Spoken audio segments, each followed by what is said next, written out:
Access granted. Transferring data. Activated.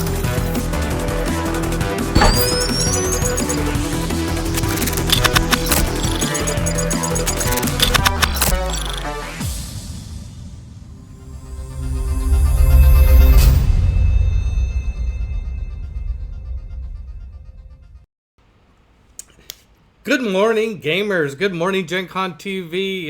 Welcome to Peter versus the Machine. My Monday morning playing Civ with you all and drinking from my Armando cup my latte. Thank you to Grouchy Monster. Good morning. Tabletop Josh. Good morning. And to Nightbot. Good morning, Nightbot.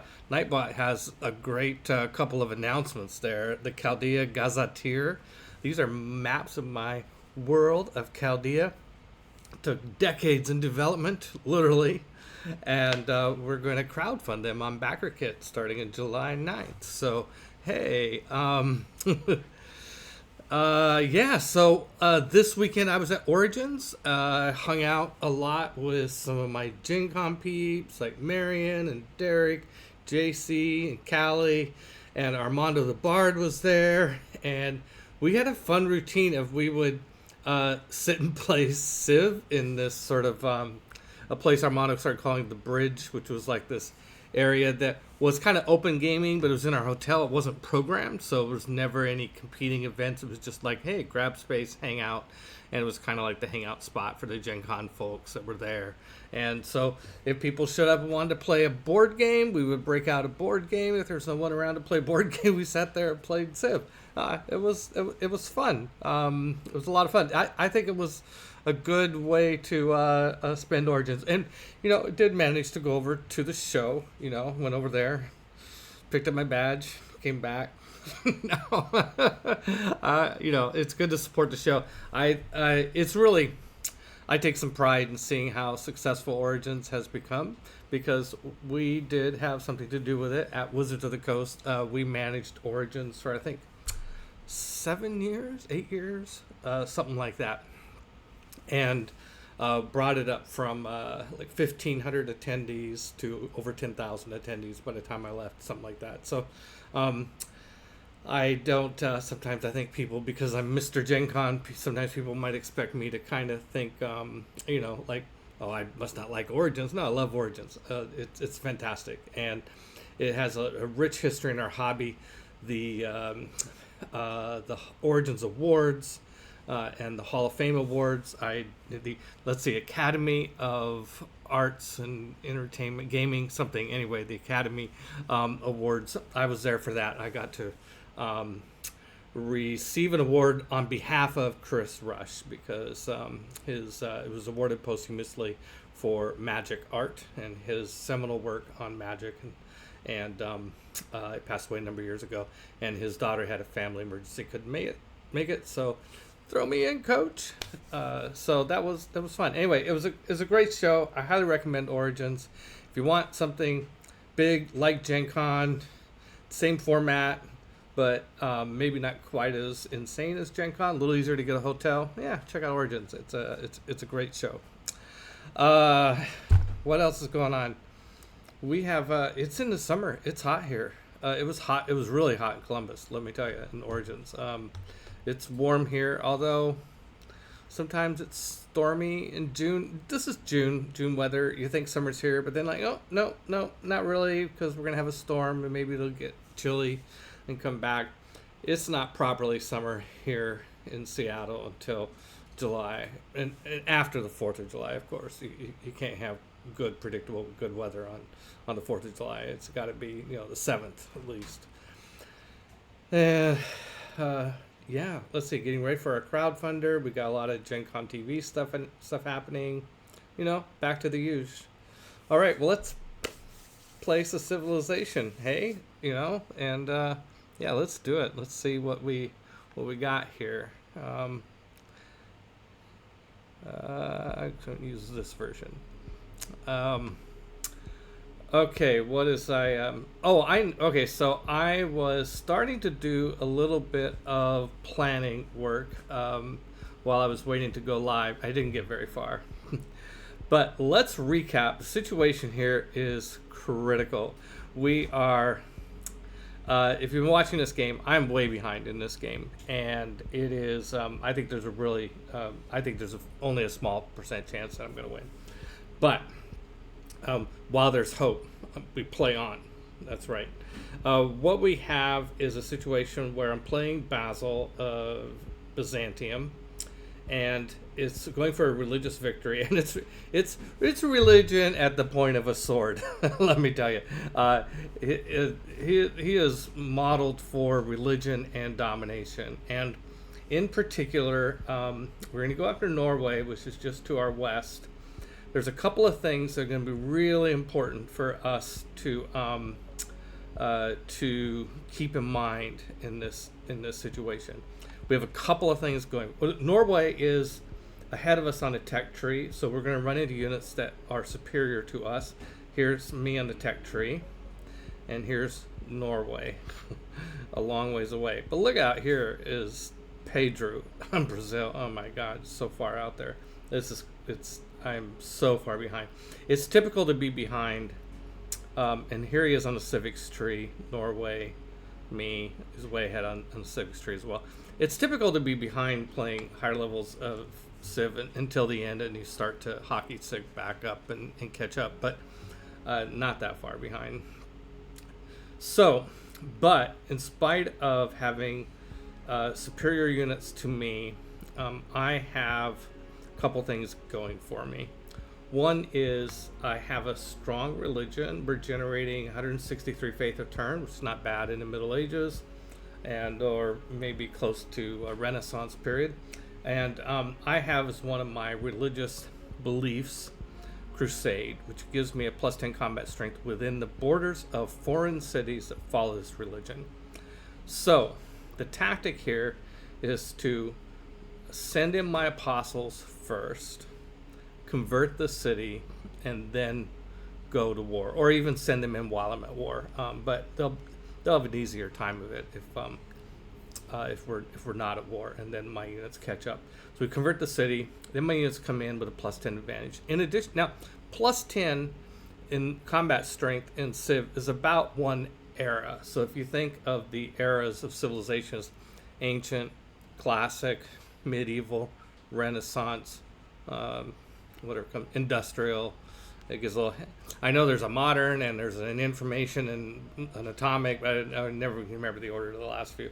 Anyway, so a plus 10 in combat strength is about the equivalent of an era. It's the difference between a warrior and a swordsman, or a swordsman and a man at arms. So it's a pretty good catch up if you can get it. Also, when we quit the game last week, we just passed a resolution, literally last turn, called World Religion, and somehow I managed to win this. And this would give me another plus 10 on combat and religious units for anybody who follows Schismatic, which is, okay, that's me. Now, and up here you see the turn counter, 39 turns. Oh no, that's how much diplomatic favor I have. Oh my God, looking at the wrong thing. 40 turns. Well, okay. Coincidentally, that is the right number. In 40 turns, this is how long this will last. So I've got another plus 10 advantage for that period of time, which is really good. Another big deal I have going for me is that as Byzantium, every time I create a hippodrome, which is the Byzantium replacement for an entertainment complex, or I get a free heavy cavalry unit. These heavy cavalry units, that would be, depending on which era you build them, are either going to be, in the early area would be war carts, then knights, which are actually, for the Byzantium, there is a special unit called the Tagma, which is a replacement for the knight, but let's think of it as a knight. I think they also get some bonuses for being in groups. We're going to try and remember that. Let's see. Let's look at one of these things. Receive plus 3 combat strength for each holy city converted to religion. That includes my own. And does full damage against cities, which is amazing. And land units within one tile, the tagman gets plus 4 strength. or religious strength, another +4. So other units are getting +24 if they're next to the dogma. And I'm going to have a lot of dogma, so I'm going to get a lot of, and +4 combat strength. Wait, isn't that the same thing? Land units. Oh, and it also itself gets +4 combat strength within one tile, one hex of another dogma.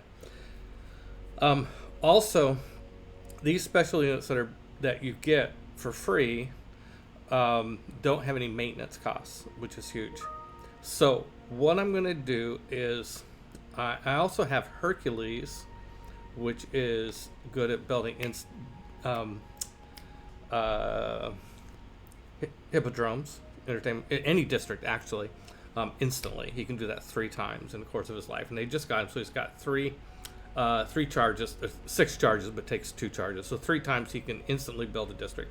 So my plan is to go out and look at some of the cities that are my newest cities that would take the longest to build a hippodrome, and go build a free hippodrome there. So I'm looking at this is what I was looking at when I popped in the population of various cities that I have, and see, now I need a population of at least 4 to have 2 districts, 7 to have 3, etc. So I'm looking for, okay, Sinope has only 1 population. That's a good candidate. And Nicopolis has 3, and Dyrrhachium has 3. So I'm going to go look at those. The plan could be screwed up if it's building a district. So let's make sure that's not the case. Sinope. Yes, it can build a hippodrome. So I'm just going to go ahead and start that. I don't have to build it right this second. I think that's a really good thing to stick in the tundra, since tundra's not good for much else. So I'm going to buy a tile here and start it there. Yes, start the hippodrome there. But you notice it's not in the queue just yet. That's fine. So I don't want to waste any turns building it when I'm going to be able to build it for free. So I'm going to keep working on the granary and the monument and whatever else it's doing. Okay, so that is, oh, you're hoping it's, Grouchy Monster says, hope it's not going to be too hot for August. Well, if it's hot, we'll deal. We got our little air conditioning units and that sort of thing. Okay, Nicopolis was one of them. Yeah, I feel sorry for people who have to work outside or spend a lot of time outside. That's rough. Or elderly people who, especially or people that don't have air conditioning. Yeah, well, it's as if the climate is changing and we're not doing as much about it as we should. Oh, okay, but I shouldn't talk politics, but that's how I feel.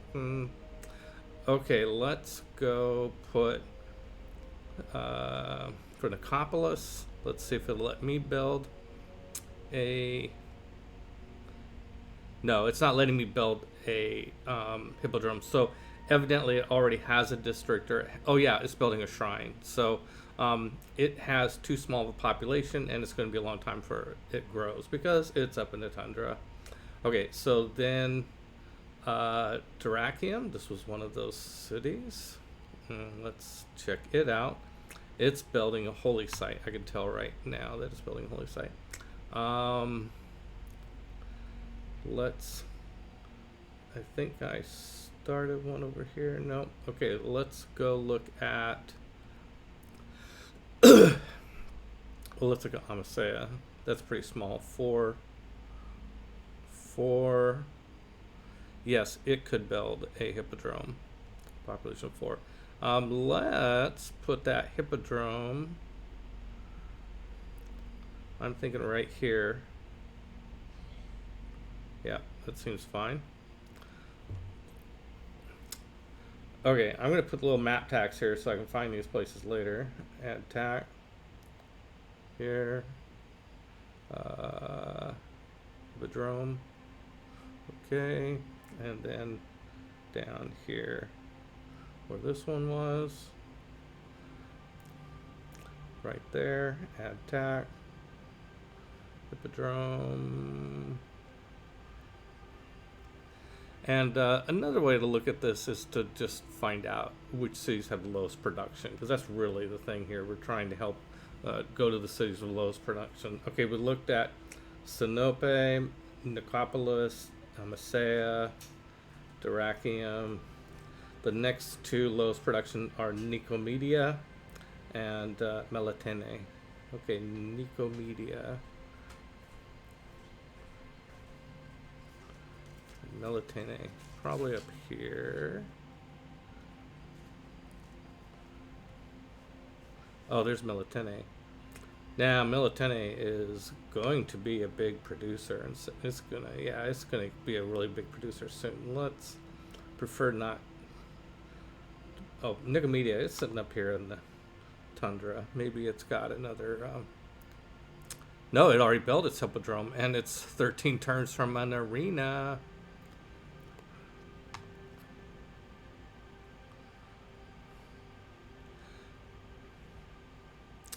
Melitene, okay, if it really, it's as good as any. Let's not hold ourselves on too tough a territory here. Okay, so I'm gonna build it here. Yep. Okay, and then let's put a map tack there.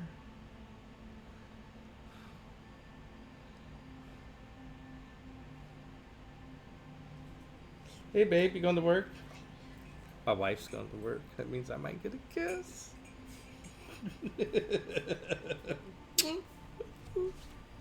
I did. My prediction was correct. Oh, I have a map tack for a entertainment complex here in Dyrrhachium.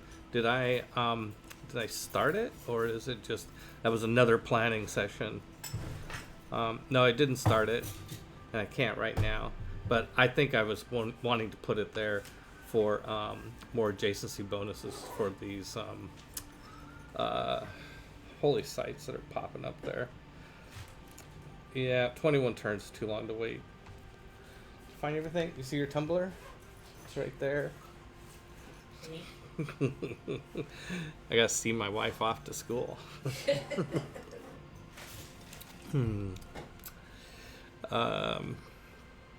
Okay, so we have those three in mind. Now, the thing here too is that because the free unit that we get from building a hippodrome or any of the buildings in the hippodrome, like the arena, which we saw is currently being built over here in Nicomedia. Goodbye, baby. Was it there? No, it was somewhere else.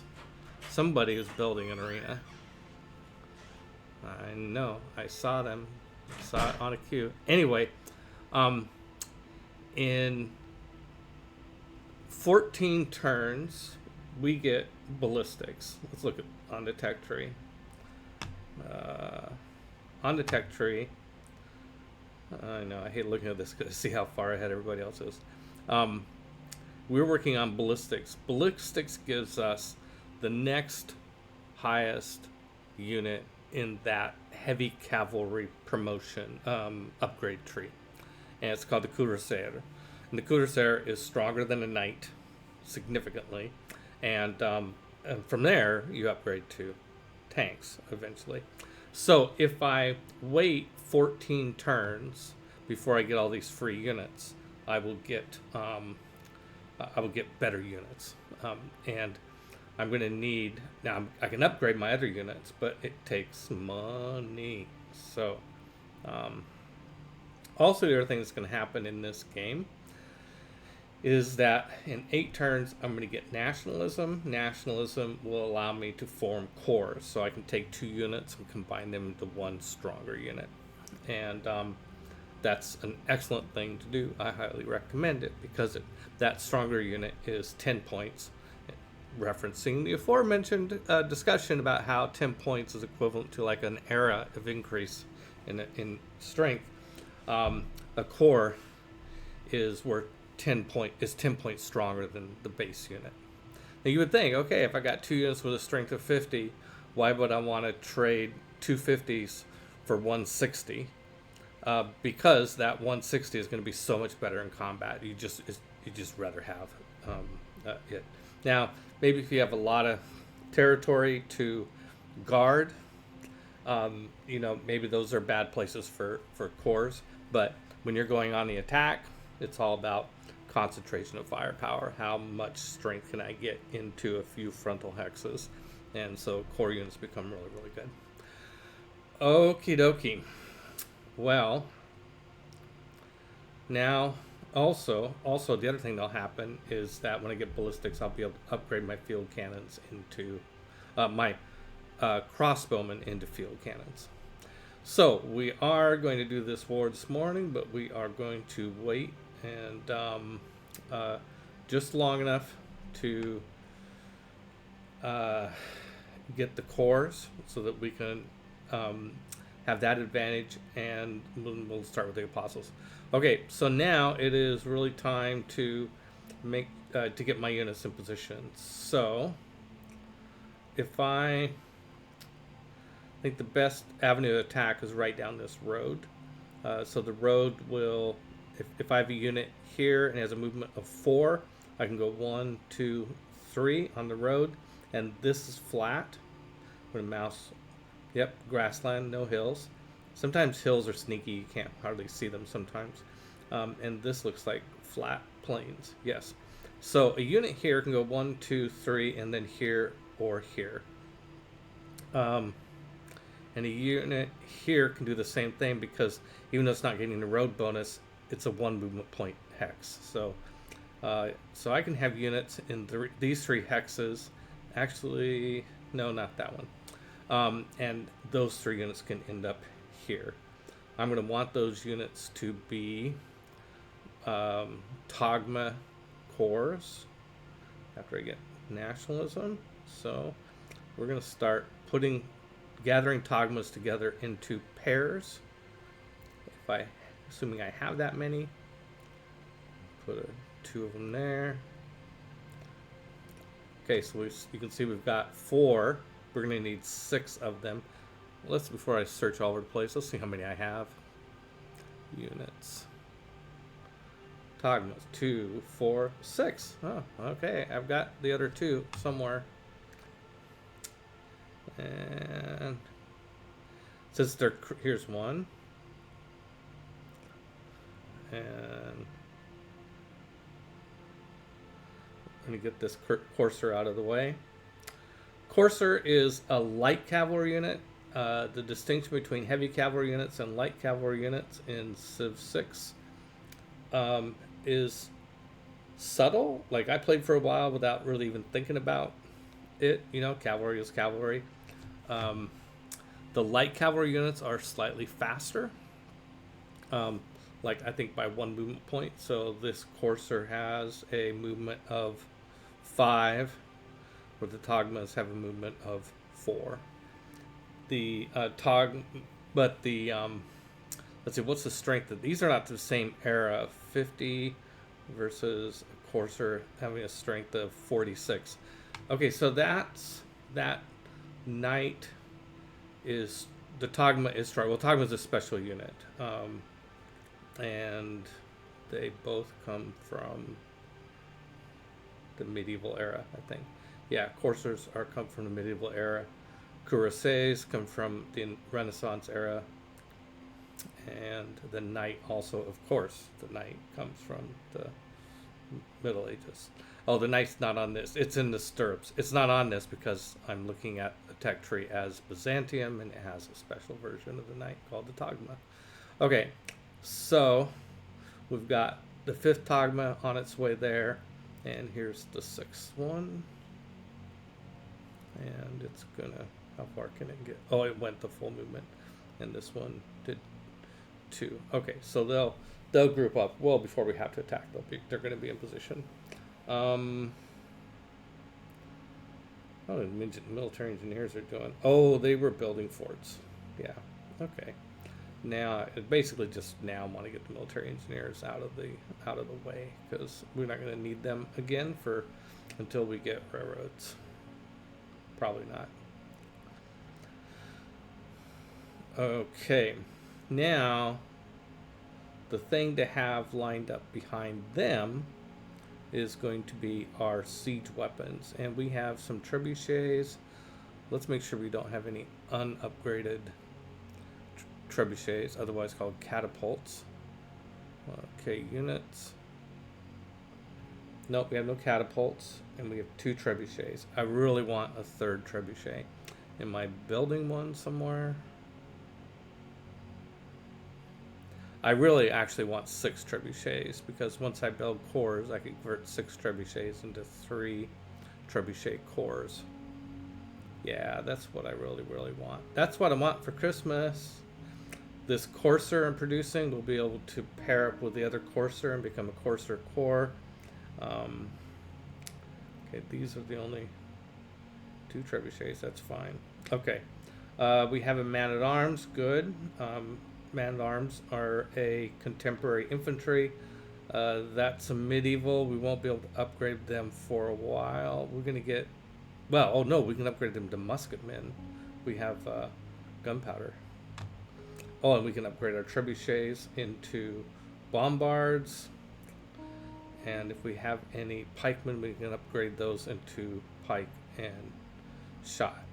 And as soon as we're done with ballistics, looking a little bit further into closer to the end of our period of having a bonus of 10 strength, we'll be upgrade our coursers as light cavalry to cavalry, and our musketmen into line infantry.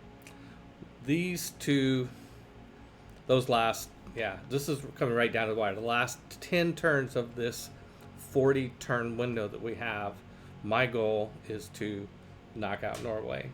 We're going to take, my goal is to take Tromsø, then Christiansand, and then I believe his capital is here. Just looking at how well developed this area is, including what looks like a wonder and theater squares, and I mean, it's a very well developed area. This looks like a campus. Yeah, and it's got a harbor with a shipyard, and whatever the hell this is. This is a, oh, that's his industrial zone, sitting between 2 strategic resources, which is good. He really should have them by aqueducts. Okay, so I'm going to turn off the map tax so I can just see my units a little bit more clearly. We've got the infantry. Infantry will not play as big a role for us in this game because the other ability, you know, the ability, I kind of glossed over it, but it's really important that the cavalry have a don't attack cities as with no penalties. You tabletop Josh, you warmonger, you. I'm just playing that Civ. It's just a game. I did my first Civ 6 game on Twitch. I played the diplomacy. I played Canada and went and got a diplomacy victory. It was very nice, very sweet. I didn't attack anyone throughout the whole game. I mean, I maybe some barbarians, you know, but that's it. Okay, so we could upgrade to musketmen. Really important is to upgrade our bombards into trebuchet. Oh, it looks like also, by the way, I highly recommend, especially if you're playing a military oriented, like a domination victory, the resources that give you gold, the policies, professional army and retinues, which give you a 50% gold discount on unit upgrades and a 50% resource discount on unit upgrades. These are both really, really important. The second one may not, I mean, they become less important if you don't have a big army, but, and also kind of depends on what is your gold situation. My gold situation is not great. 81 gold a turn. I'm a little worried about that. But, so I was checking to make sure I had those in place. I was pretty sure I did, just looking at the price tag. So this is going to take 15 nader, 125 gold. Yeah, I got enough to do that. So we're going to upgrade both of our, trebuchets to bombards. We're going to need, a fair amount of money to upgrade all these Togmas into Cuirassiers. But that's going to be a while. It's going to be 14 turns. Will generate a fair amount of money between now and then. So I am going to go ahead and upgrade these man-at-arms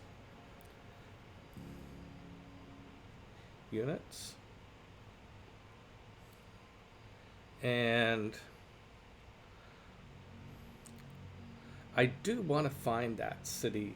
I was looking at it later and I felt self-conscious about spending time on it. The one that's building the arena in 13 turns. I'd like it to wait until after we get Cuirassiers, so that the free unit I get from the arena. Okay, I give up. Let's brute force it. I'm gonna look at call. If you open production, here's a tricky little thing in Civ 6. If the tag in the bottom right says choose production, and you have a city clicked, it will go to the city that needs the production orders. If you want to look at the production for the city that you currently have selected, you got to use the gear that's this one here. Anyway, just took me a while to figure that out. Anyway, okay, that's building a builder. I'm just going to cycle through these cities and find that. Settler, Courser, Devotion to Beowulf. Yeah, sure. That sounds like a good idea. Medieval walls. Is that really? How long would it take these guys to build a bombard? I really do need 37 turns. Yeah, go ahead, build walls. We are playing on epic speed, so everything does take longer. But industrial zone and holy site. St. Basil's. Oh, I get St. Basil's in 4 turns. That'll be nice. Assuming everything goes to plan. Holy site. Oh, here we go. Arena. Oh, that's after medieval walls in Nicomedia. And that take how long? 13 turns. See, I don't want that. What I want to do is wait 2 turns and then start building that arena and have that arena appear after I have the Cuirassiers technology, so that that unit is a Cuirassier instead of a Togma. Let's see. Tabletop Josh says, I've never played Civ. Have it, but haven't played. By the way, it's Winged Horizon. Is what? What is Winged Horizon? What nation are you playing? I'm playing Byzantium. The Moose Cavalry don't scratch the itch well enough. All right. Are you talking about the Mounties? Is that a reference back to my Canada comment? Oh yeah, let's see. New deals. Gilgamesh, we'll buy some cotton. Great. And we will absolutely buy from Gilgamesh and Pedro. Let's take a look at our cities, see how happy they are. Everybody's content. Okay, that's good. Good.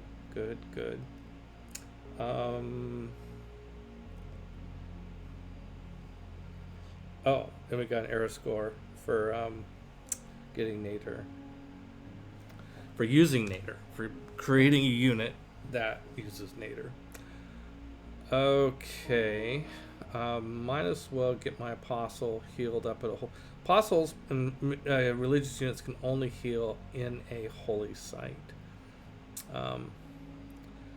So here's my army of apostles. I got 5 of them in Constantinople. Pretty good. And there's another one here. Now, yeah, we're gonna bring them out and get them arrayed here soon. The 1-2 punch on the apostles is to start with a proselytizer. So all your apostles come with an automatic promotion, and there's about 20 different promotions. I don't know how many, but feels like 20 promotions that are possible. But you're only going to choose from 3, unless you're the suzerain of Yerevan. So if you're ever playing religion, or if you ever want to go for a religious victory, you really want to play up religion, cheat it so that Yerevan is in the game. But you can do that in the startup. You can, and then go for that as your city state. Try to become suzerain there, and then you'll have the full list of promotions to choose from, so you can choose the very best promotions for your situation. But most of the time what you're doing is just waiting for the good ones to come up. Okay, so this one has Apostle acts as a medic. I kind of feel like I should be sending him in with the well, let's let him heal up first. I'm going to get the proselytizer. That's the orator. Translator. That's okay. I wish I could put names on these so I don't have to mouse over them. That's the medic. Okay, so I do have a medic in this group. And here's the proselytizer. Okay, proselytizer only has 2 spreads left, so he's going to get up. He's going to do his thing. Then he's going to jet out of there. I'm going to put the proselytizer first, and I'm going to put the translator, who gets bonuses in other civilizations. Usually that 1-2 punch will take any city. Take meaning convert. Same thing from the perspective of the Byzantines here. And then I've got somewhere here I got a debater. Okay, the debater is plus 20 religious combat. Actually plus 30 because of the crazy United Nations resolution that we've got going. Let's see, where's the orator? I think this was the orator. Okay, I'm going to put it on the left flank, and I'm going to take the debater and put it in the rear guard. Okay, so we're getting everybody to raid. And what is this one? What's his ability? Another medic. Okay. Well, we got plenty of medics, so we'll leave the other medic up where it is. All right. Well, let's see. The mundane work of figuring out where to settle, where to make improvements. Looks like we've got pretty good production, maybe not quite as much food. So let's build a farm here. Where can we get it's gonna be awkward getting the agricultural triangle going here. I guess here could be an agricultural, here could be an agricultural diamond even. Okay, do I have my map tax on? Let's put map tax on. Oh, we got plans for we could move that. Yeah, we're going to move that from there, delete, to, I don't know if it'll let me. I think it'll let me. It's really hard to move districts once you've started them, but I haven't technically started this district yet. So I think it will let me. Let's delete that. We'll see if it lets me do this. And let's start up a hippodrome here. Yes, it will let me build a hippodrome there. And we're going to put the map tack there. Yeah, sorry, you can't really see what I'm doing with map tacks, but because my picture of myself is in the way.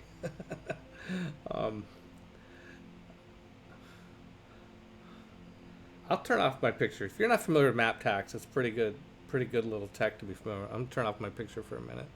Let's see.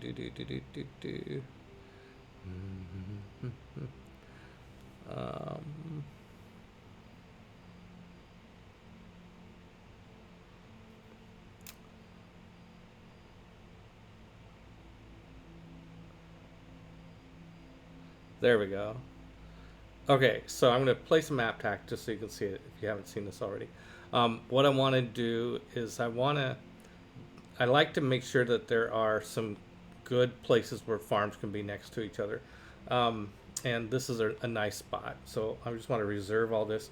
So you click on map tax, you click add tack, go to point on the tile, the hex you want to add it to, and then add the thing. And doing this city planning, I've said this so many times before. You probably heard me if you've been a regular listener. Is you have to love city planning to love Civ 6. If you don't like city planning, then just play Civ 5 or wait for Civ 7, see what it's like. For a long time I didn't like it and didn't play Civ 6. But then I don't know, something clicked. And I decided, that actually seems kind of fun. And so now I do. Okay, so we're going to add. I don't like how much money I'm spending on tiles. Let's see. We're gonna, but I want to focus my development over on these tiles that are really gonna matter. Where I'm gonna get the best dress. Yes, I was in dress. Oh, you were in dress request with Eric. Okay, yes, I know who you are. Yeah, great, good job.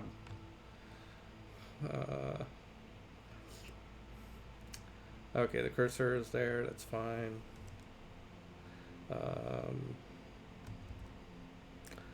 Military engineer. Oh, it's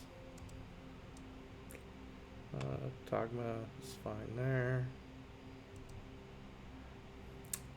Apostle is fine there. This one can go back to sleep. This one is that the, that's the debater. It's fine there.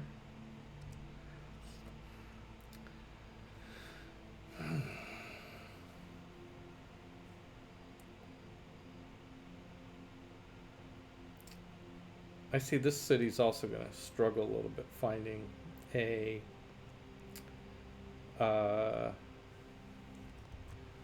agricultural triangle. I mean, we could always rip up these horses, but I hate doing that. Well, I'll put that problem off to another time. Just may not happen. Maybe it just won't happen. Dogma. I'm putting as many of these if they're in the right position for the attack.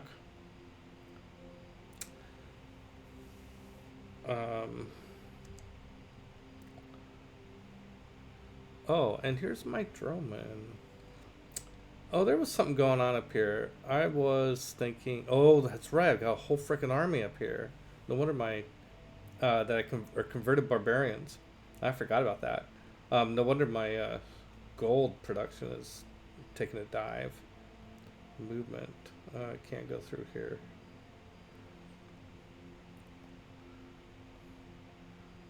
Yeah, that's why I'm building that settler. It's like, I'm not sure where else I need to settle on my own continent. I could grab some of those tundra spots, but not sure I will. Can I get to here? No, I can't get to here. Interesting. Okay, that's fine. Boom, boom, boom, boom, boom. Oh yeah, going after. It's always good to go after the goody huts. What'd I get? Hippolyta. Oh my god. Hippolyta is one of my favorite heroes for combat. Hey Packer fan, you can just play at a lower level and have haphazard cities like I do. I can have haphazard cities. So okay, now so here's the thing, Packer fan. In this I mean, the only drain that cities have is on amenities, right? Really. And with Byzantium, I'm not worried about amenities because I'm going to be building all these hippodromes. Every city's going to have a hippodrome and an arena and eventually a zoo and a, whatever the hell the other one is, a sports stadium. Because all those are going to give me free units. So it's like 4 free military units. And, maybe if it takes all game for some little, city up in the tundra to make those 4 things, it's worth it. And they'll be happier than than pigs and shit. I mean, it's just. uh, so I wonder. I don't really need to leave much up here to defend this area. I think it. I think I'm going to get my good military units, those man-at-arms at least, and maybe this swordsman. I'm going to get them all going to, to the war effort where it counts. And I'll have these 2 warriors and this spearman, I guess, guard these islands until I get them settled.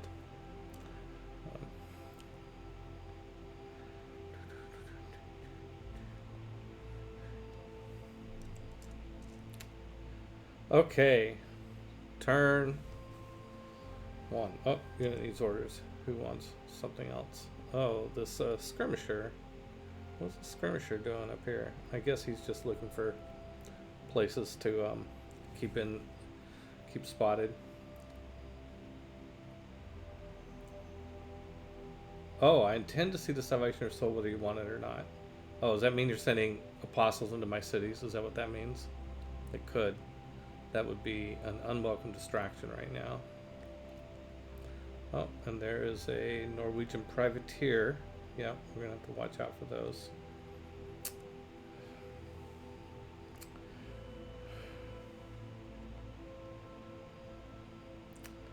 I could purchase a mosque.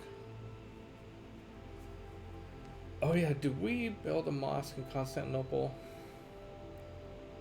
I think we only need 1 mosque. Yeah, we must have.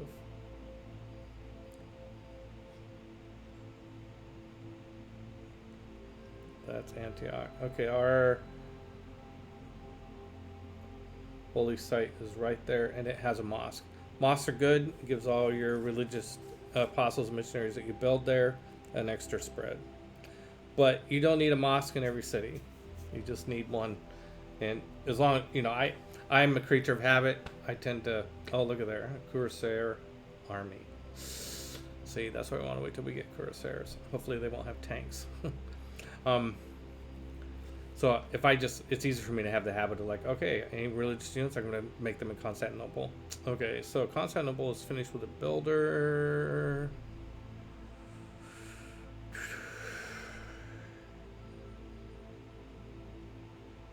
Going to build an industrial zone. Where would it build it? It would like to build it. That's +4, but that's a 6 food spot. My food's not great. This is 2 food and 4, but the production will outstrip that eventually. No, what am I saying? What am I playing around with these silly ideas for? I need bombards. Like, dude, what are you doing? Let's scroll the units and let's go down to bombard. 11 turns. Great. I need 4 more. No, let's see. 1, 2. That's 3, I think. I have 2. That's 1 in production. That's 3. I need 3 more. I want to get 6. How many cities do you want? Ultimate game. Oh, hi, Mistress Dex. Good morning. Thank you for coming by. I think you want as many cities as you can build. As far as I can tell, they can be a drain in the sense that there's this natural instinct to want to invest in all your cities. So there will be the drain in a sense like, oh, I want to build builders over there and stuff like that. But you don't have to. You can just leave them alone. But if you do invest in them a little bit, if you have the money to invest in some city out in the middle of the tundra somewhere and make it more productive, I think you get a good return on it. The only thing is amenities. And so for the city to essentially pay for itself, no matter how many cities you have, is that if it can be within 6 hexes of a entertainment complex that has a zoo, once you get naturalism, and then eventually a sports stadium in the late game, and a water park within 9 hectares of a water park that has an aquarium and an aquatic center. That's like 5 or 6 amenities right there, which will sustain a population up to 9 people. So you just got to make sure you build your entertainment complexes, and that is something you have to invest. But that's really, and the settler itself, that's really all you have to invest. And the thing is if you like, I'm looking down here at this tundra, I don't really what I did is I like to build cities that are on the edge of the tundra, and so they can kind of control these hexes. And I don't want another civ to come in here and build a city. Okay, now if they build, I'm leaving a spot here. If they come in here and build a city, well, they're going to lose it to loyalty problems because it's surrounded by my city. So I'm not that worried about it. But I just don't want to give other civs too many places to build. And so, and when you have a place, the other thing to keep in mind is that the more territory you have with cities, the higher percentage chance that you'll have some of the key strategic resources that are going to show up in the game later. And so, or a higher percentage, or you'll have more of them, if or have, and maybe you wouldn't have had them at all, right? So I'm thinking about oil and aluminum and uranium, and coal. All of those are crucial resources that I, in this game, don't know where those things are at yet. And so, and I made a joke about this when I was playing England. Like, I went and settled in some island. It was like, you watch, there's gonna be oil here. It turns out there was. In this stretch of land here, mark my word, there's gonna be oil or aluminum or uranium on one of these islands. So I do kind of think that and these are far enough away from other cities that I'm not gonna have loyalty problems there. And I probably want to make 2 cities for sure. I can put 2 cities on this island, and I don't know, maybe I don't know how smart it is to put a city over here, but pick up the whales, I guess. It may be, but I don't want somebody else to have a city there. And would I put a city over here? I don't know, maybe not. I mean, I could put one here, work all these tiles. Also, water, Liang makes coastal tiles really good. Once you have her first promotion, she get her second promotion for Liang, where she can build fisheries. Oh, I love fisheries. Armando will attest to that. All right, I'm gonna try to pick up the pace here a little bit and get us going. I think things are gonna be too crowded over there. Maybe I want to have my musketmen. I need to protect my flanks, especially from tank or cuirassier armies. So we're gonna get. I think I want to try and get up there, but these guys are in the way. Let me move this guy first. Okay, it's a new turn, right? I can move these guys. Okay, great. That guy's gonna go here. This guy is. Let's go get on the road, I guess. And the bombards are going to get in a row behind all these cavalry, and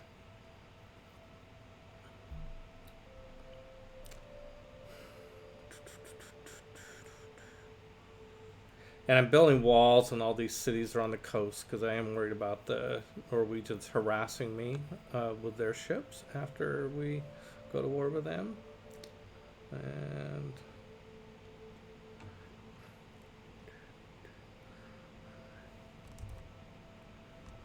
built this farm. And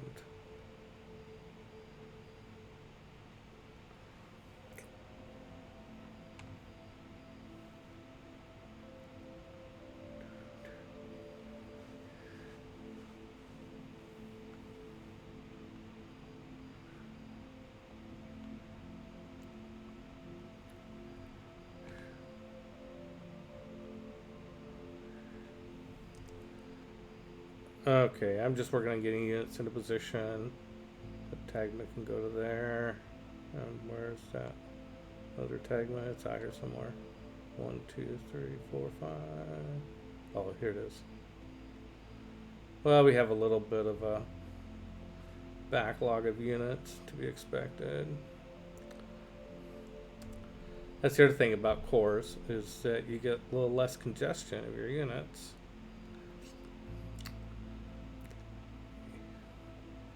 You know, I think what few ships I have are basically going to hide once we go to war.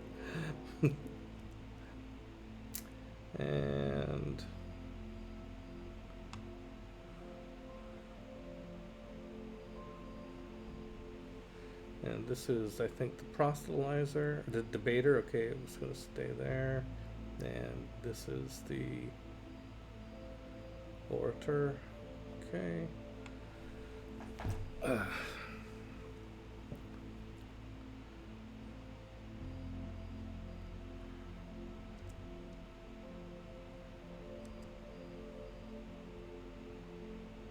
This worker, let's see, I've got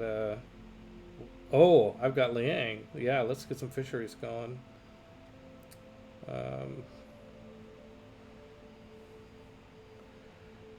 But I can't really do Liang proper. Proper thing would be Wa Liang. So Liang, okay, I'm talking about Liang. What the hell am I talking about? One of the governors is called Liang. When you first get her, she has Guild Master, which gives your builders that are trained there an extra charge. That's nice. Aquaculture, this lets you build fisheries and out of coast. So turn coast tiles into something useful, basically. And with the fishery, they'll get a +1 food, plus half a housing, and another food if adjacent to a sea research. And while Liang's around to get +1 production, but she's not going to stick around. She's going to go from city to city doing this. So the proper thing would be to build out by these 2 tiles, but I'm really worried about money, so I'm not going to do that. It's a really helpful thing to do, but I got too much going on. I don't know what I'm going to do with these skirmishers. Okay, let's just bring these guys over to here. Oh, there's a spearman here too. Okay, fine. Maybe I need to... 2 warriors should be enough to take care of that. We killed the barbarian camp that's on this island, so we're not really worried about... maybe I'll take that swordsman down there just to help out. Not really worried about more barbarians spawning, because I have enough units I would keep everything visible. Okay.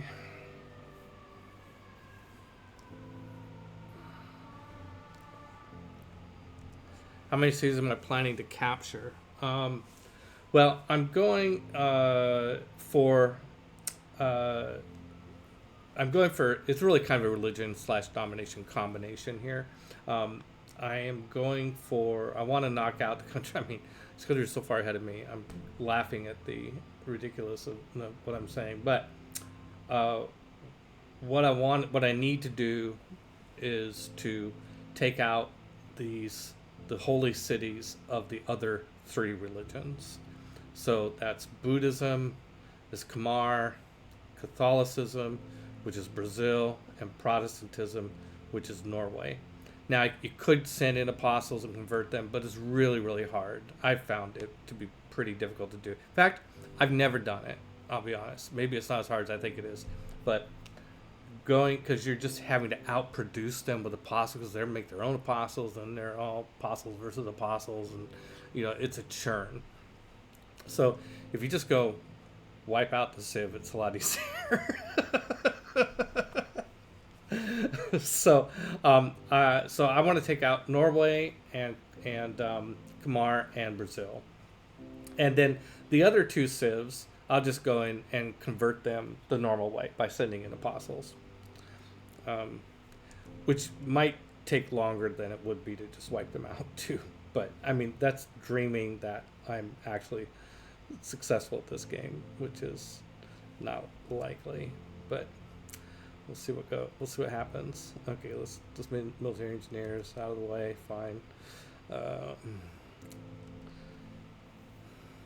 Okay. Turn 2. All right.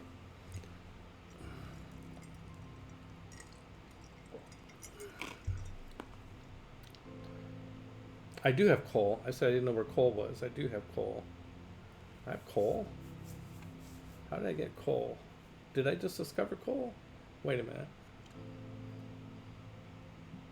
Did I buy it from somebody? I don't have industrializations yet, so I don't even know what coal is. Somehow I ended up with some. I must have clicked yes to sign a deal. Oh, so I don't know if I guess I really answered your questions. I did tell you which civs I'm going after militarily, and if I go after a civ militarily, um, if this capital is, let's see, let's get out of that crazy mode. If his capital is here, then I will take these 3 cities. Then my thought is I'd probably go ahead and take these 2 as well. I don't think I'm gonna run down every Norwegian city though, because they've got some other ones up here. I think I'll be pressed for time and eager to go after Brazil or Khmer. But I do like to totally wipe out civs if I can, because otherwise they're just like whining the whole rest of the game at you. You know, they just never get over it.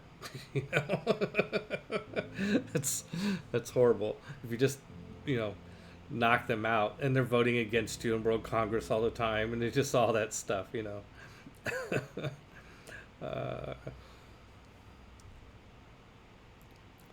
Military. Okay. Oh, it's a new turn. Let's get this guy over to there. Now we'll just go here. I just getting these military engineers kind of out of the main theater of operations here. Okay, so, and this crossbowman needs to start going towards what will be the front lines. I'm being a little bit dangerous playing with fire, in the sense that I'm leaving Nicomedia pretty much unprotected. You know, we just got to commit. We just got to commit. By the way, I should move this to where my move Hercules to where my first where my entertainment centers are going to be. This was supposed to be an entertainment center. This is supposed to be the hippodrome. Okay, so we might as well have Hercules in position. Yeah, he's got 6 charges left. Okay, so let's put him where he's ultimately going to be needed. And here's the other Togma. It's going to go to here and fortify, and this bombard. Might as well just get here. And where's the other one? Well, it'll show up in the rotation. This apostle is going to go to the front lines there. And that apostle is going to go in the front lines there. And let's see, this guy has, I do want to get a little bit of it's not a triangle, but it's a line at least. Oh yeah, I've got 6 builds. I've got plenty of builds to clear out those swamps and build those farms.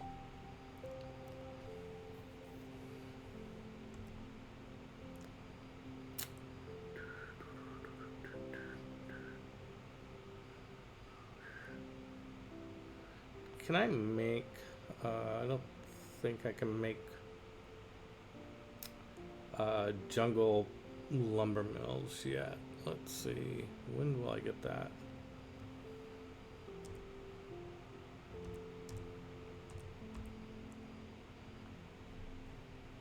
Hi, Pixies and Pens. Good morning. How are you today? I hope you're doing well. Mercantilism is unlocked. Okay, mercantilism is...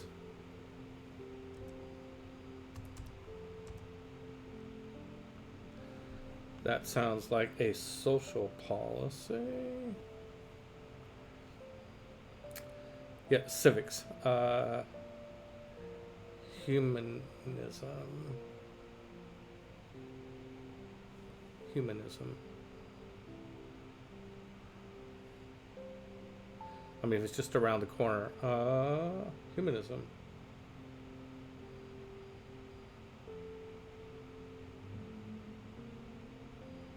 Wait, that doesn't make sense.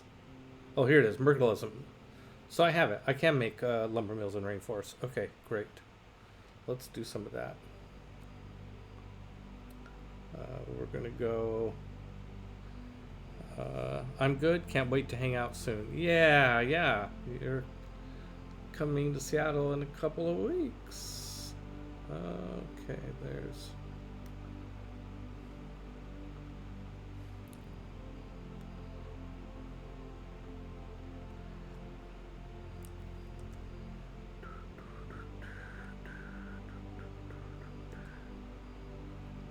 I'm gonna wait until I get ballistics before I upgrade that archer, instead of upgrading to a crossbowman and then upgrade him to a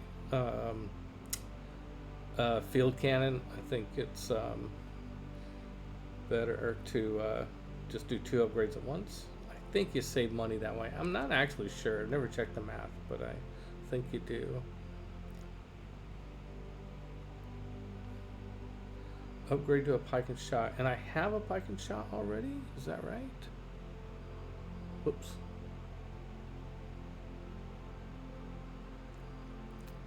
Units. OPQRS. No, I don't. I have a spearman. I have 2 spearmen though. Where's the other one? Oh, the other one's way up north. Okay, I can't. Don't want to count on that. Okay.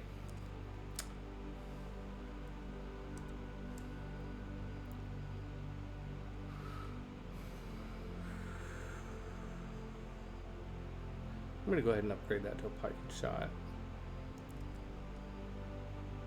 And okay, I got to remember where the waterway is that gets me home. I think it's right through here. Is this right? Yes, that'll do it. Okay. Let's just go ahead and go to harbor. I want you go to this harbor. I want all my boats in harbors. And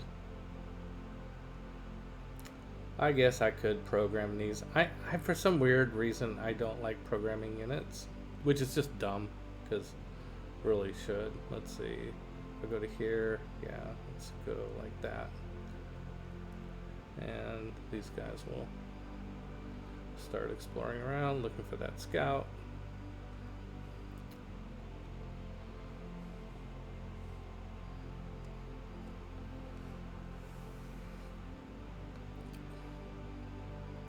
I guess I could have this spearman go down, so I have something to core up with the other pike and shot.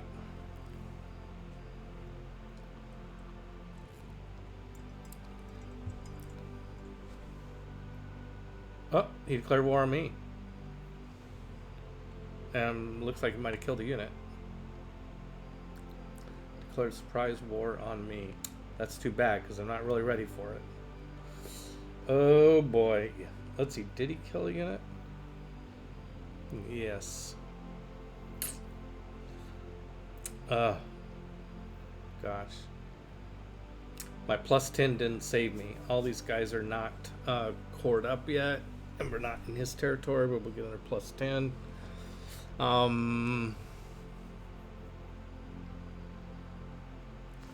How many? I don't know how many his units attacked me. Oh, I can look over here. Let's see.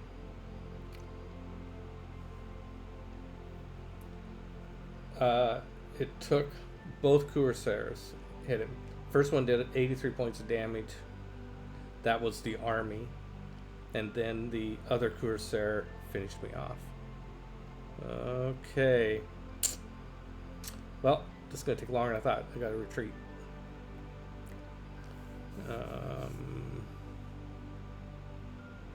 And I get ballistics in 11 turns. Okay, let's get the bombards out of here first.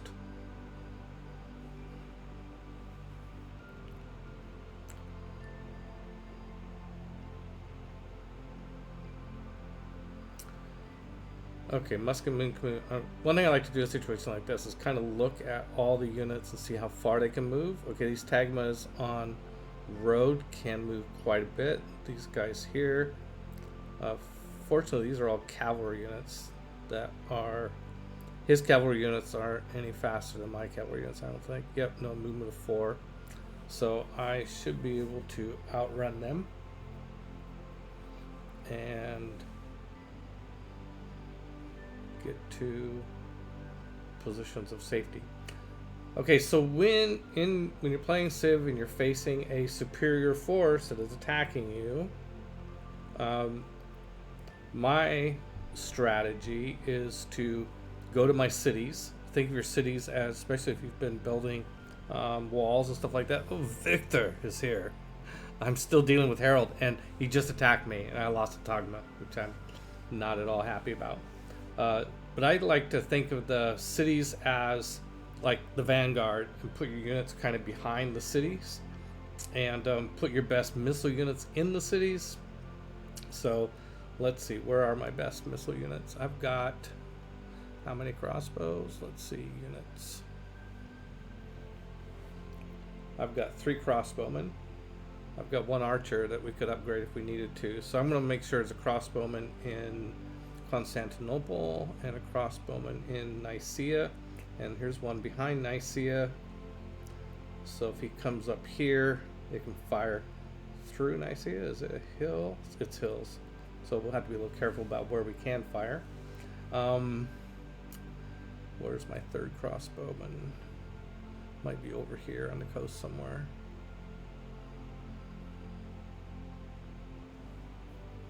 Oh, it's coming down from Nicomedia. Doesn't look like he's coming through Singapore. By the way, I lost the suzerainty of somebody to Akkad. Let's go fix that.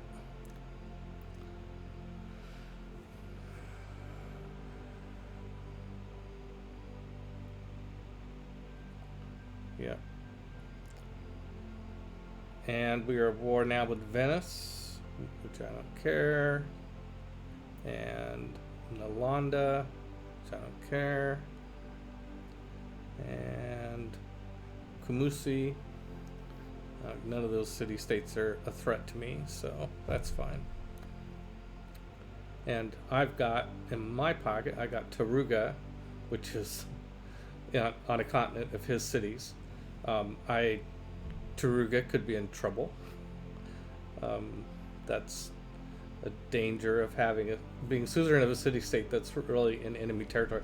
And Singapore, thankfully, is mine. Singapore, man, how much would it cost to levy their military? It'd be worth it just to get that bombard in 915. I'm 1 gold piece shy. I mean, I could get the gold piece, I'm sure, by selling something. Wow, I don't know if it's worth levying for just to get those units to where they're not going to, like, this bombard's a stupid spot. It's just going to get himself killed. You hate to see that. And I'd like to see the bombard behind the city and the, yeah, I think I'm, okay, I need a gold piece. Let's see if we can sell a horse or something. Sell strategic resources. Let's see if we can sell, oh, there we go. 30 horses. Sure. Great. Might as well get some real money. Yeah, that's a fine deal. While we're here, let's see if there's anything else we should sell. I don't need, I know I'm going to be building a lot of cavalry, so like, oh, yeah, I better not sell my nader. I'm going to need it.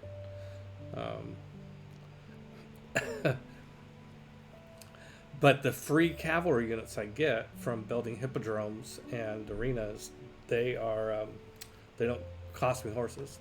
I get them for free, and not just free from money and building, but also resources. Okay, let's check out any notices that I should pay attention to.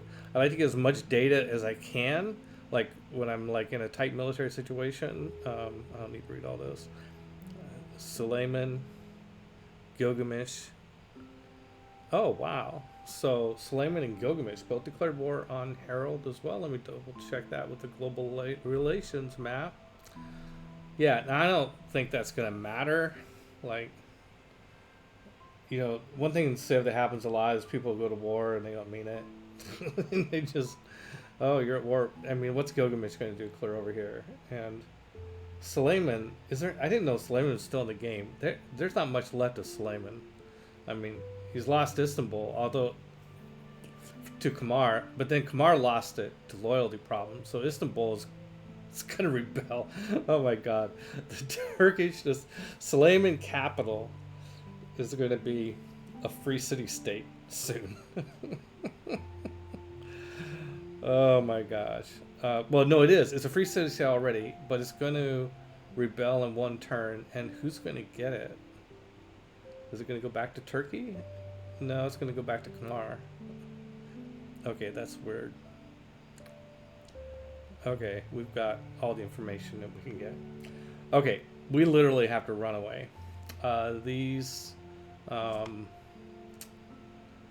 These Cuirassier army and corps are nasty. And this cavalry unit isn't a corps or anything. It's still really powerful. So the cavalry has a strength of 72.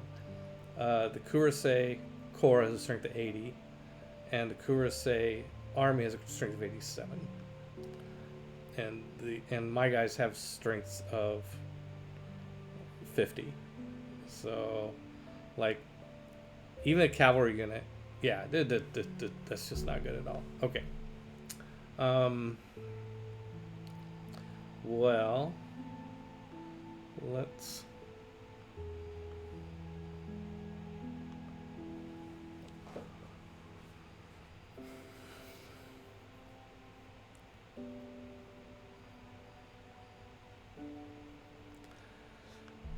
since cities are kind of safe spots, I'm going to move one of these guys over to here. Can he get me here? I don't think he can get to me there. 1, 2, 3, 4. Nope.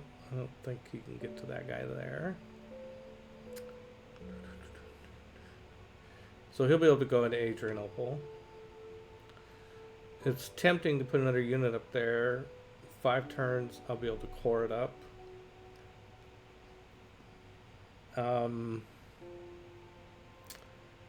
These guys, 1, 2, 3, 4. And we'll get a look at to where he goes with these units.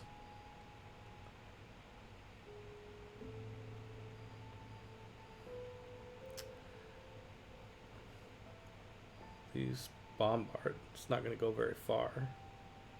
Well, I got to get him on the road. And the musket man, let's see, 1, 2, 3, 4. He can't get to the bombards this turn, so not too worried. Let's go.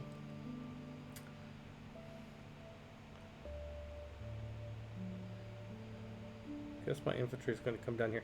Oh, and I did get that money. So, I don't know. Victor, what do you think? Should I levy the 2 Singapore units? Mainly to keep them alive, and the levy... I don't know how long does the levy last. Levy military.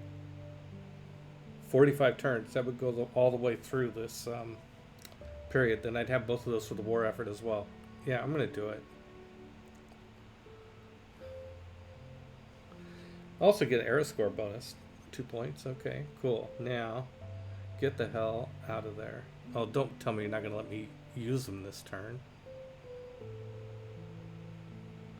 Oh, they already moved. Okay, fine. Well, we just cross our fingers in.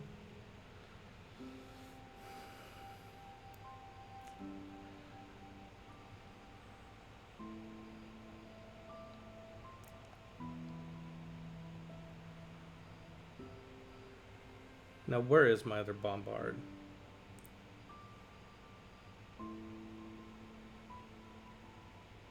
I know I have 2.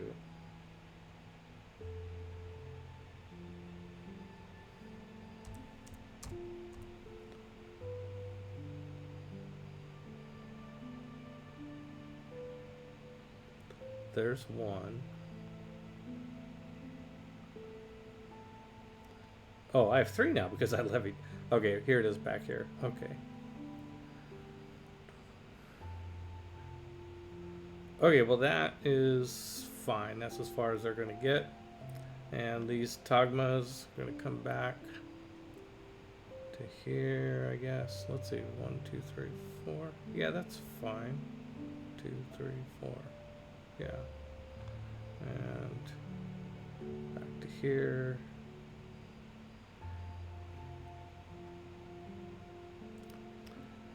And let's move the apostles. Run away, run away!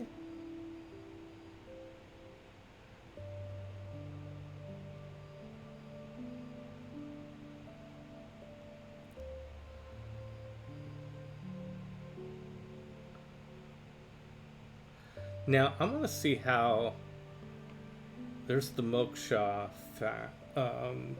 factor, governors. How promoted is Moksha? He's got laying on hands. All the units in his city heal fully in one each turn. If I get lucky enough that he comes after Nicaea instead of the other two cities, that could be fun. Yeah, so the idea of hiding behind your cities is it forces him to come within range of your strongest units, which are the cities themselves, which of course these cities all have walls. Now Adrianople has medieval walls, and so does Nicaea. Yes, I don't think Constantinople has. It only has ancient walls, but that's okay. Oh, hey, we saw Hippolyta come up. Okay, this is what I got to do. I've got to find the highest production city I have that has a monument, but hasn't gotten a city yet, a hero yet. This could be significant. Okay, so yields, highest production is. Oh, I should look at the other.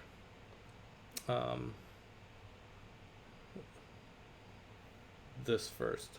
Adrianople and Constantinople have heroes, at least those two. Okay, now back to yields. Cherson, which is building St. Basil's. Ooh, I hate to take time out of this. Nicaea is praying to Beowulf, and then it really drops off.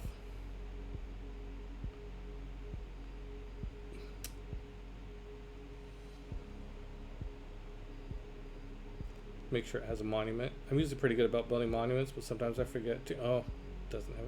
It doesn't.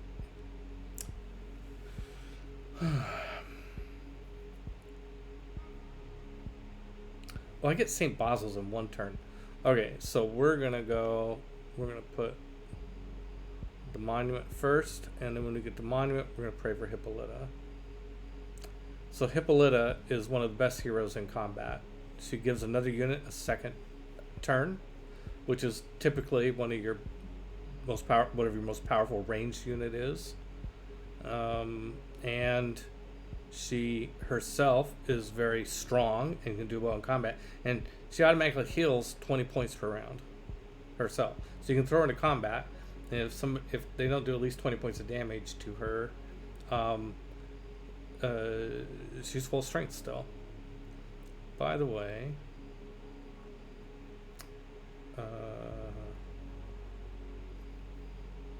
until we get ballistics, I don't want to be using Hercules for this, so I should send him up to fight. Duh. He is probably the strongest unit I have. We'll get Beowulf in 6 turns. He's pretty strong as well. Okay, well, Harold has forced my hand. He started this war before we were ready. And, oh, this builder should probably run away, run away. By the way, Droman, its range streak's like 25. It's not going to be a factor. But the other thing I should do, where is Victor? Where is Victor? We need Victor. Wow. Let's look this way. I think I want to take Victor wherever he happens to be and stick him in Adrianople. historically, the Norwegians are up here, and historically they've liked going after Adrianople. So I think I want to put Victor. No, Victor has not been summoned. Oh no. Oh, what an oversight. Yes. Okay, well, if I had Victor, we would put him in there. And I will get a governor tile in 5 turns. Okay, well, if Adrianople is still here, he's on a coffee break. How short-sighted of me to not have Victor queued up, ready to go. Isn't that right, Victor? Okay, let's...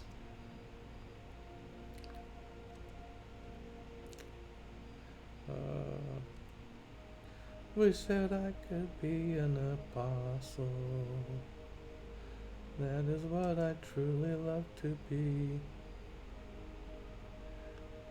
Okay. Oh, I can do this pike and shot up here.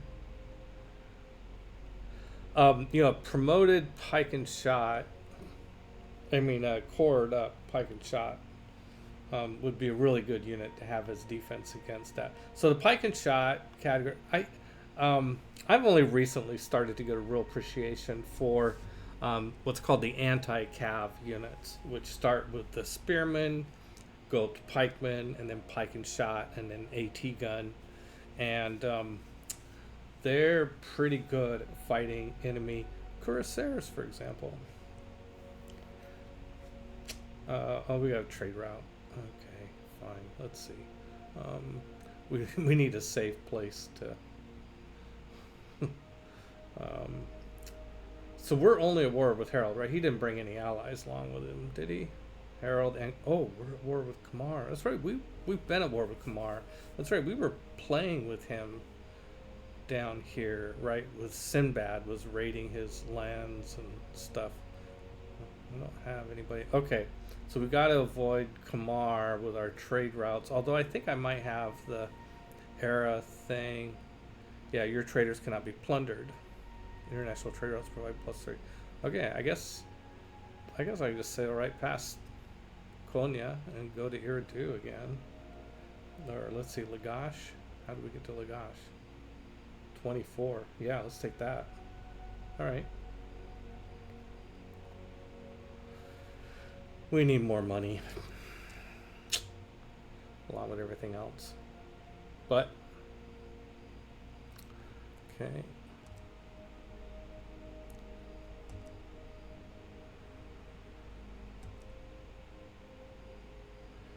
Might as well build fisheries.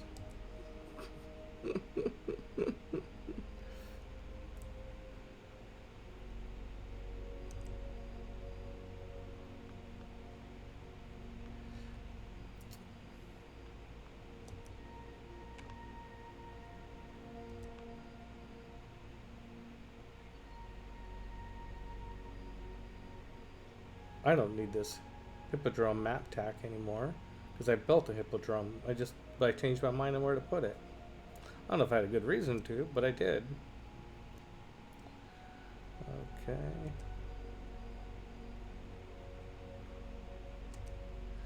Well, I hope that those 2 military units I levied from Singapore stay in the... don't get killed this turn.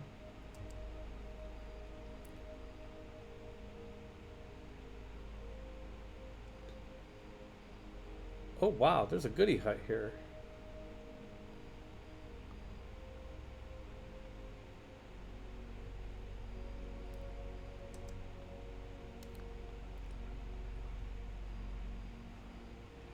So now it occurs to me, it may not be, like, how safe is it going to be to be bringing this army down here while we're at war with Norway?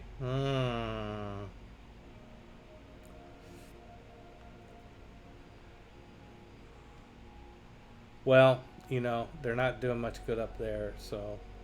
But let's at least put since we have some ships. I mean, they're not great ships, they're just galleys, but let's use what we got and at least escort them.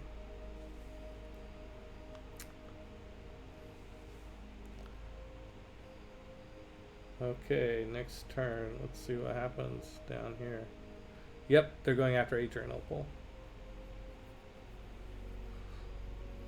They did get to that Togma. I thought I counted the movement and he couldn't get there.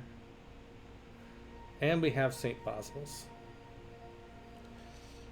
I like building St. Basil's. It turns tundra into useful tiles. So I will often build Basils in a city that's on the border of tundra land, like this one is, and it'll go out. Eventually I'll buy all these hexes, and we'll get these benefits. So, in case you're curious how that happened, what St. Basil's does is it plus 100% religious tourism. Okay, whatever. I don't care about that. In this game, because I'm not going for cultural victory. You only worry about tourism and a cultural victory. Other than that, don't worry about it. +1 food, +1 production, and +1 culture to all tundra tiles in the city. It's great. I mean, it doesn't make the hexes great hexes. By the way, if you're ever playing Canada or Russia, who actually do make tundra tiles great hexes, Canada especially. Canada's crazy good in the tundra. Like, they'll make farms in the tundra that are better than farms in the grasslands. And then you add on St. Basil's. Yeah, pretty good combo. Pretty good. It's worth playing Canada just to do that. Okay. What the hell am I doing? Okay, so let's go through our stuff. By the way, can I buy land units with faith? Is that one of the tenants? No, it's not.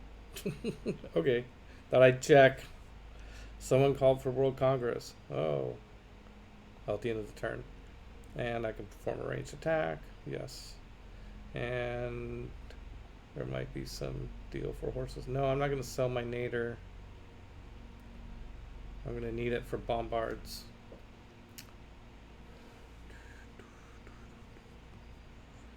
Okay. Well. And there comes a bombard.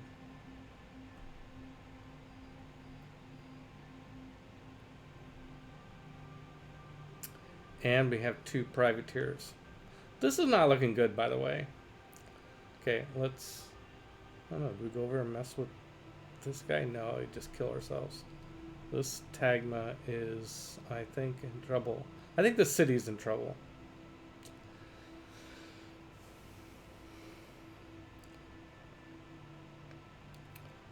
I don't know. I mean, especially if he has another bombard. That's a bombard core. You can see by the 2 little stars above it.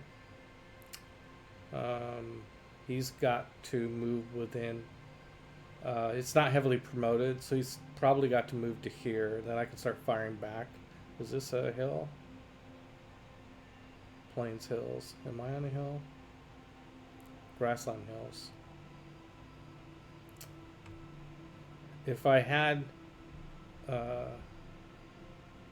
field cannons inside the city, in addition to the strength of the city itself.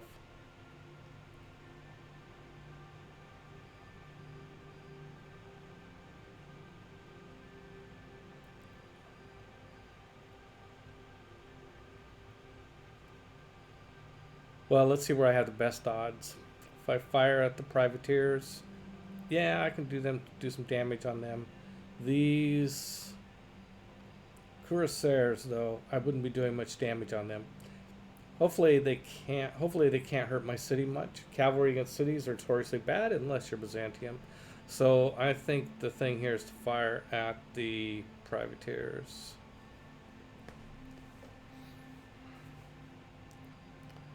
And the Tagma is going to go inside and hide. The Droman can also fire at the privateers. Probably not do a lot. Oh, finish it off. Almost.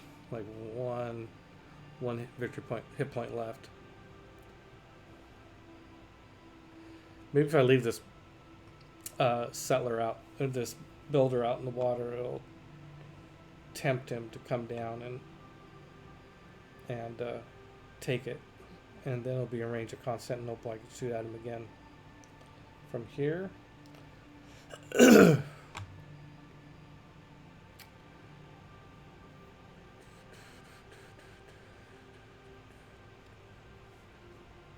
Well, I think the builder is just going to have to sit there and do nothing. I think if the builder goes into the water, then and he takes the builder with the privateer is not taking the city. Also, I think that applies to any of these guys. It's tempting to just. I think that might be the best use of the builders, just to try and take one turn away from one of these guys, so they don't fire up my city for a turn. Okay, now.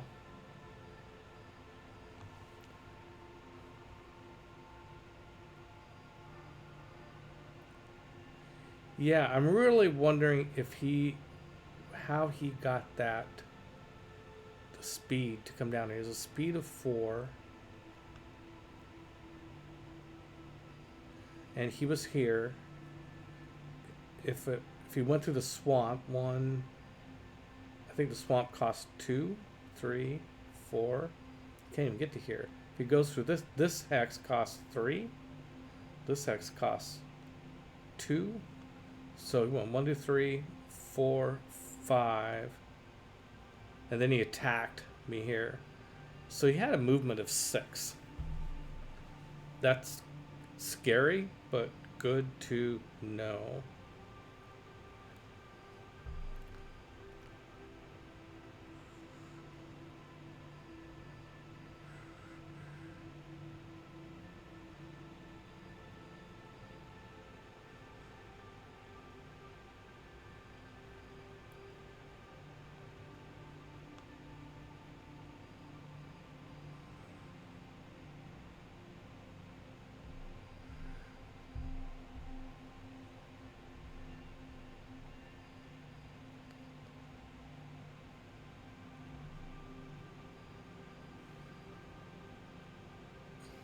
Yeah, I really wish I knew how he did that, because what you're trying to do in situations like this is calculate where his units can move and how best to deploy your units in defense based on that. So one thing I like to do is create situations where he can only attack me with 1 unit. So like this Tagma here. Now the Norwegians can attack from the water, I think, without as many penalties as most civs would. So that's kind of scary. But without going into the water, he can only attack from this hex to that hex. And then using the capital city as a big wall. If I have a unit here, he has to go through this hex to get a second unit attacking it, which is tricky. So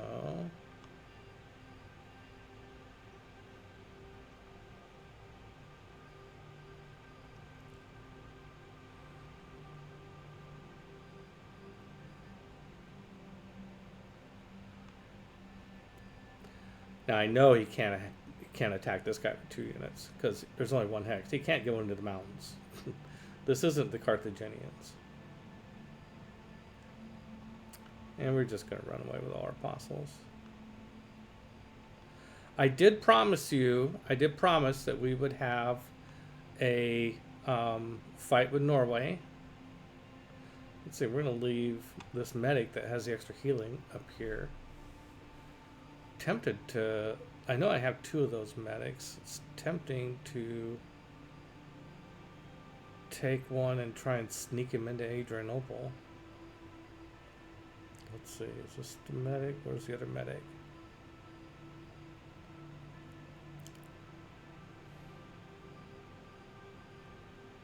Okay, here's one. Okay, so this medic... Whoops. Let's just put him out here for now. This apostle... Oh, he can't. It's going to take him a while to get there. Let's move this guy here. This apostle go to here.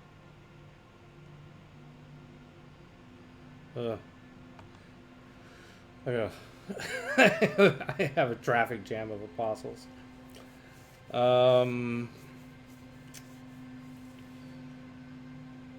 Okay, I think I'm gonna put him here and then have him try and slip out into the water, and maybe I'll destroy these ships and I'll have a good access by uh, waterway access to Adrianople. We'll see. We'll see. Okay.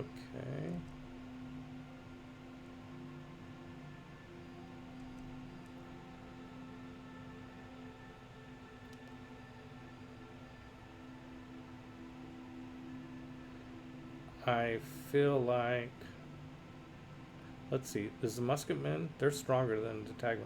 Well, I want to get this tagman out of here. This has gone. Oh, you can go another hex. Okay, so I just want to be a little bit further away.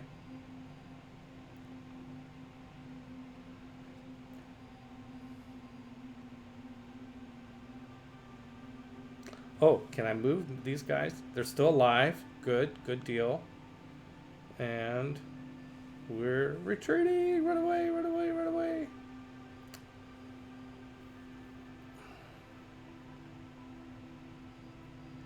Oh, interesting. So I can't move, even though they're Singaporean units that I've levied, I can't move them into Singapore. Interesting. Well, right now he's not showing any interest in Singapore that I can tell.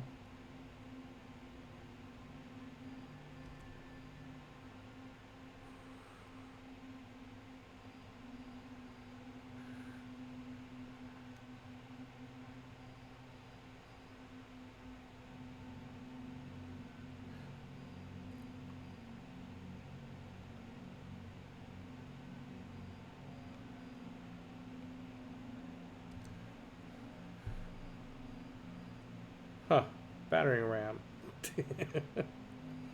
Yeah, that's ultimately supposed to get upgraded to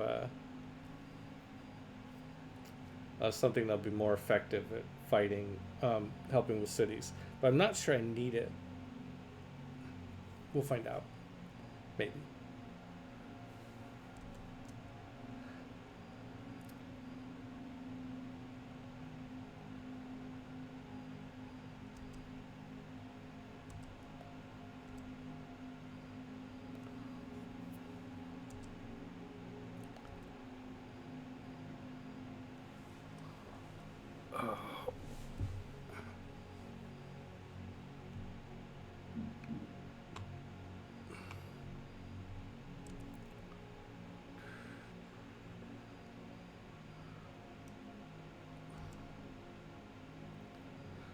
Okay, yes, Hercules. Let's get Hercules up here.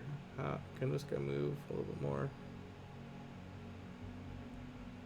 Can this guy move a little more? Yes, he can.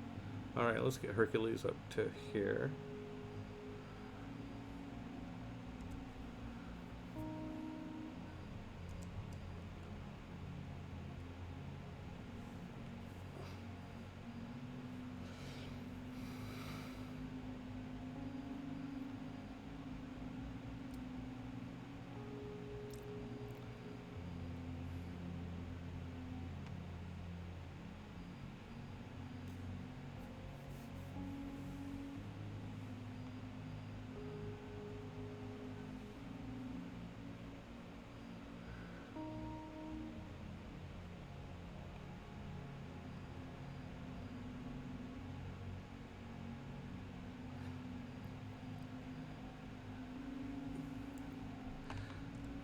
So all these units I have up here in the north, if you missed my last session, if you're wondering why I have so many military units up here, and that'd be a very fair question to ask, like what the hell is my army doing up here?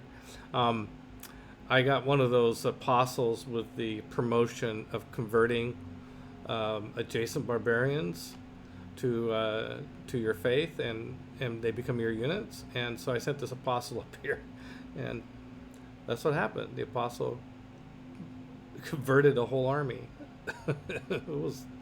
It was fun. Okay, cringe. Let's see what happens next.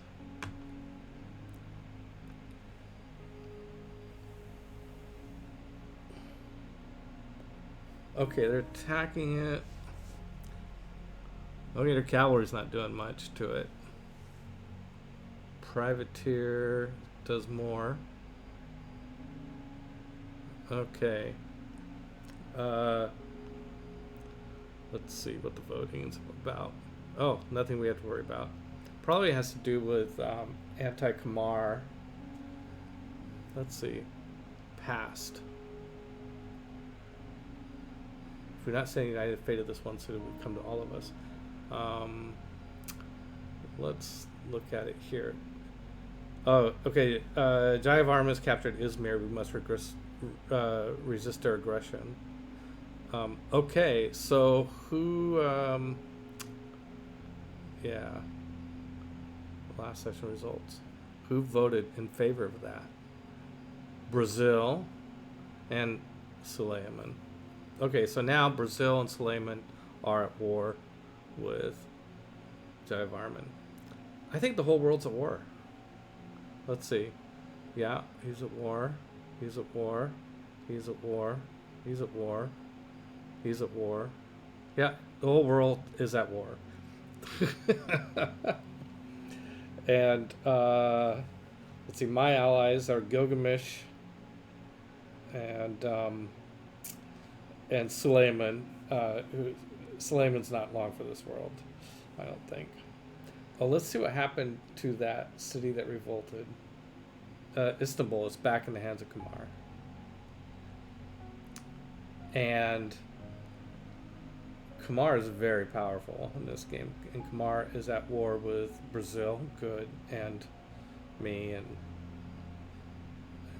we're not doing much each other. Okay, Adrianople is under siege. Yeah, that's a problem. So when your city's under siege, it has to be surrounded with enemy units or zone of control. Those zone of control don't extend across rivers or into water, so you need naval units. So if I can destroy these naval units, I can break the siege, even if all these other hexes are surrounded. The bombard is now within range, so it can start hitting me next turn. We've got to... let's see. The city attacks with a strength of 37.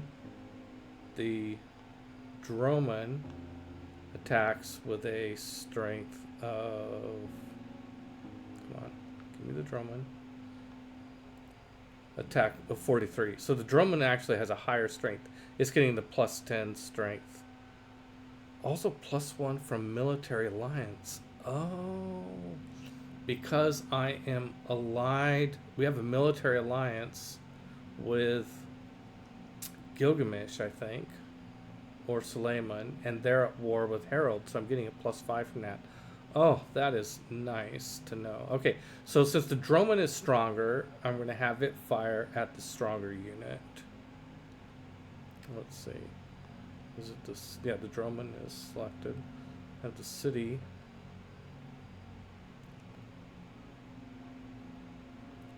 Fire there. And Droman fire here.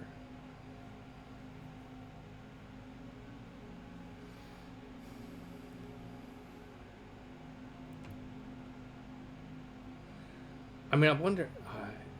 I'm tempted to move Moksha to Adrianople, but I don't know if Adrianople's going to last long enough. He's not doing any good where he's at, so I think we should move him. See if we can do that. It's a long shot, but he might show up there in time to do something. Adrianople, yeah, because he has the ability where all my units heal. I don't know if that applies to walls. Probably not.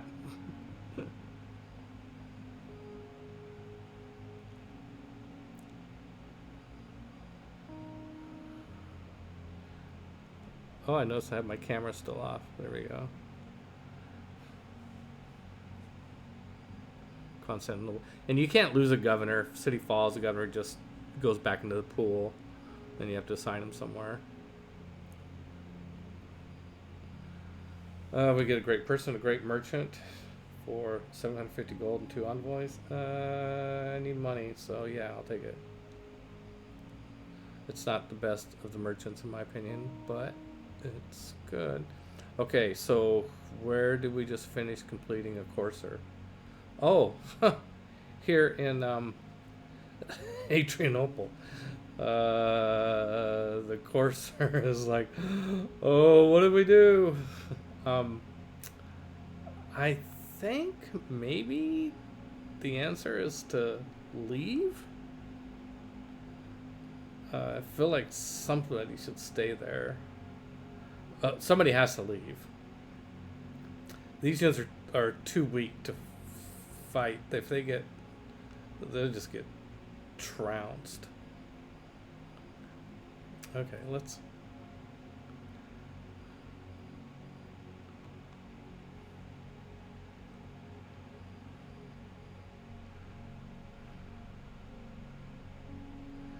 And where's the medic? Is this the medic? Yes. Okay, he's gonna head over there and see if that will help. I don't know that it really helped because the units aren't what's taking damage. It's the walls and the city itself.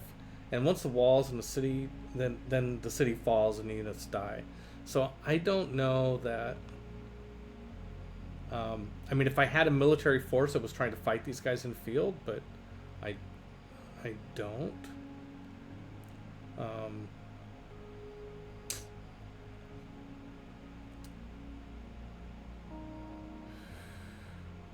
Okay, I get nationalism 2 units, and I can core up a lot of my units, and maybe I'll think about going after him in the field. But I really wanted to do this fight in his territory so I get another +10 combat strength, assuming that I convert the city that whose territory we're in.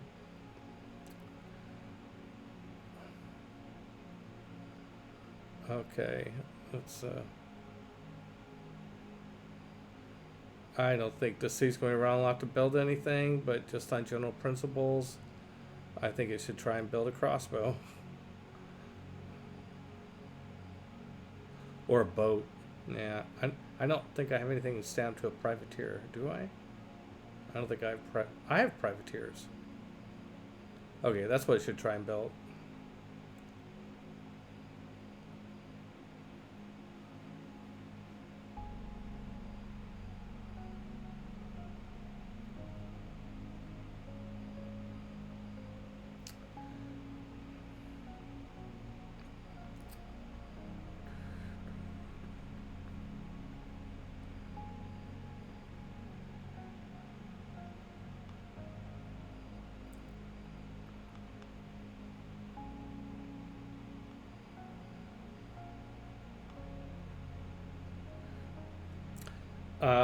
I think I'm going to want this archer as a crossbowman before another 9 turns have gone by. I can core.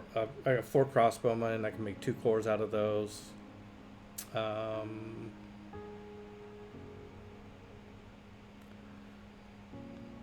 It seems pretty clear that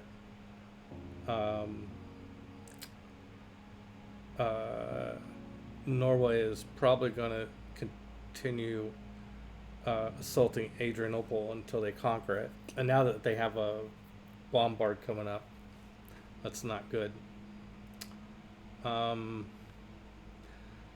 I want to be a little careful with Hercules, because Hercules, I don't want him to die. Let's see, if I mouse over a potential enemy, what's it look like? Oh, that I totally wiped him out. Oh my god. Oh wow, Hercules is... Yeah, okay, so let's get Hercules up here. I just don't want to be so reckless with him that I lose the opportunity to make the... get those free units by building 3 hippodromes for free. Okay. Okay, bombard. Stay there. Okay. I mean, you know, sometimes you lose a city. It sucks, but sometimes you lose a city. Okay, here's the other medic. I want this medic sitting here. Okay.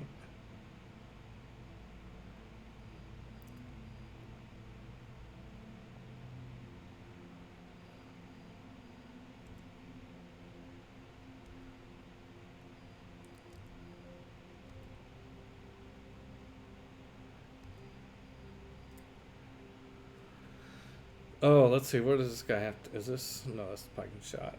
Yeah, just chill, dude. Um, John Jacob Astor is gonna go there and get me 700 gold and a couple envoys. I mean, envoys. You know, 2 envoys are nice. There's nothing wrong with 2 envoys. But anyway, I need to take a quick bio break, so I'll be right back.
All right, back.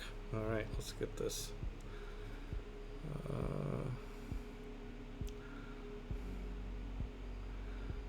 I mean, I guess I should just keep moving him away. Oh yeah, because I want to draw that privateer away if I can.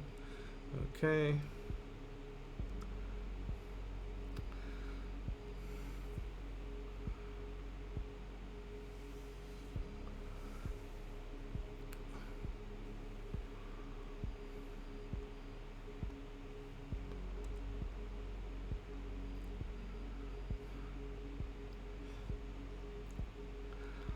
Yeah, I just don't know if I upgrade that to a siege tower, my battering ram to a siege tower, it's only going to cost 60 gold.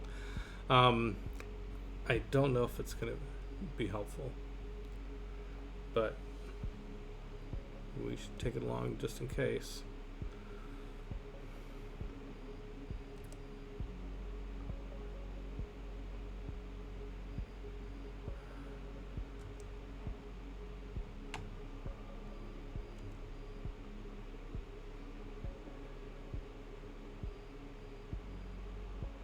Oh, here we go. We get Mulan. We discovered Mulan.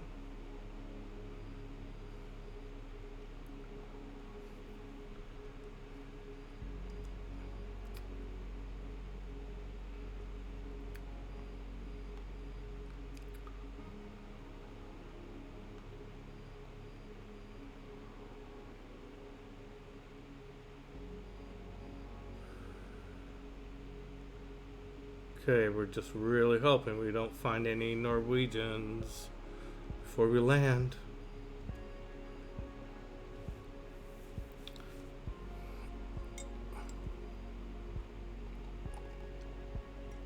Oh, he's got. Is that an AT gun? Oh my god, he's got AT crew. That's. Ah, jeez. Um, okay, good. Alright, now. Oh, we're no longer sieging. For whatever reason, for no good reason, he moved his cuirassier that was here, and by being here, it was putting a zone of control here, and that combined with his ships was put me under siege.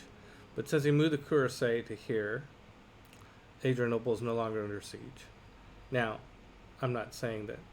I mean that's good news. That may not be enough to save us, but it's just dumb on his part. Okay, do I have my Droman selected? Droman. There it is. Can I kill him in one shot? It'd certainly be nice if I could. I did. Good. That way I can have my city range strike attack the bombard. It's not going to do much to the bombard, is it? What about to the cavalry? Not much. It's not going to do much to anything.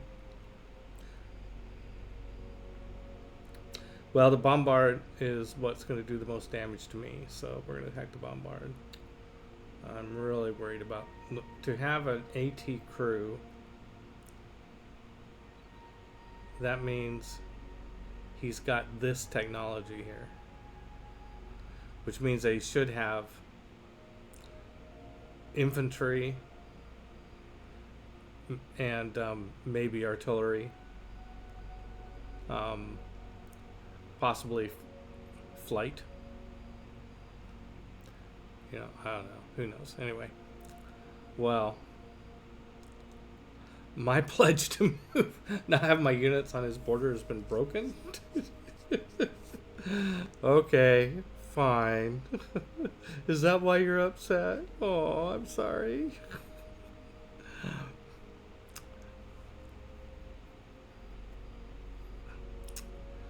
Okay, so we got maybe some new deals. Yeah. And some citrus.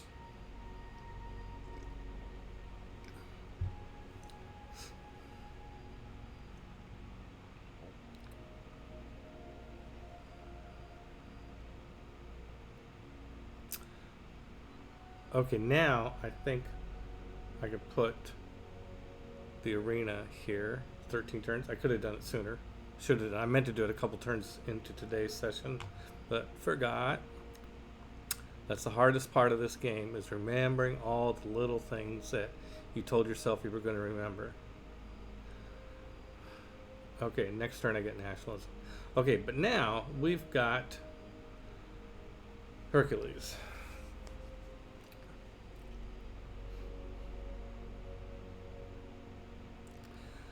I don't like him being up there where he could be surrounded by all these guys. So what I am going to do, it's going to take a little longer, maybe too long, but I don't want to lose him. So I'm going to go jump in the water. My plan is to swim around to this location here where you can't get in here. Maybe I'll come in through the city and go out here. I don't want him to be in the city, and the city falls, he dies. I want him to be outside the city where he can't be too easily ganged up on. So if I'd have been more sober, I would have had him get in the water last, or at least get by the water last turn. So that, not having that insight last turn means that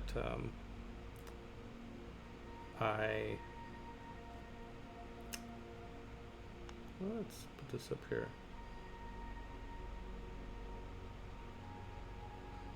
That cost me a turn.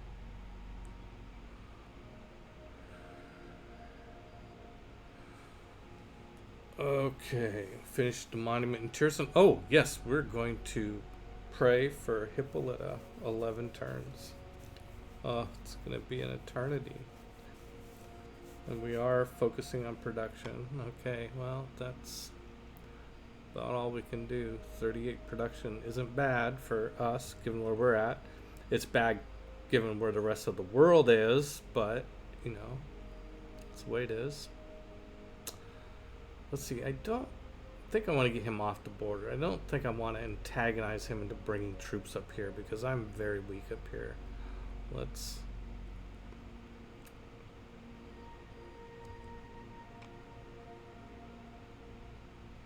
And I am going to get Beowulf in 3 turns. What does he look like? Heroes,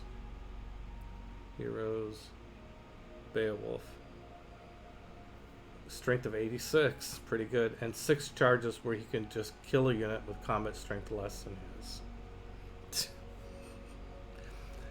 I mean, I think I should try and buy Mulan too. I mean, the heroes are so freaking good. Let's see. What's the Adrianople? Let's look. No. Let's go to yields. Sort by production. Highest production is Constantinople, which has a hero. Tirson is working on getting Hippolyta. Nicaea is working on getting Beowulf. Next is Thessalonica. Where is Thessalonica? Out here. Does Thessalonica have a monument? Yes, it does. Good. Okay, in 2 turns, it'll have a holy site, and its production will go up even further. Will it? Or do I have work ethic? I don't have work ethic. Never mind. Okay. Devotion to Mulan. Why not? Let's get Mulan. Why not?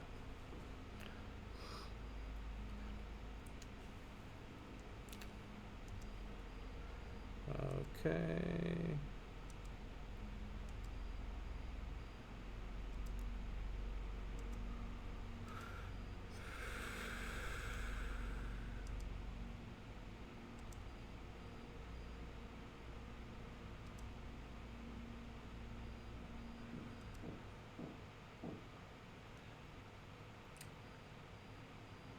Okay, so this is that apostle with the medic ability.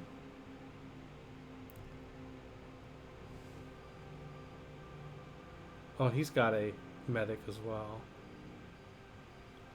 Wow. Okay. I know, anybody's watching this who knows this game well is like, Peter, give up, dude. But I refuse to give up yet. We're going to fight these Vikings, see if we can do it.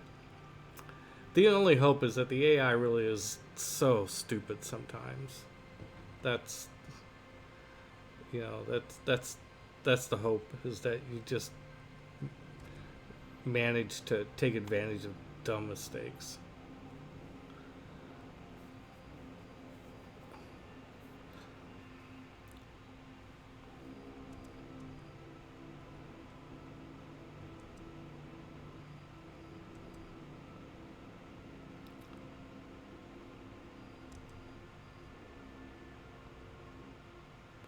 This is a spearman, not a... Yeah, okay. Make sure it was a spearman, not a pikeman.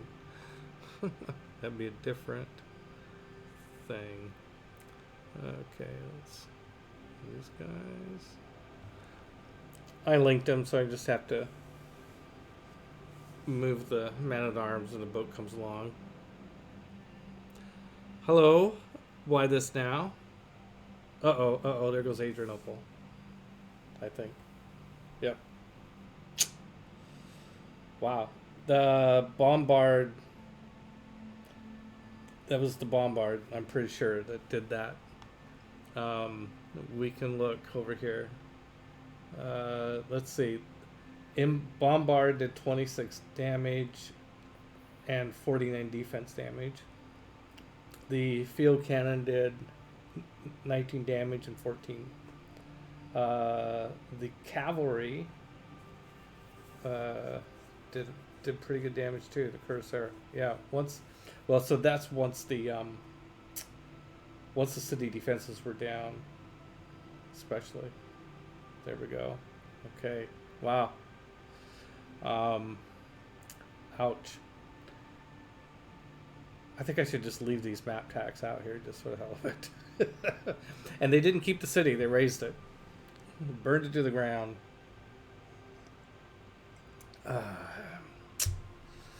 Well. Okay. Well, let's see if they come after a second city. So now I can be a bit smarter with Hercules. I don't have to expose him. We can just kind of retreat back and like, okay, guys, have it your way. You won that one. And let's see. Their movement, I still don't know why. I'm still mystified as why their movement was so fast before. Oh, maybe. Maybe I should do something smart here and look up.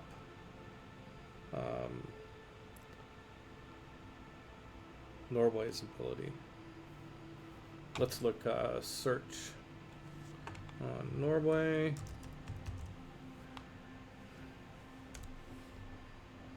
Norwegian Civ 6. Okay. They can enter ocean tiles with shipbuilding and civic cartography. Okay, they didn't center all units. Pay no movement cost to embark or disembark.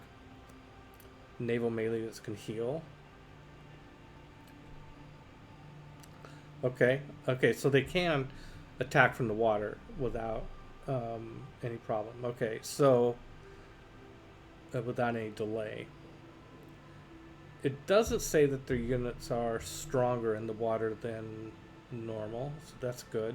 The Berserker is the unit that can plus on combat strength versus anti. This gets +2 movement with starting its turn in enemy territory, and +10 combat strength when attacking. But these Berserkers, I think he's got Man at Arms now. Oh, they replaced Man at Arms. I haven't seen any Berserkers yet in this battle.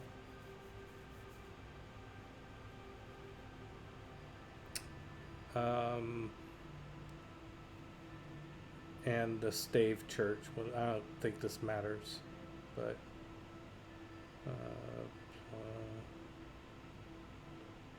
okay, whatevs. And then Harold, as a leader, what does he give? He has higher production versus naval melee, coastal raids, Viking longships, production. Let's see, science, mines, culture, faith.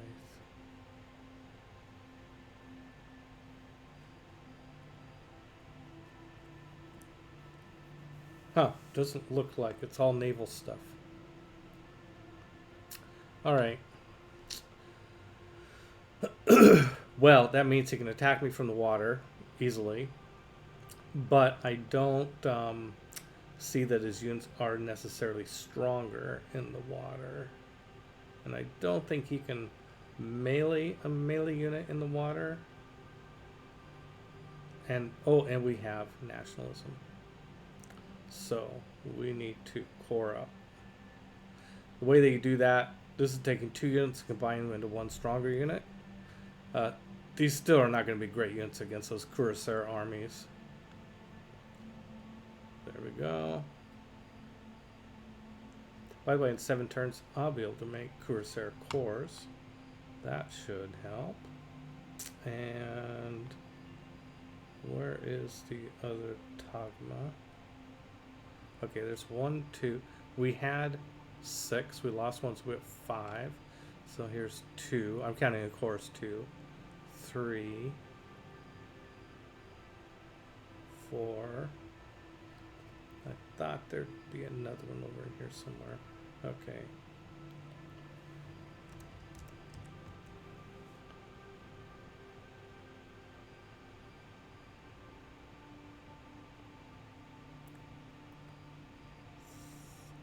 I lost the one that was in. Okay, that fight up there with Adriel cost me 2 of them because that's right. There was one in the initial assault, and then I had one in town when it went down. Probably should have pulled that one out. Okay, so this guy and this guy, they can meet back here.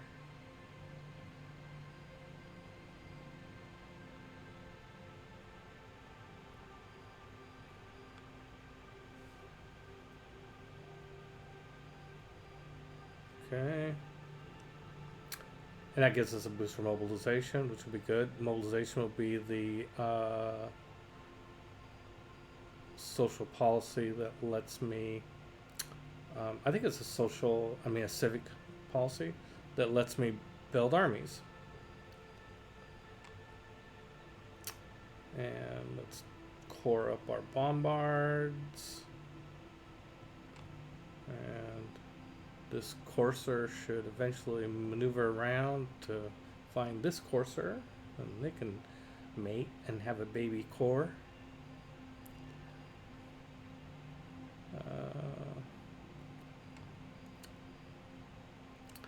Apostles can't core up, neither can heroes. Let's get my 2 musketmen cored up.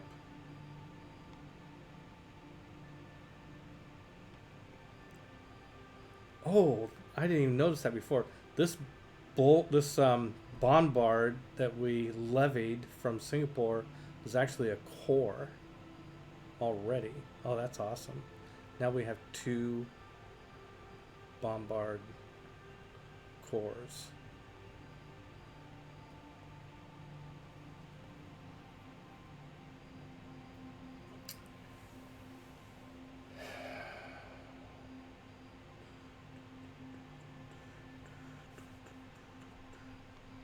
All right.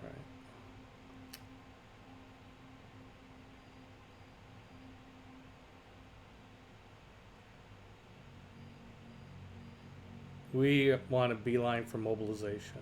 That will let us build armies. So, we need these 2. Do we care which one comes first? Oh, let's see.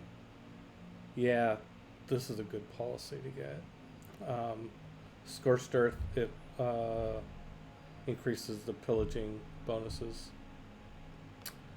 Okay.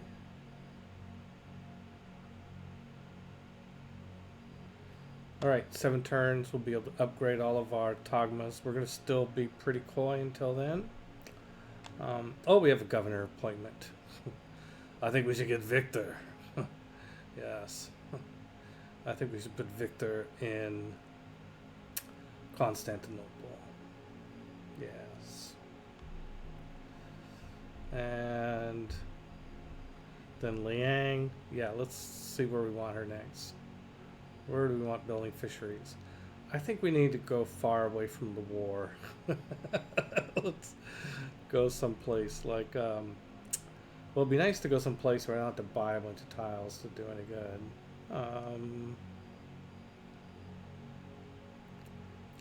I guess Antioch, I could do those 2.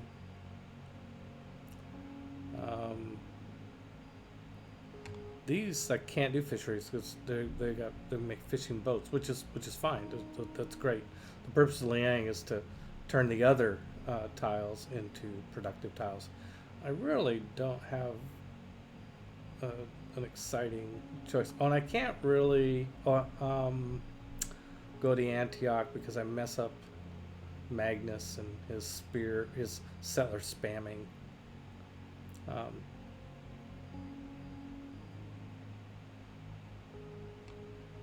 Also, we need to have, speaking of governors, we need to put Moksha in Nicaea.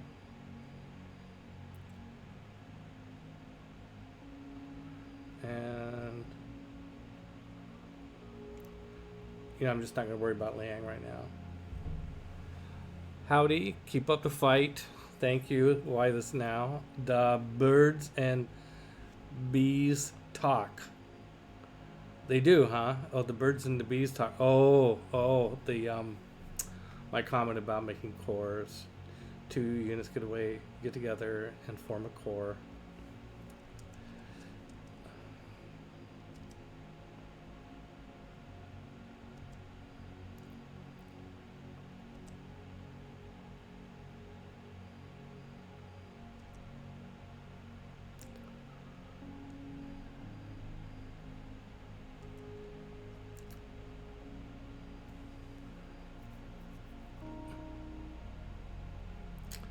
Oh, these are ripe for improvement.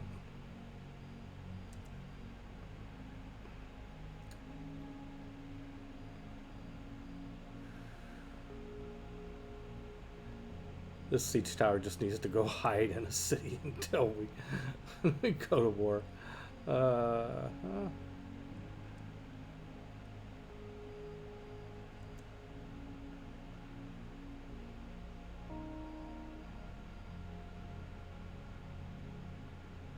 Well, if we were really brave, we would come around here and settle close to the action, but I think I'd rather be a little bit later to the fight and be alive. So we're gonna settle right in this cove here.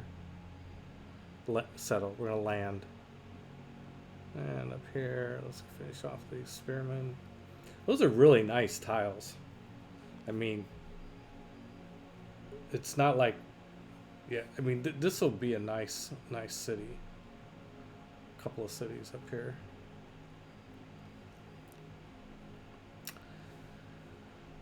Okay.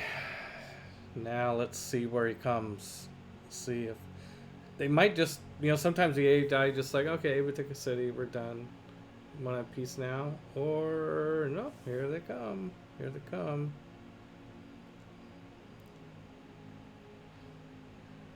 We will not be so docile in defending Constantinople, though. Okay, so let's think about what we're going to do. We have a privateer here. We don't have much in the way of ranged weapons, but we will shoot at him with what we've got. Range, city strike. Go ahead and shoot there. 27 damage. Yeah, it's not going to do that for long. This is going to block my courser from getting to where I want to be. I could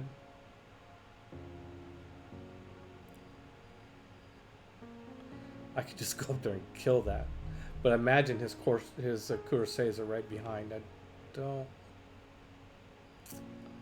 think I want to do that, but I think I'm feeling brave enough to put Hercules here and then bring the courser into, and I think I'll bring the pike and shot up to here. Let's make him attack on a narrower front. Okay, let me get my courser to here. And we're going to bring the Tagma Corps up to here. And this courser is going to go down here so we can core up with this courser. And this Tagma army is going to go around, not army, corps, excuse me, is going to go to here. And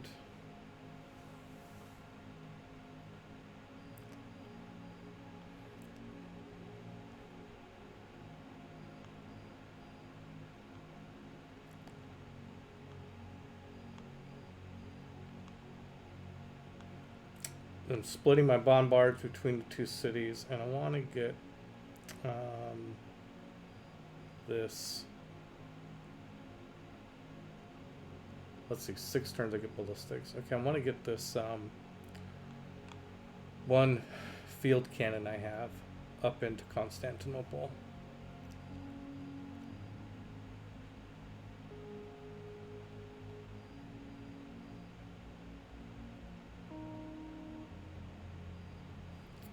Oh, Suleiman has made peace. Did he make peace? Or did he just get wiped out?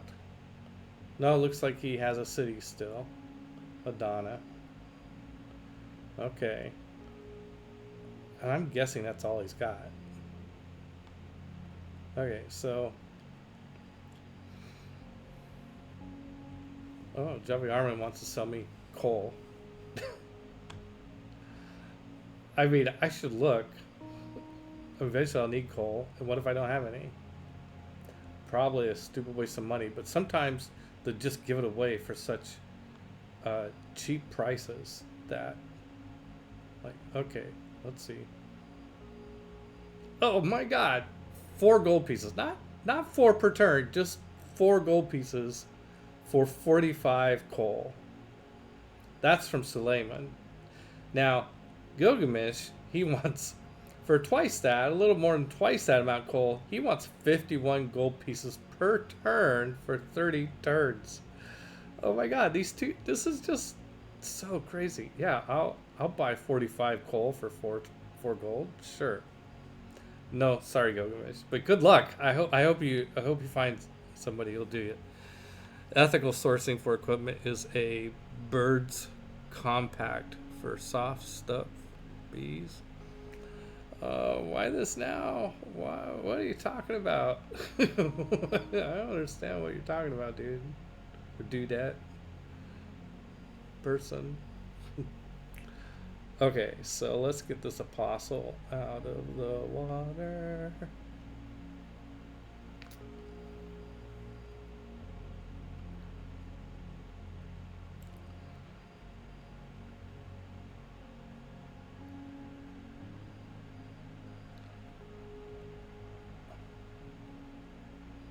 Okay, so Militane is starting to build this.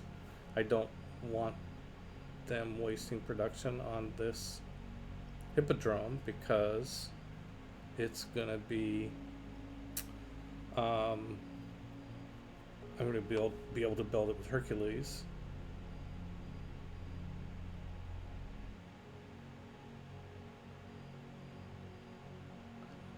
Let's see. I'm just gonna take it off of here for now. Now, where are my map tacks? Yeah. Okay. Make sure I have a map tack here.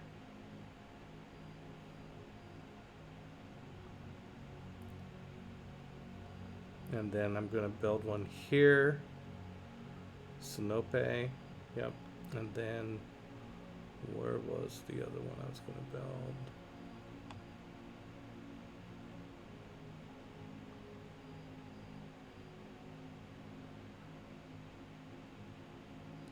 Oh, I think it was this one. Australia. Yeah, no danger of it finishing the walls too soon. Okay. That's fine. Those are technical jargon for military sciences. Dude, I'm a dude. Military sciences. Okay, alright. Well, you got me there. I am not familiar with those terms. Even though I was raised in a military house where there was a lot of military jargon. Well, let's get this builder out of here. And I think I don't. Now that I got my cursor through there, I don't see any reason to be up there that close with Herc. And well, so far so good. The crews are getting hopeful. They're seeing land. Oh, this guy's not going to be able to run away because he's back against a cliff. That's nice. Builder. Oh, let's go grab this quarry.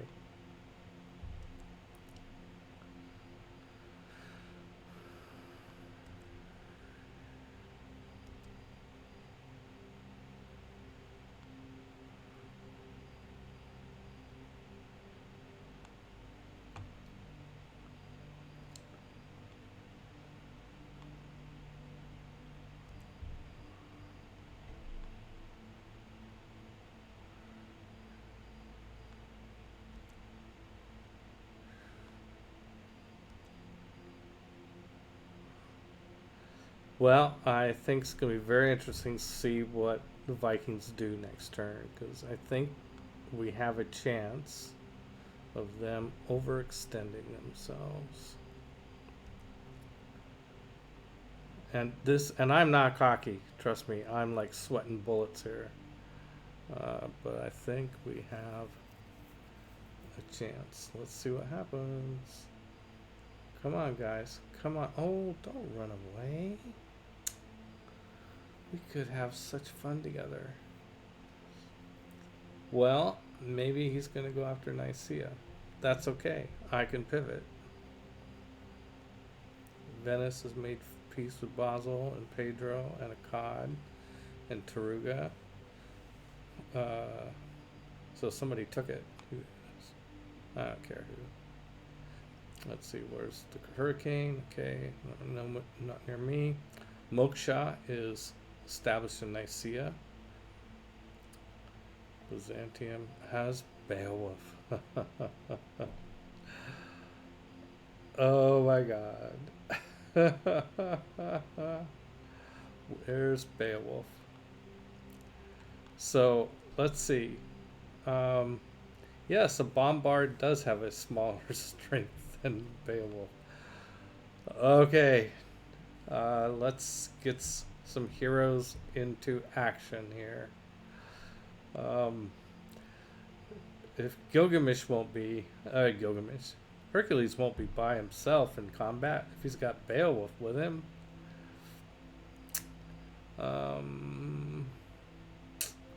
Let's see. Cursor has a movement range of 5. Let's go to here and see what we see. Nothing. Well, it doesn't really matter where those cursors are. We know now that they're so fast that they could come at us. Okay, that's as far out as I want to go with. Let's see, 2.75. If I move one at 1.75, I move back here. At 0.75, I can get to here. If I counted right. I'm not very confident in my terrain counting skills, though. Now, the cursor is got a strength of 56. These Togma cores have strength of 60. These are the guys to have up on the front lines. The cursor, you can come back and pike and shots. Can't wait till I have a core of those. Okay.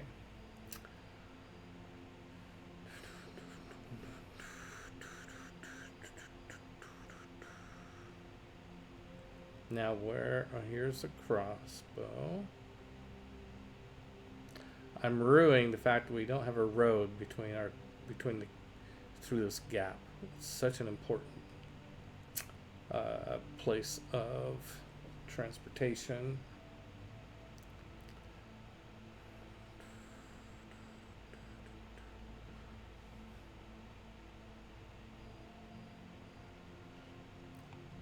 All right, I think we just kind of hang out and see who comes calling, if anybody.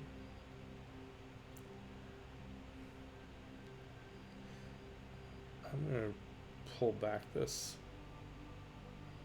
apostle, though. If he's coming after Nicaea, I could see him coming through this way, too. Or, you know, maybe he's just going to wander around the desert and not do anything useful, just trying to freak me out. Okay, we finished devotion to Beowulf. What military unit do we want to make next?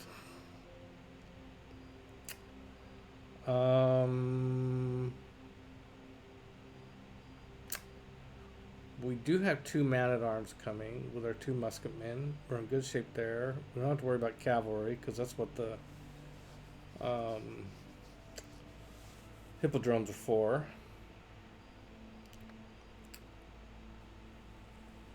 We've got 2 bombards. We're building another one. Let's build another bombard.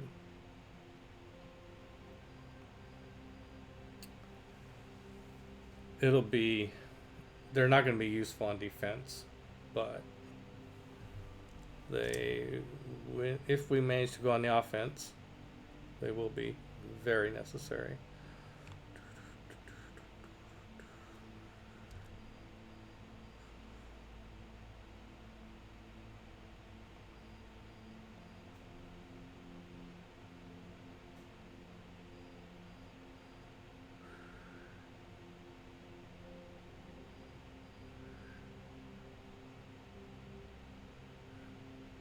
And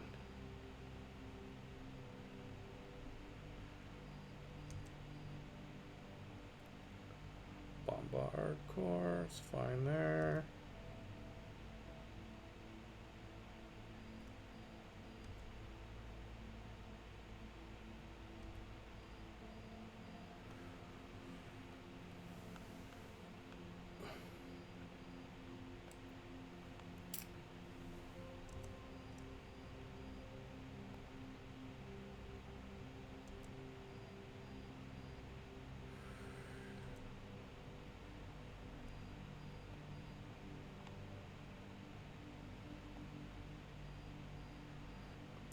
We have all the hexes on that island spotted, so there's no chance of a barbarian outpost showing up.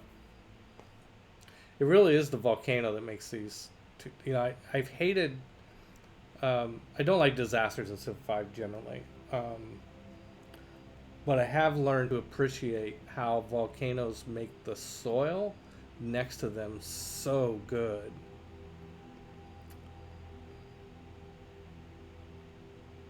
Victor is now established in Constantinople. Okay, 4 turns to ballistics. And now we don't know where is...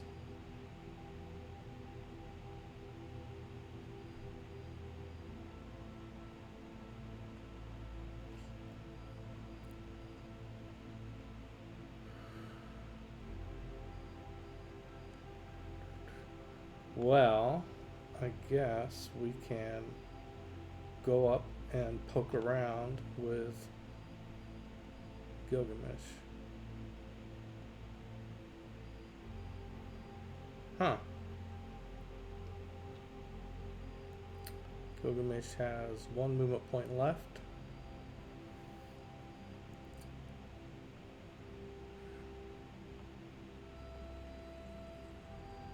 There's a bombard.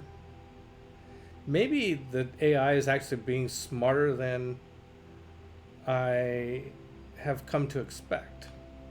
They're like, oh, maybe it's seeing, maybe it knows what Beowulf can do. And it's like, I ain't getting anywhere near that.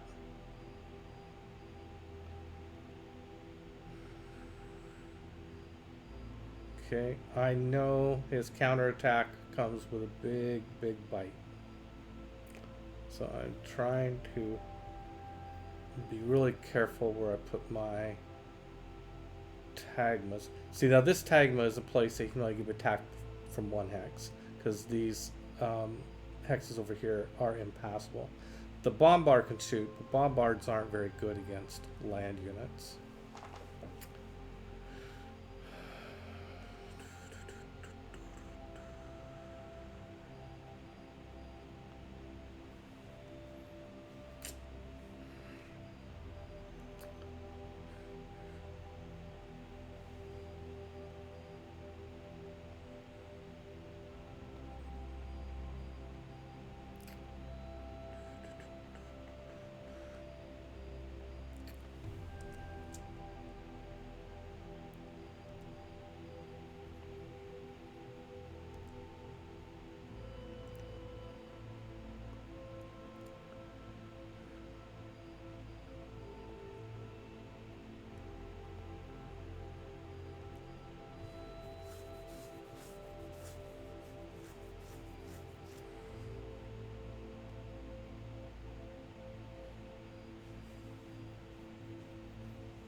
So it does complicate matters, the fact that we're at war. I can't send the apostles sort of forward willy-nilly into his territory because he can kill them.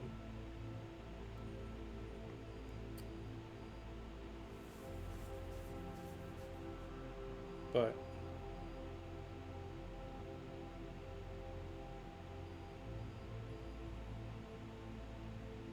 we're not going to get too much more aggressive than this. I would love to sort of taunt him into coming back out and playing in the desert here while I've got Beowulf and Gilgamesh there. But I do need to peel off Gilgamesh and have him, he's got this other really important mission that he needs to do. It's like, oh man, do I take my strongest unit off of the front lines to go do what needs to be done? Okay, let's unlink this, guys, and my man-at-arms will go to here. And this guy, I think, is just going to go get in the harbor.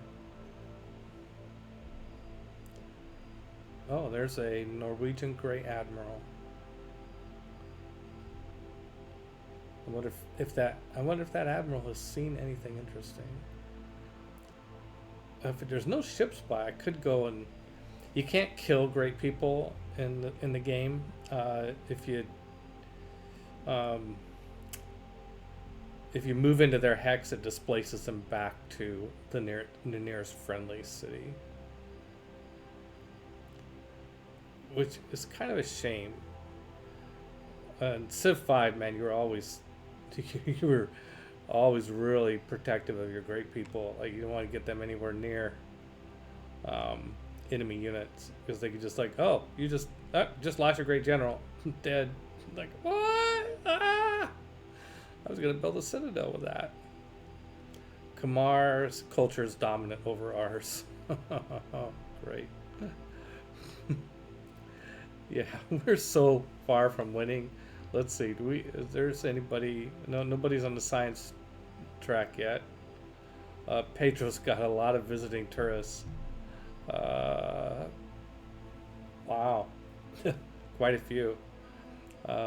Domination, just Jaya. Religion, no. Diplomacy, no. Nobody's close. All right.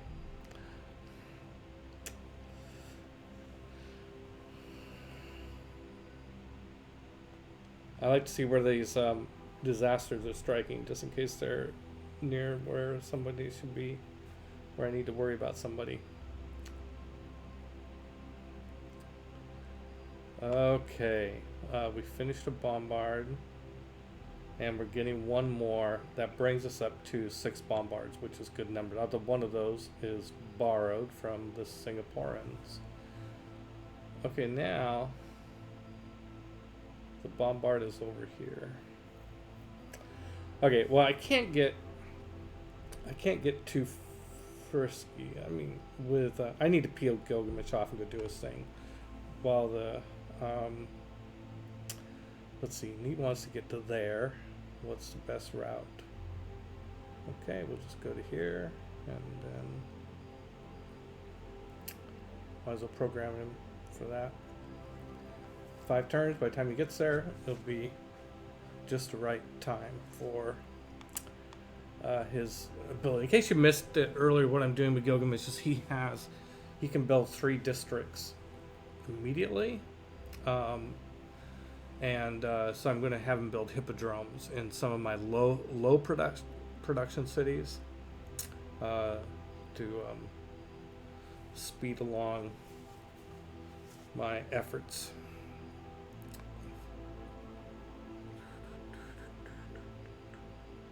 Okay, we're just gonna come back here. Yeah, I think Beowulf is really strong. I'm gonna get him over here and see if I can go kill that bombard. But I don't want to be out here too forward of a position and get lose more units. So we're just going to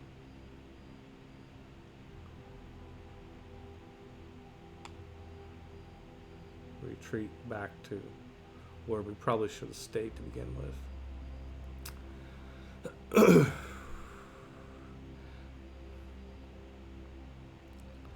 It'll be different once we upgrade all of our Tagma cores into Cuirassier cores. Then we'll be better position, unless all of his Cuirassiers have become tanks by then. Did we win yet? Hi, Lord Master Ski.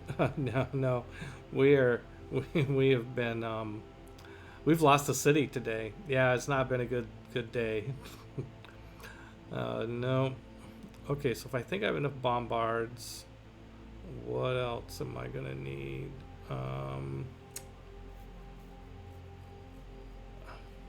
Probably more.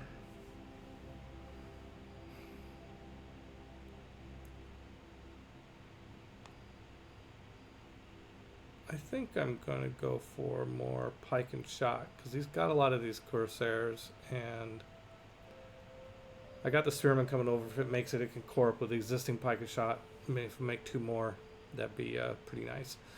Oh, Necropolis finished the shrine. Yay!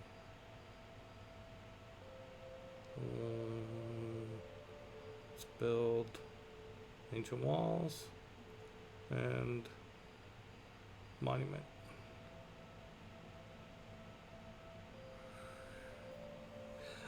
We lost Adrianople. See that little circle here? It looks like a, one of those signals to the aliens. Yeah, that used to be Adrianople.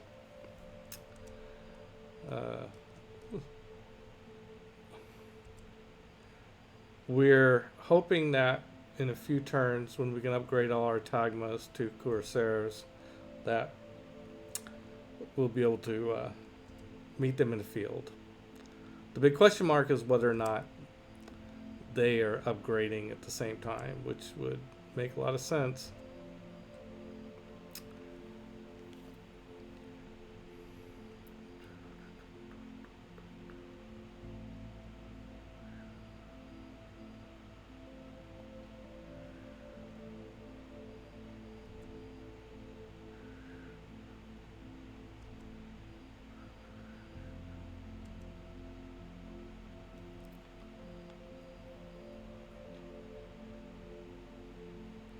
Let's see, I've got enough builds. I can come over and take care of this little thing.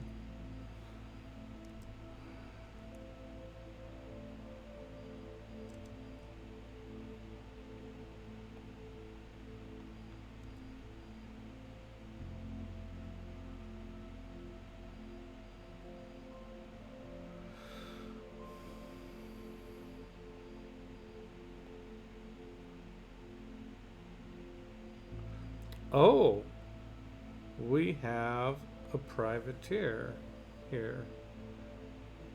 It's that one we injured.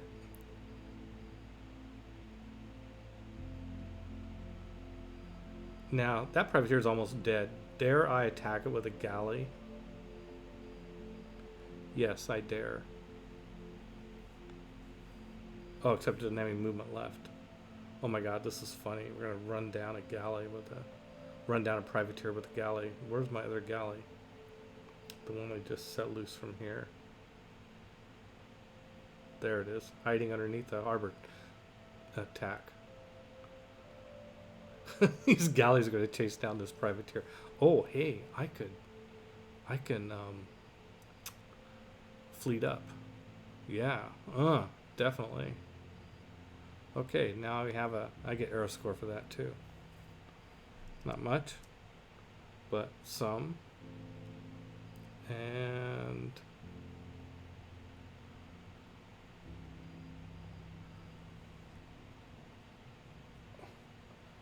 let's see what the privateer does. I hope he goes after my spearman, because that means he'll be in range.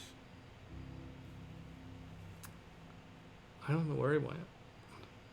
I don't think that's him. I think that's just a fishing boat.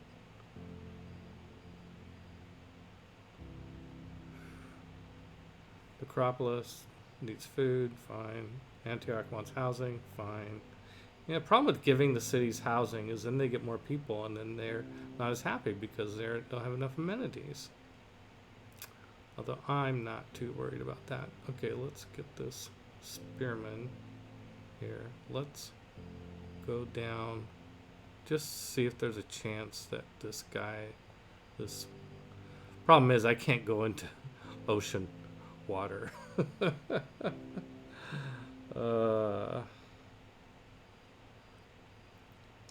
Let's see. I think fastest way is through. Yep, through the woods, get over to flat terrain, and then take the road into town. Okay, these man-at-arms will upgrade to musketmen, and so I will have another musketmen corps. Oh, here we go. They're going after Singapore. Oh, those bastards. Okay, well, let's see. Does the base strength is... Let's see. I gotta look and see what his ability is. Target an adjacent enemy unit with combat strength less than Beowulf's. Well, let's see if this works. We're gonna go here and target this guy. Dead. Hercules, I got it. I got this. Don't worry, dude. Oh my god. And we got Hippolyta on the way. And then 9 turns. And then we got Mulan coming along. Yeah, okay, so, if you can't keep up with the technology and produce great units, then I guess what you do is you just go for the heroes. Okay, and there is a Kurisei Corps, and there's a Bombard Corps. It's got another anti-tank corps. Oh my god. The anti-tank corps might not qualify as being a weaker unit. Oh, maybe it is.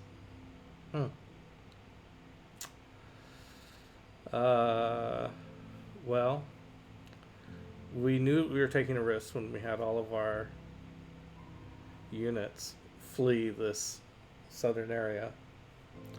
It's okay. We're going to be able to hit back here soon. 2 turns, we get Kuriseis. Okay, let's start bringing them up to the lines. I wonder if we should have one go around. I think we probably should. Oh, let's just have them get in the water. Oh, wait. Are they going to be as dumb as... Yeah, let's not have them be in range of that field cannon, though.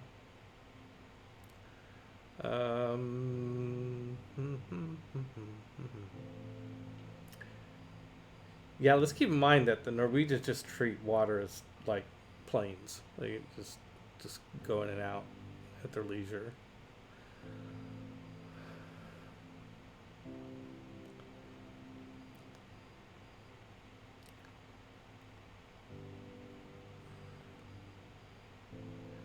Just gonna have him go out and come back.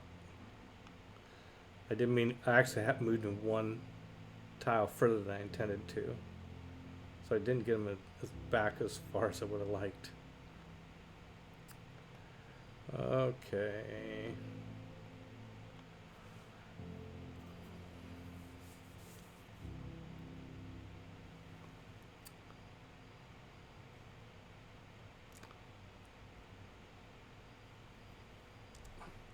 Yeah, I really don't want him to take Singapore. Although Singapore, I think will be... Oh my god, it's going to be a lot tougher than Adrianople was. It's got Renaissance walls, which is pretty nice. If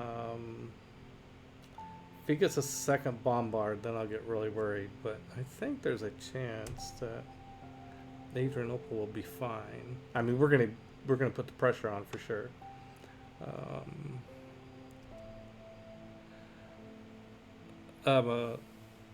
Cheers, piece of fruit. Hi, welcome. welcome to my chat room and Peter versus Machine. Cheers back to you. And Lord Masterski says, my last game I had a few revolts due to overpopulation. Oh, yeah, that can choose the pantheon of fertility, they said. Expand your population, they said. Now, did they actually revolt, or were you just getting like, oh, our people aren't happy, they might revolt? Because it's rare that they do, unless you build your city right next to somebody else's city, and then you get loyalty problems, and then the lack of amenities can definitely accelerate that. Oh yeah, we're gonna build some really nice lumber mills up in these jungle hills. And you can come back from there. Okay, let's see what happens here.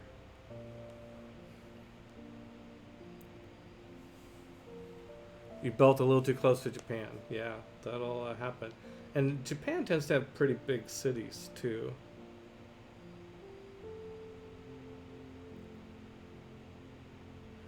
Okay, yeah, so it looks like pretty much everybody attacked Singapore, all these units, and they didn't do that much of a dent.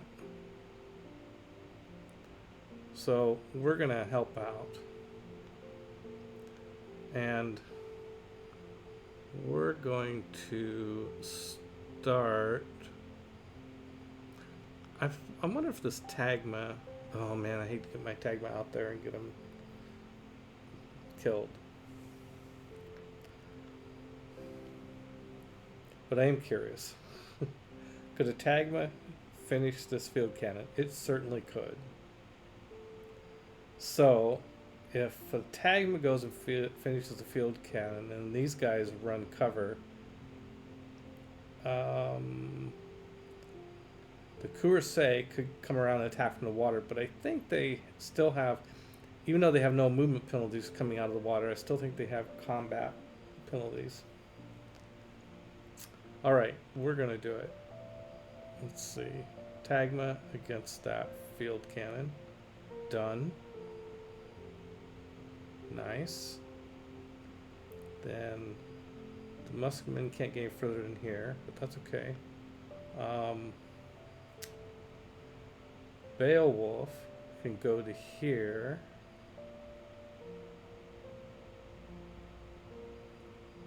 And can it kill?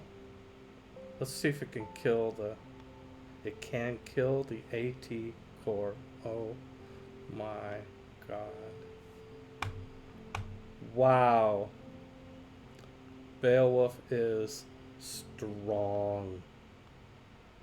Really strong.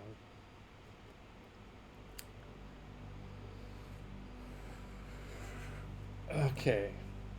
I'm a little worried about what the counterattack looks like, but I think there's a chance that we'll be fine.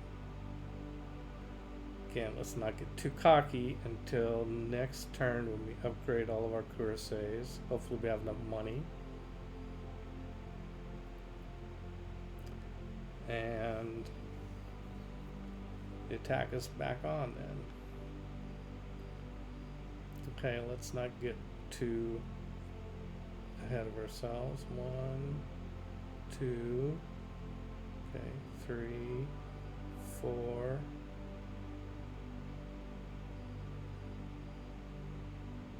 5. Just go out there and do a little sweep, come back. That 1 extra movement point helps. Choose production. Oh, you finished your walls. Good for you. And you've finished your hippodrome already. Okay. And I think we talked about this, but you didn't really have a good spot for a holy site. Oh, but you built one anyway, and it's fully developed. Okay, great. Okay, holy site and hippodromes are the top 2 priorities. Then it's money. I know, science. Yeah, that'd be nice. Okay, we'll start building a harbor. Sounds good. Never met a mean Buddhist before that game. No. Oh, dude. Um, never been to Sri Lanka, huh? They're out there. Okay.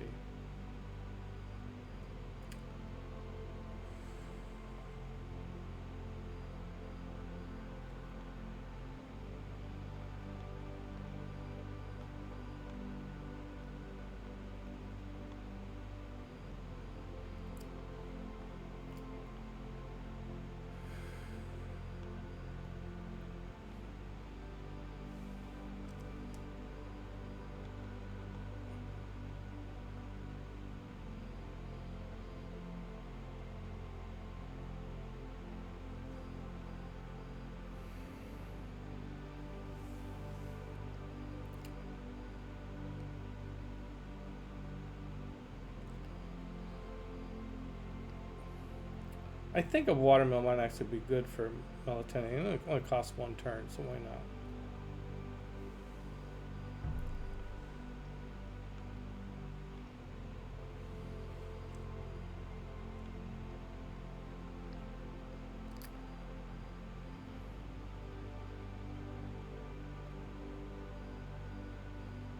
Well, I think that privateer got away.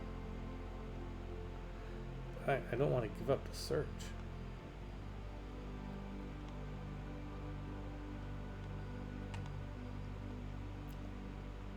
Oh, just got to go back there. Why it's not? I worked for the 14th Dalai Lama. My drill sergeant said, please and thank you more. Nice guy.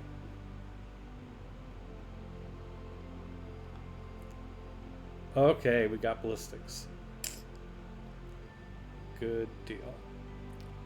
All right, so now what we want to do is upgrade our Togmas. Oh, and our Togmas survived. Can it upgrade here in Singapore? Yes. I think we're going to do that. Well, and here we are. Foolish. Well, we're going to find out right now whether they're stronger in water. Let's go here and use the Beowulf ability. Let's see. Kill the Corsair core. Oh, and by the way, I think he can still attack. So he just attack like normal attack and wipe out the bombards. Okay, I'm feeling a lot better about this game. Beowulf has how many charges left? 3. But he's used them very well. There was no,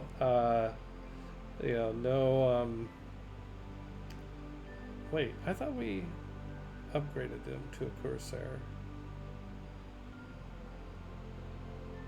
There we go.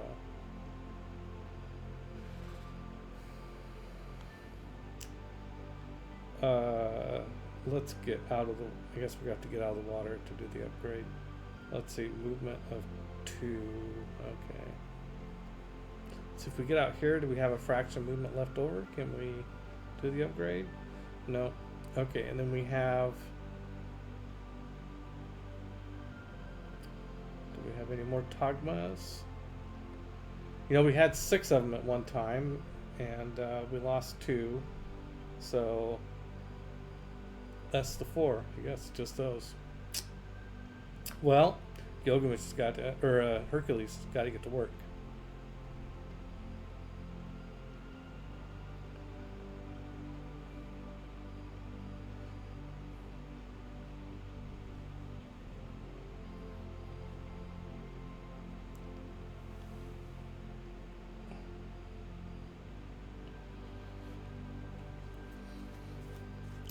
Well, what we want next on tech is we want military science. So that's where we get line infantry and cavalry. Line infantry will be a significant upgrade from our musketmen. And so we're going to go printing along the way.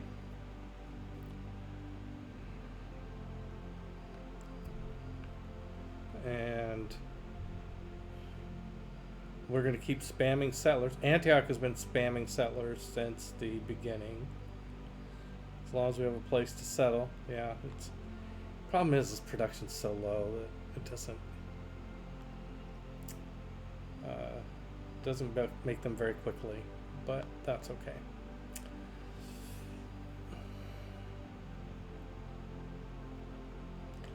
Oh, Melatonin finished the oops.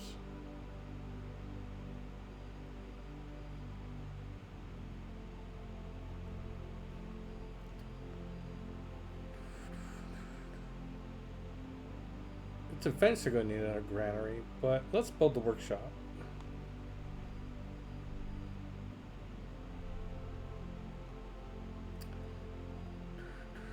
Oh, that's the other upgrade thing we got to do. We got to upgrade all our crossbows into, I knew I was missing something. I knew this term was going to be more exciting than I had given, than it felt, right? Yeah, this is also a major upgrade. Field cannons, like, the archer track, the ranged unit track, which starts with slingers and goes to archers and crossbowmen and then field cannons and then machine guns, is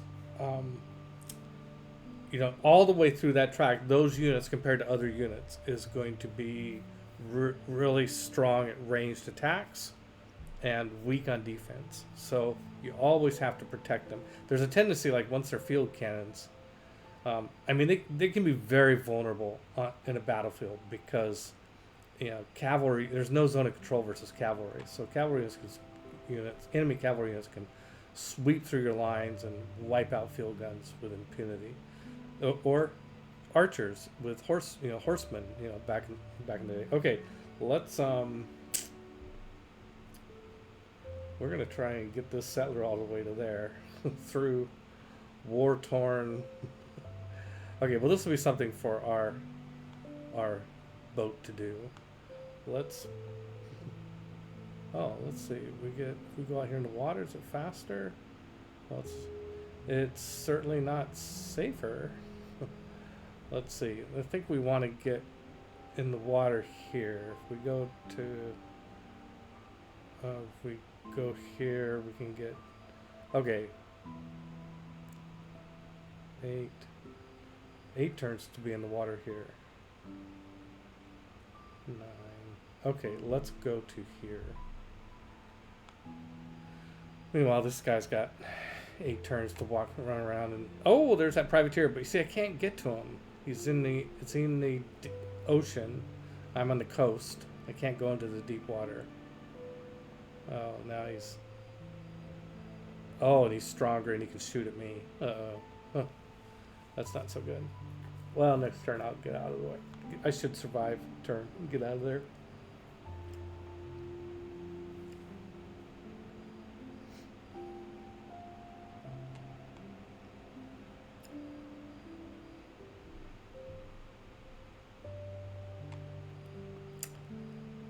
Well, this has turned out to be really decent. Beowulf has really made a huge difference. Do I have any movement left? Can I do my charges? Nope. Gotta wait a turn.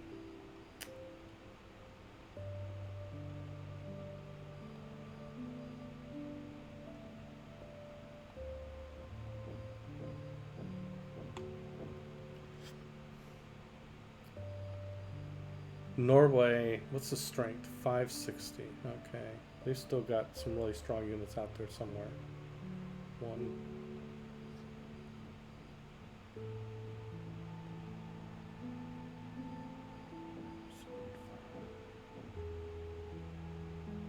Okay.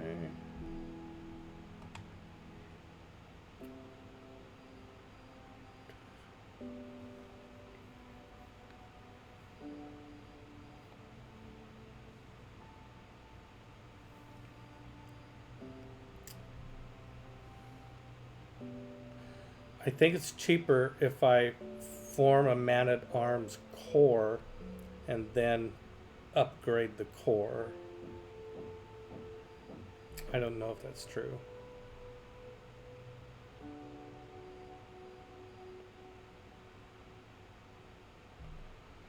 That's a nice lumber mill. 3 food, 4 hammers. Don't mind that a bit.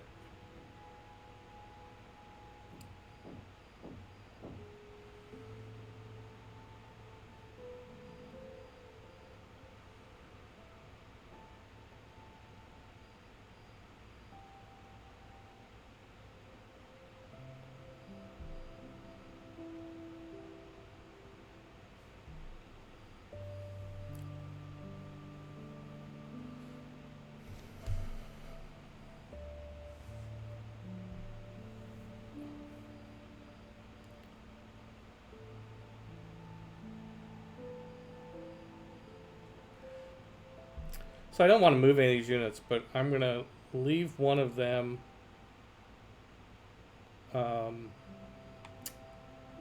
awake, so that forces me to go up and look at this island each turn and make sure it isn't something untoward happening. Well, we have done a pretty good job developing all these tiles.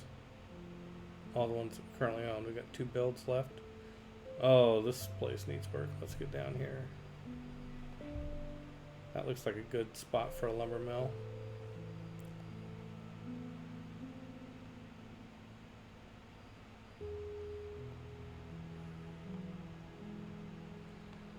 Hercules. Okay, so now for this to work, we've got to do is rotate this up to the forefront and then have it use 2 charges. Instant Hippodrome and instant Cuirassé. Yes, indeedy. And then, as much as I'd like to finish that Renaissance wall, what I'd really like to do is get an arena. How much does an arena cost? 900 gold. Well, I think we're just going to have to build this one. By the time we... let's see,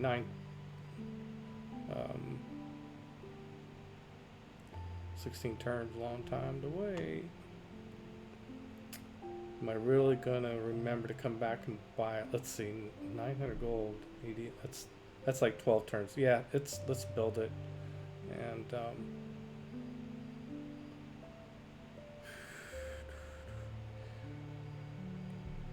you know, in the whole course of this game, Norway has not been particularly aggressive with ships. So as much as I like the idea of... oh, and the Cuirassé gets to move this turn too. Awesome.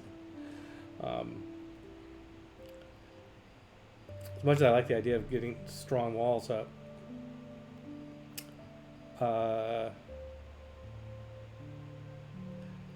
let's see. You know what we can do is we can find out. Okay, so upgrading a musket man, upgrading one of these to a musket man is 125 gold and 15 nader. 125 and 15. Okay, now we're gonna do that. That's not gonna let me 125 and 15. We'll try and remember that.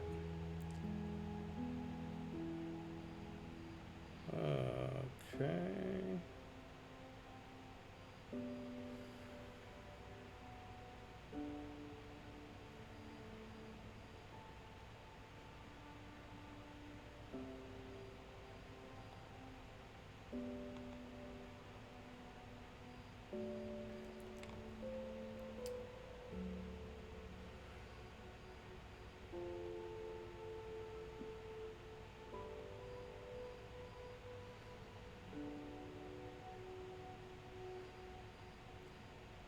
Let's see. Let's might as well heal this cursor up.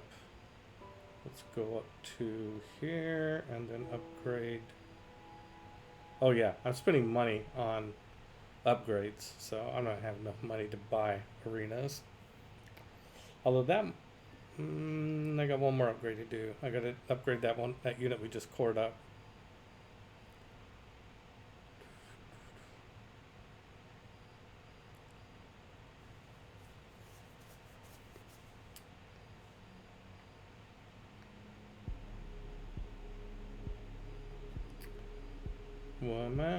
Come out, wherever you are.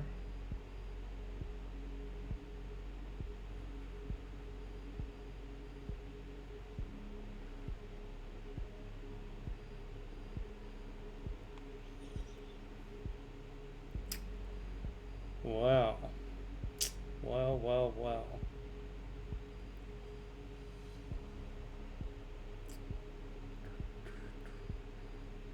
I think it's time to cautiously start moving an army. Now,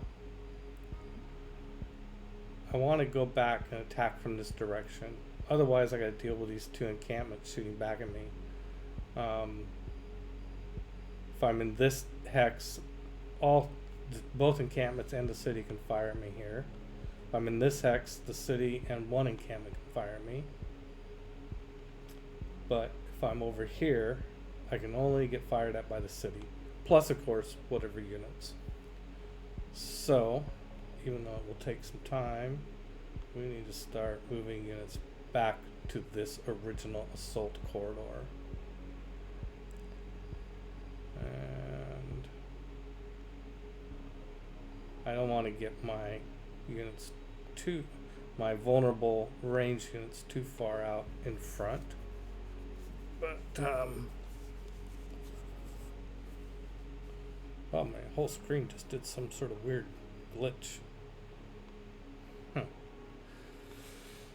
Don't worry about that, Peter. Alright, next turn. Let's see if any Norwegians show up over here. I mean, they're Norwegians. They know Beowulf.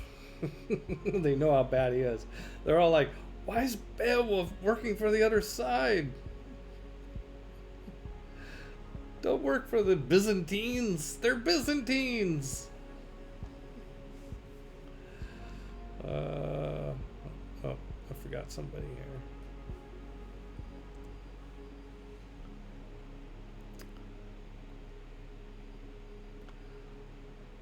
Well, he left my my galley alone. That's interesting. I lost my Drummond when I lost Adrianople, didn't I? Yeah, I did. I didn't really realize it until just now. I was like, wait a minute. I got a galley fleet. Would it be cool if I had a Drummond fleet backing it up? Like, I know I got one Drummond. Oh, wait, no, I don't have one Drummond. Okay, there's a hero that's reached the end of their life, but it's not one of mine. There's a volcano going off. Okay. Nicaea wants housing, but you give him more housing, then you just get more people. Suleiman wants to sell me coal. Oh, let's look. I can stockpile. Yes, another 24 coal for 4 coal. My gosh. Hey, anybody got any aluminum that they don't know what to do with? Oh my god. Oh, 59 gold for 30 turns? Yeah, no. I'm looking for deep discount aluminum or oil or uranium. This is like the thing to check. Like, because I think what happens is people discover it, but they don't know what to do with it yet. Like, oh, I found coal, but they haven't built a coal plant yet. So, you know. Okay, now it's a new turn.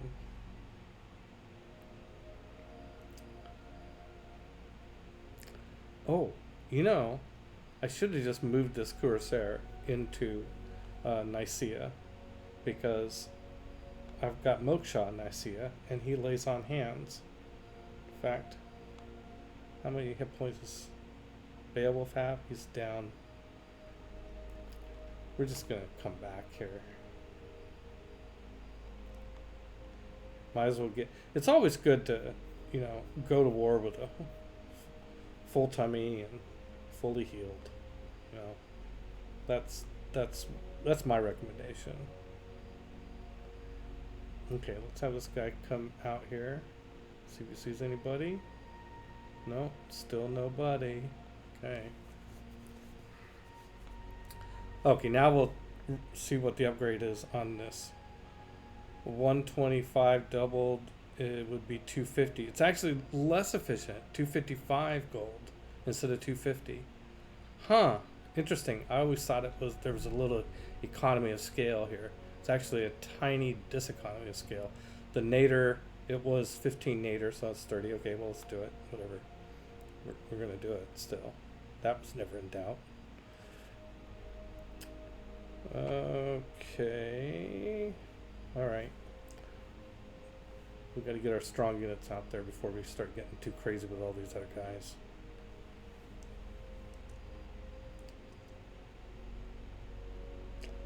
Yep, here is another Kurosei, but it's not a core yet. Okay, here's Gilgamesh. I mean Hercules. Why do I keep calling him Gilgamesh? Okay, so we have the one that we're going to build here. And where is the other one? Why am I always losing track of where they are? Oh, Sinope. Okay, so they're both up here. That's right. I remember making the comment that they were close to each other. Okay, Hercules, you want to get to here as quickly as you can.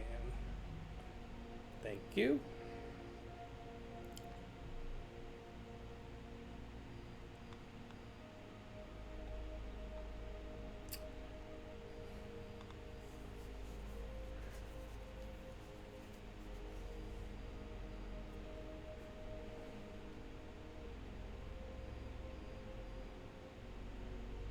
Sure, why not?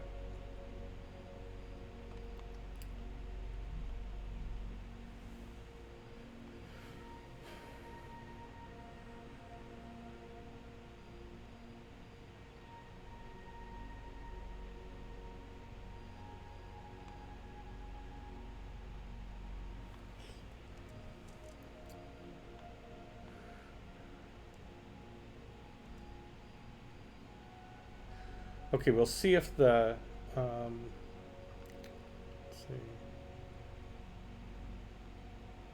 I think that settler is going to get in the water over here somewhere, so we'll just be hanging out here.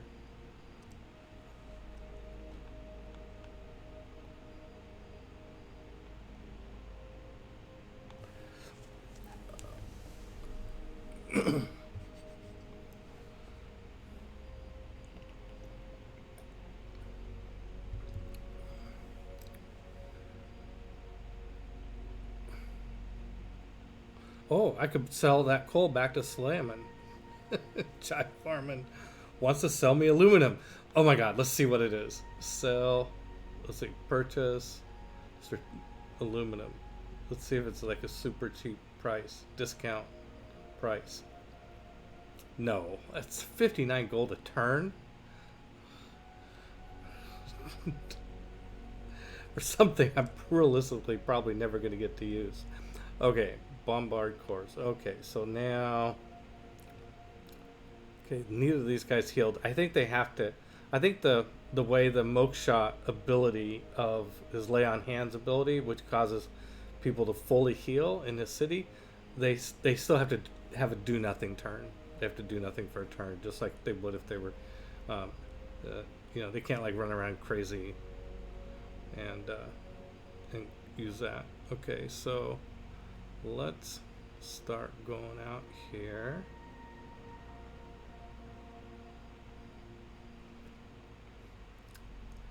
And let's get some cannons up on the wall.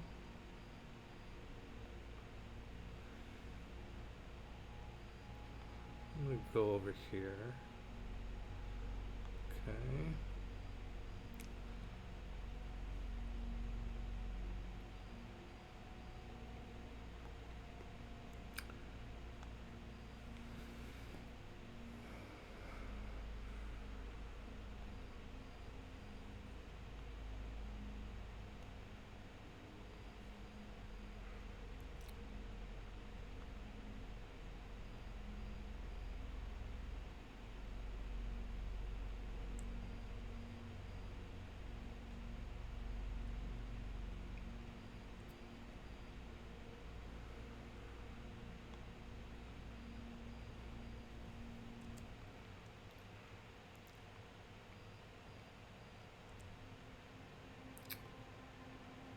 Oh, yes, the Musketmen Corps is coming up.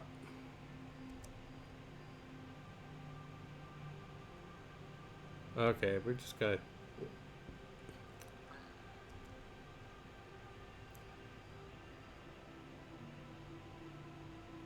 Good luck storming the castles. Thank you. I'm gonna need it. This is gonna be.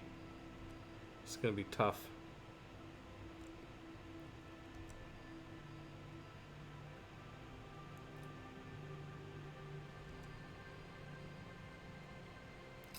Oh, look at who's back.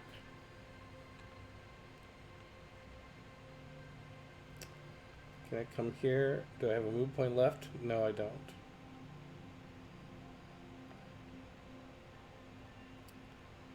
Well, I think leave Beowulf to do that all by himself. I would like my cuirassiers to not get too damaged. Let's put them there.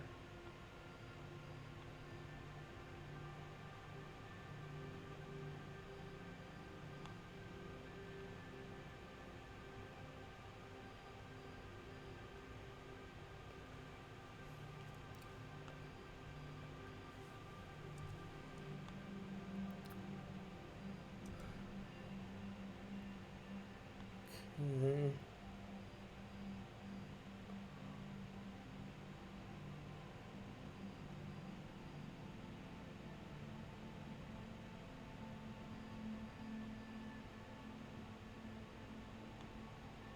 Make peace. No.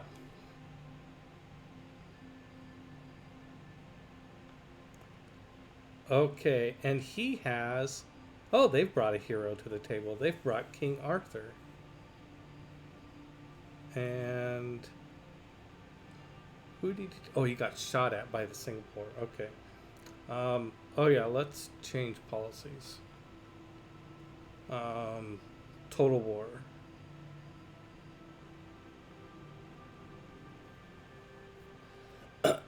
Let's see. We've done all the discounts we're gonna do for a while. I mean, all the upgrades. Let's see. It's gonna be. You want? Yeah, I'll come back. It's gonna be 12 turns ish before I get these upgrades. And how long to my next?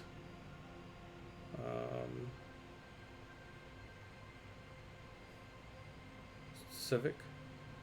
Oh, a lot longer than 12 turns. 16 turns. Well, a little bit longer than 12 turns. I mean, I could take. Oh. You know, I've been beelining for mobilization, which is fine. Maybe I should be beelining for natural history, because that gives me zoos. And zoos, as everyone know, are where you get cuirassiers from. I don't make these rules. I just exploit them. Yeah. And we could go around and build a zoo in every single one of our hippogriffs. Hippodromes. Okay, so to get to naturalism, I got to get colonialism first. And that's going to take me 10 turns.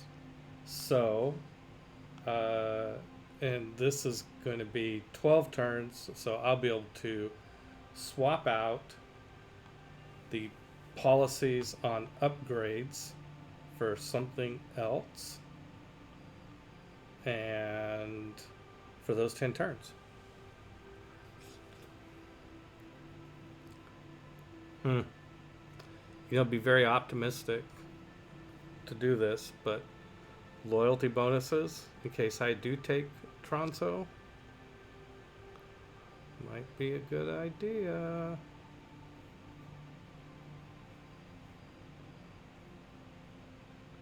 How about bonus amenities for cities with a garrison? That could affect loyalty. But I think that the cities, they're just going to be unhappy anyway, like no matter what you do. So you're going to get the penalty of them being unhappy.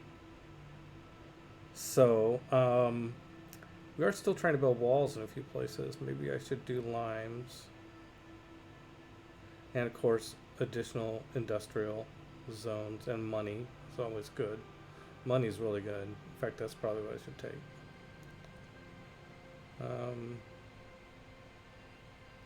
The adjacency bonus. I don't know how much I believe it, but they say one hammer's worth 2 gold. So 2013 and 13 production should be worth 26 gold. I don't know if that's really true. In fact, gold is the thing is it's just so flexible. It's so versatile. People that don't appreciate the gold don't appreciate that flexibility it has. Economic. I think we've been doing pretty good with builders. I think we can cast that off. Let's see. How about amenity bonuses? Is there a loyalty? No, that's in diplomatic.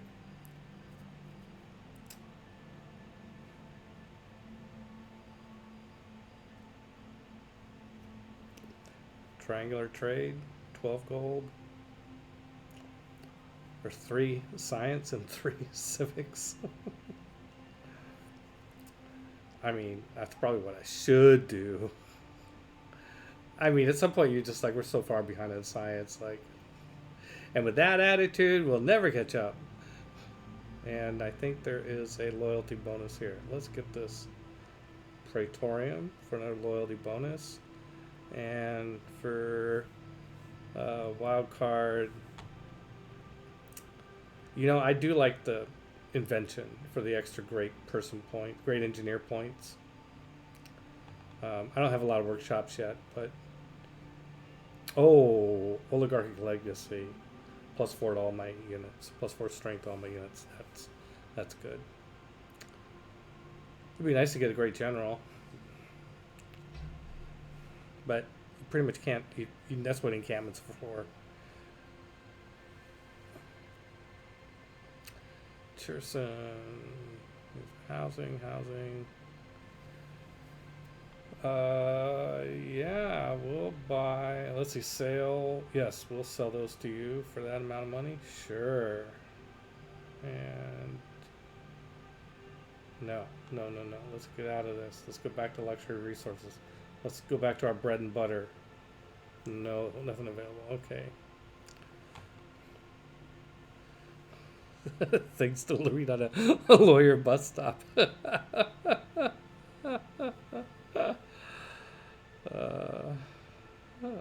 Okay, let's see. Nah, I don't want to start another envelope. I do want to check my schedule for today. I don't think I'm going to want to stop at 1. I think I'm going to want to keep playing. Because now we're finally getting to... Yeah, I got no meetings. My marketing guy might want to talk to me about something, but he can wait. Jaya wants to sell me salt. Oh, that's right, we're at war. Okay, apostles can just hang out. Bombards, better wait till you have protection before you go up there. There's a medic. Okay, let's go up here with the musket corps.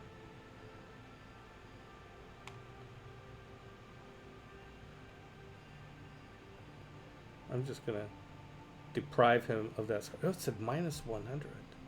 Did I kill the medic? I think I might have killed it. That'd be pretty sweet. Not as sweet as capturing the medic and keeping it for myself. But still. Okay, let's...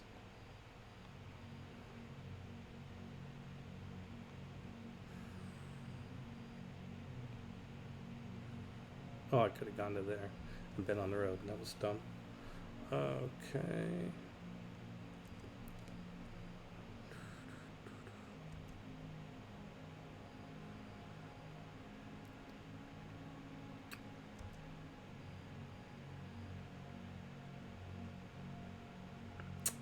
Uh,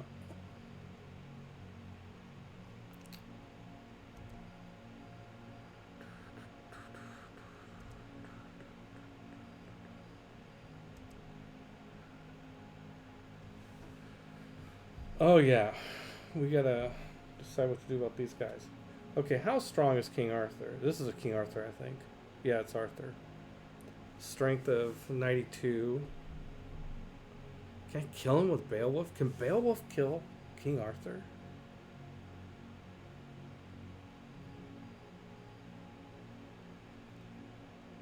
Not only can he, but did he? And now I can just attack, because that's not my attack. That's a special ability. Nice, thank you. And now I can just attack and more than half kill this Kurosei army. Now, what is my Kurosei core? I think it's worth it just to finish this guy off. Okay, I'm going to move here. I mean, to finish off a Kurosei, I know I'm going to take some damage, but fine. I mean, what you want. So I think really Norway did me a favor by attacking me, because the way it's played out is I haven't killed a lot of his units. Now he still has a strength of 371, and if he's smart, he's got every city cranking out AT guns and whatever. But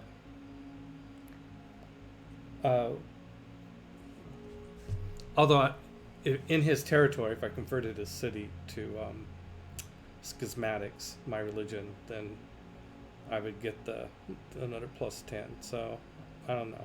Anyway, but I'm certainly happy that we've killed so many really good units. Now he still may have a lot of good units, but and there's another Kurosei core down here, and a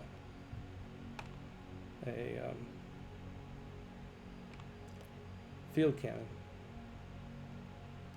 Oh, we just got our Kurosei. We finished the arena in Nicomedia. And so this Kurosei needs to go and have babies with the other Kurosei. They're going to have a baby core. Yeah, now where is that other one? There is a single Kurosei. There it is right here. Okay. And we're going to meet up.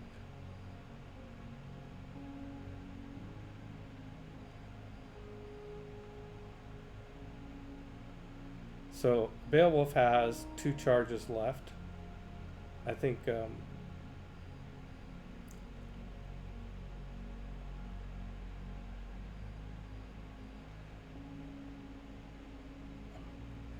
I'm tempted to not use a charge because I think I can. Looks like I can almost just kill this guy straight up.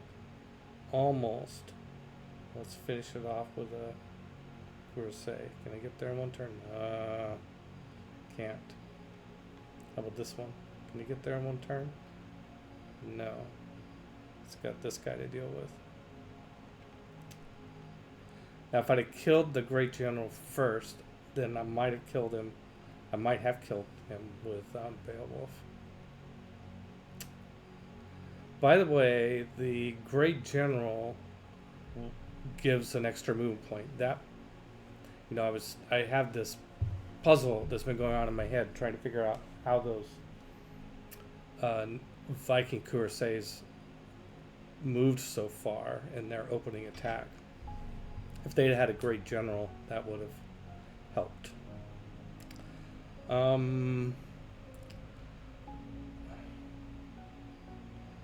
Well,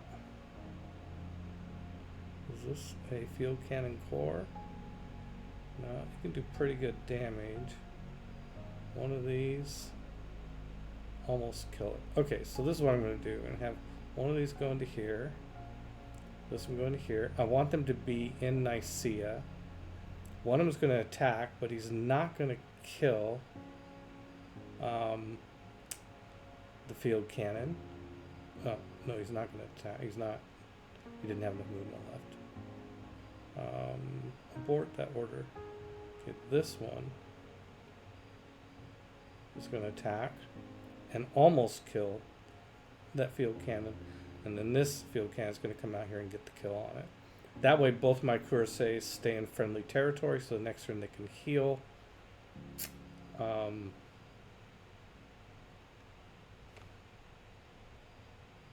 This guy have movement left? He does. Heal completely using Mokshaw's Lay on Hands ability.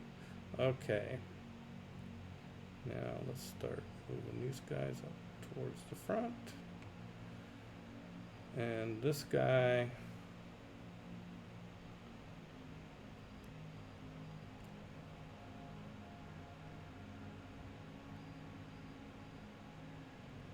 I think I like him. Where is that? Well, now I got this musketman I can move up. Okay, yeah, I'm going to move this Kursei back to here. He's ultimately trying to meet up with this one so they can have a Kursei core baby.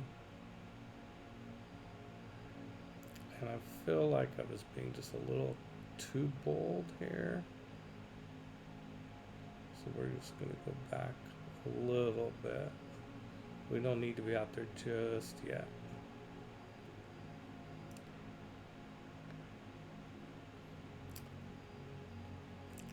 I mean, any turn I'm killing units down here is not a wasted turn. I mean, it's putting off my assault, but I know the clock is ticking, 21 turns, so officially almost halfway through my period of getting plus 10 on all my units, which I think has been helping me a lot, by the way.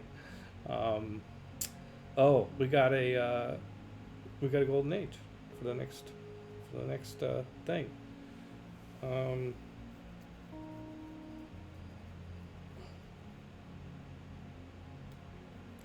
I mean, if I got the Hexunta Dracons, +3 starting population for cities settled on different continent than your first city, +2 movement for naval. I mean, that's kind of nice, but I think I really like best this coinage, reform the coinage, so my trade routes aren't getting plundered and they're worth more. Heartbeat of Steam, +10 production for wonders. Campus adjacency bonus provides production. That's nice. And 2 arms, yeah, whatever. All right, let's do reformed coinage.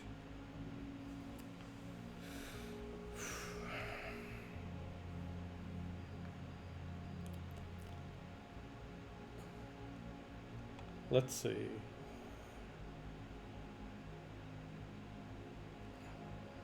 I think I might have enough bombards.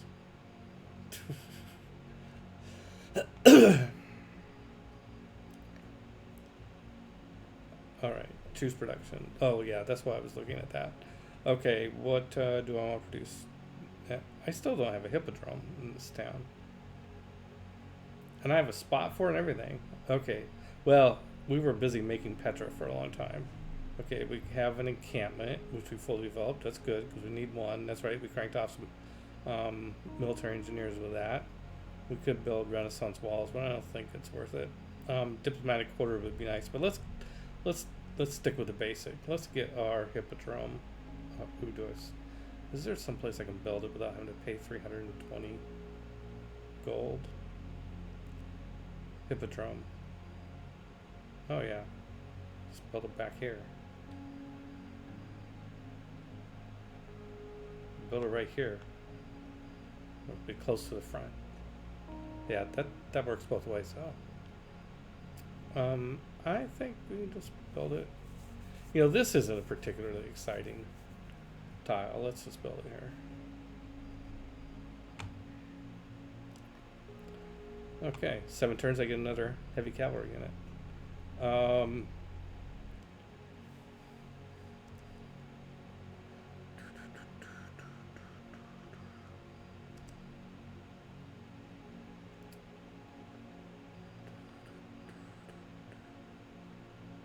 Oh, and we're going to upgrade this. Oh, not enough gold in the treasury. Oh, yeah, because I turned off those policies. Oh, I did have one more upgrade I wanted to do. I wanted to upgrade this to a pike and shot so we could have babies with a core baby with this pike and shot.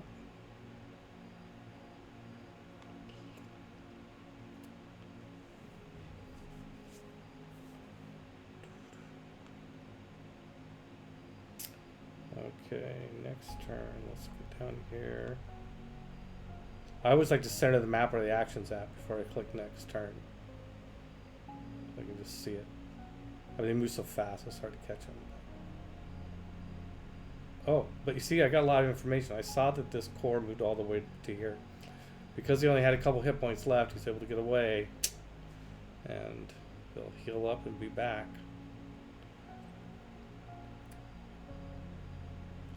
Oh, one of my crusades got a promotion. Okay. I'm not in love with the promotions track for heavy cavalry. Plus 10 combat strength. These actually look pretty good. I don't know what I'm saying. Ignore that.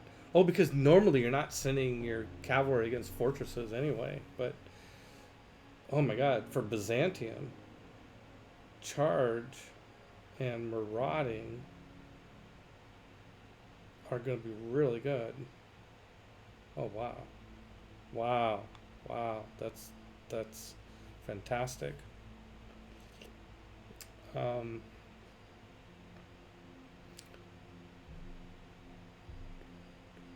Oh, I built another pike and shot. So that pike and shot can go have babies with the other pike and shot. Okay, cool. Oh, not yet, because it's...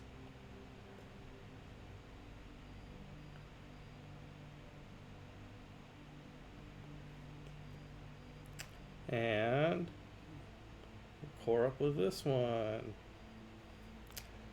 Okay, so I think I'm going to build another pike and shot.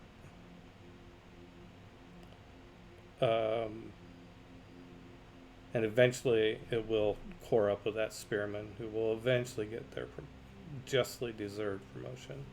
You know, they were just running around barbarians for a long time.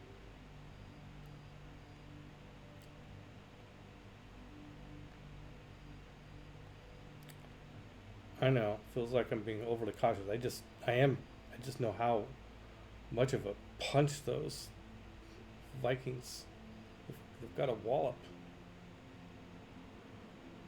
Can this guy get into friendly territory? Oh yeah, this guy's fully healed. He can, oh, but he's promotion already, so he can't move.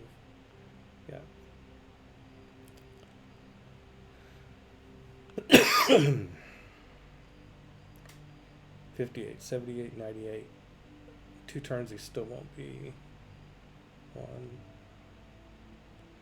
Take 3 turns where he's at. Otherwise, it's going to take 1, 2, 3 turns where he's not at. I'm just going to heal him right where he's at.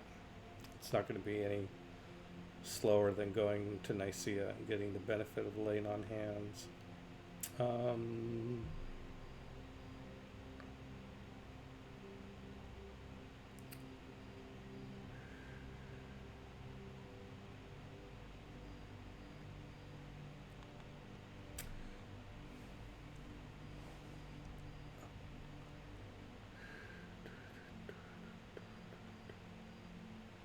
Okay, here is a bombard.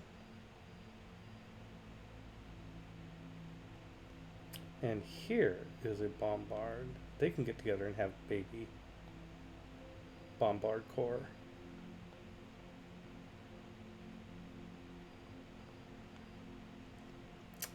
I don't know, this guy feels a little exposed, but we're just going to take our chances. Field cannon, stop. Spearmen. Here.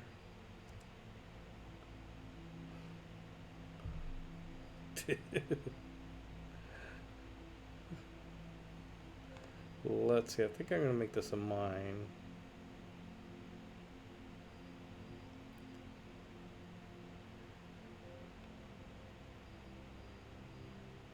Now, where's Hercules?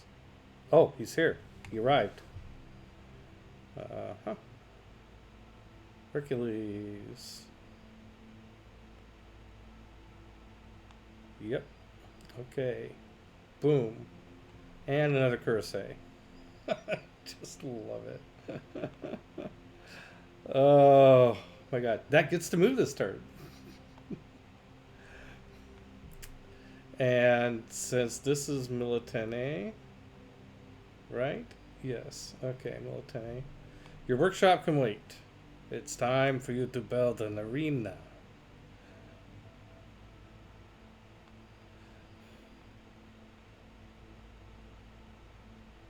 And we'll put that ahead of the workshop.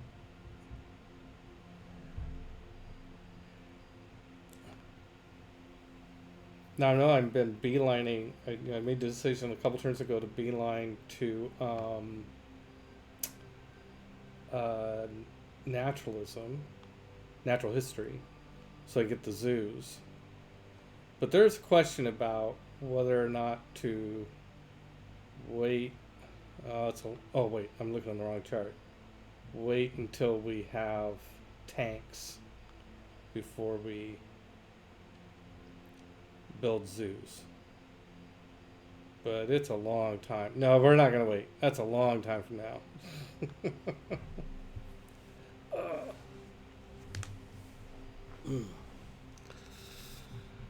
Okay.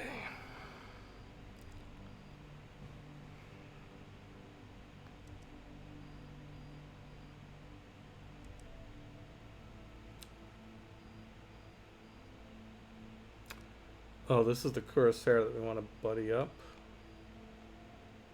Does this one move already? It's only got one move point left. Okay, so this one we can get to here. And this guy, we can go to here. And nope, can't buddy up. Okay, because they're not modern roads. They're only modern roads in my civilization. So I have hit the technology or whatever where all the roads in my empire are modern roads. So if you're going along the road, you only pay 0.75 movement points, which is a slightly, if you time it right, you might get an extra hex. Or you might have a fraction of movement point left over for something like making a baby Cuirassier Corps. And the laying on hands did work. So this Cuirassier Corps was down by like 30 points and it is fully healed. So that is the Moksha ability. And that could be useful. Like somebody takes it in the chins. Oh, no longer. Okay, so this is why I don't spend all my envoys, right? In that you lose a city-state, you can just take it back. Although 8 envoys is a little bit more than I need. Oh, and find another hero, Sun Wukong.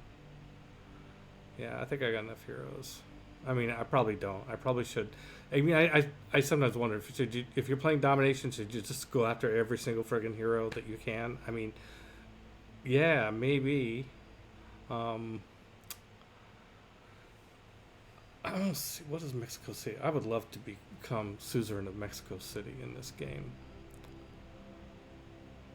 If I take it away from Suleiman, poor Suleiman's got nothing left.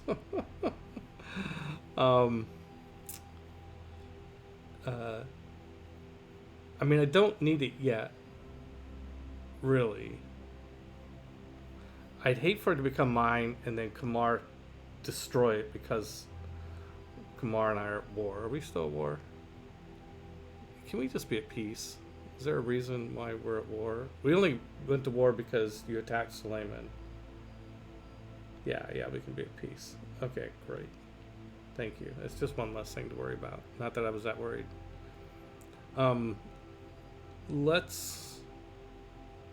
Okay, I would have to use 6 envoys to do it. I'm going to wait just a little bit. So the reason I like Mexico City is the suzerain ability it has. Oh, it's not going to matter. Actually, I'm building hippodromes everywhere.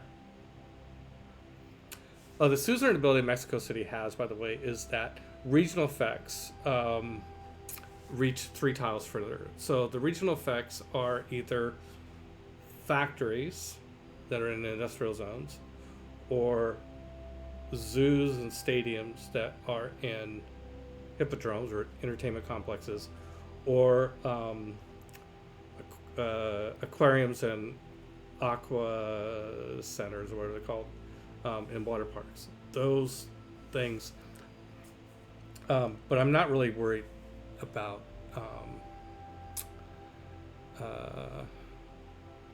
amenities in this game. Maybe I should be, but I don't think it's going to be a problem. Okay. Yep, a lot of peace breaking out because of we declared peace. Yep. And Hippolyta. You know, I'm so excited to have Hippolyta. Wait till you see this gal in action. I mean, oh, the morale has just increased. Hippolyta, yes. Okay. And we have, we got siege tactics. So we can go military science now. 6 turns. We'll have some more interesting upgrades. Oh, it wasn't siege tactics we were working on to be technically. It was printing presses, right? Yeah, printing presses. Which, yeah, there's no... Go try and build a Forbidden City. It's a great wonder. I'd love to build it.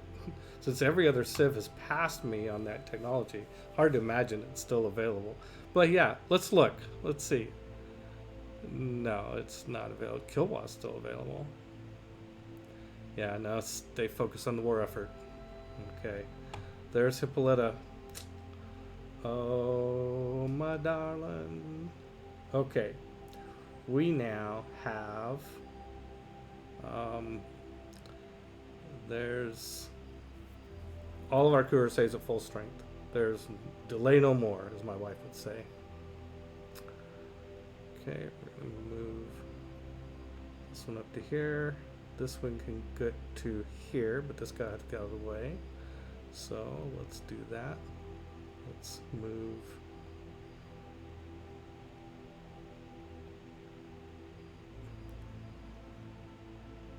So by the way, if you have military units, a nice habit to go into is to have your units in a straight line like this. That way, except at the endpoints, none of them could get attacked by 3 units. They're going to get attacked by 2 units. Getting attacked by 2 units is pretty deadly, but getting attacked by 3 is particularly nasty. And so I'm going to put these guys up there. Now that this is a pike and shot corps, it is on par with the muskets, not the cuirassiers. Cuirassiers are much stronger. It's kind of tempting to leave this one of these cuirassier corps up here. I've got 2 corps here. Leave one of them up here with Sparky. Yeah, we're just gonna do that. And now we start getting all our units up here. We have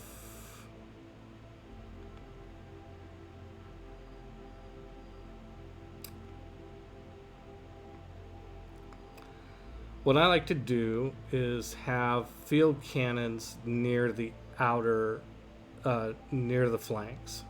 So if I think of this as my front line, a field cannon over here, this one would move into here. This cuirassier is going to get out of the way.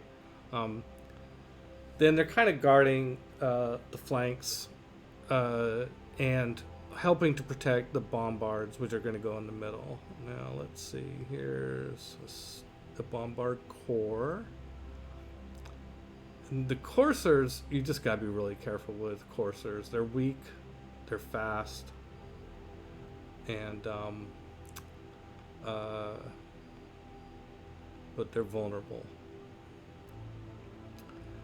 The field cannons are vulnerable too.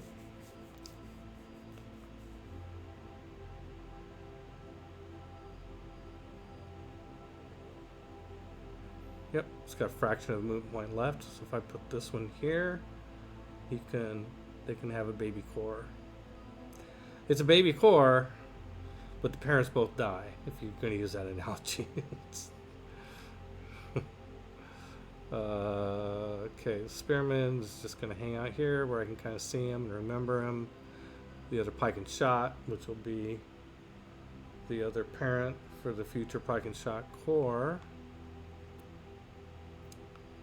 Oh, and here's a bombard core. Okay, so we do have 3 bombard cores. Cool. That's great.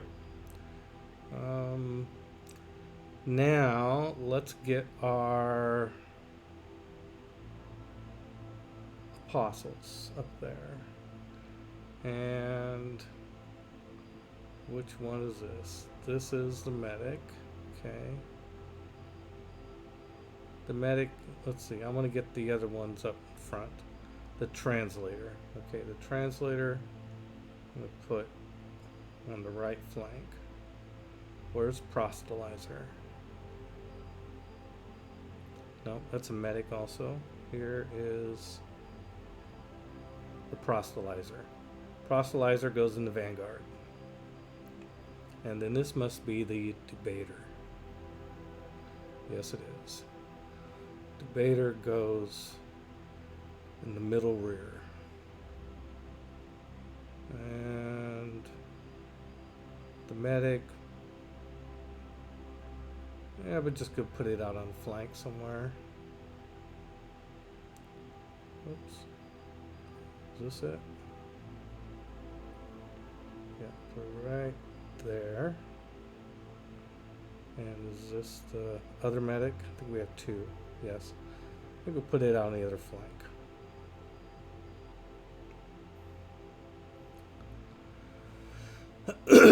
Okay, we got our apostle army arrayed. This is another medic, I think. It's an orator. That's a good... I think I'm just going to send him this way, just because it's getting a little crowded up there. He's more of a loner apostle. He just doesn't really like... He likes being around military men, though. Yeah, for sure. And military women. Be really respectful of my language with Hippolyta coming up. I should be anyway. Try to be a good guy. Okay, so here is Hercules. And Hercules is off to the next...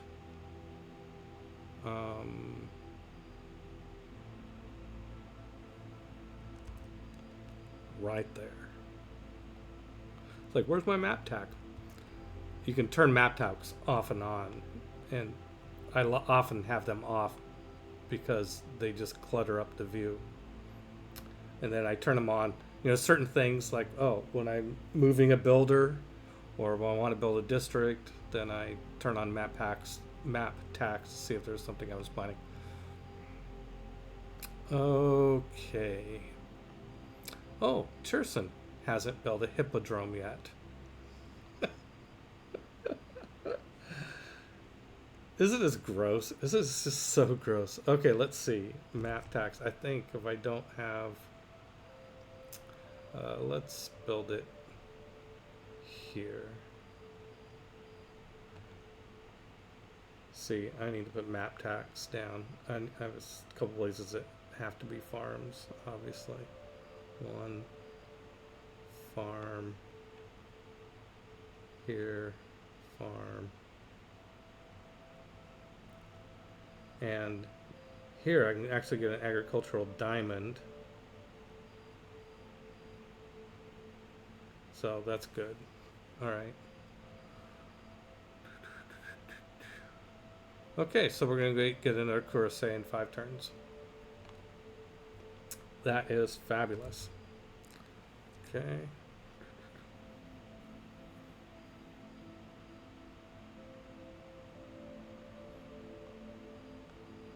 Oh, it's fine. Where's that? I'm not in love with the religion lens. Like when you click on a apostle and it turns into different colors based on which religion. It is useful at times for a quick glance of, like, it's just like one of those things. Like, have any of my cities fallen to another religion? You know, it's kind of good to just like scan across in this mode once in a while to make sure.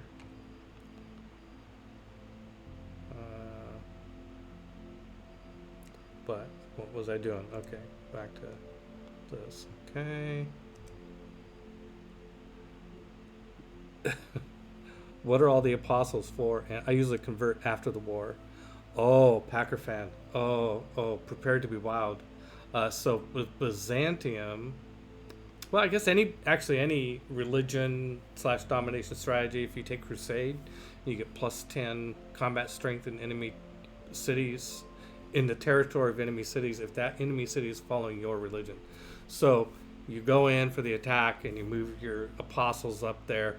You get the proselytizer, translator, 1-2 punch, convert the city, and then all your units get tougher.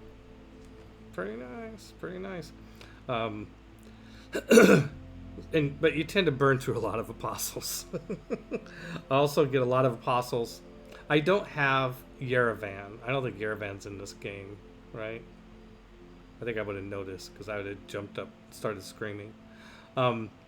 Without Yerevan, if you want to get apostles with the specific promotions that you need, which are debater, of course, because that improves your theological combat, proselytizer, which is your initial punch at taking over, converting an enemy city, because it removes 75% of the pressure of other religions in that city. And then translator is 3 times as strong versus enemy cities. So those 3, having apostles of those, and in spite of how many apostles you saw that I only have 1 of each of those. In every case, I was trying to get 1 of those 3 things, and so it is kind of I do have a lot of faith. Good point, Packer fan. I need to make more apostles.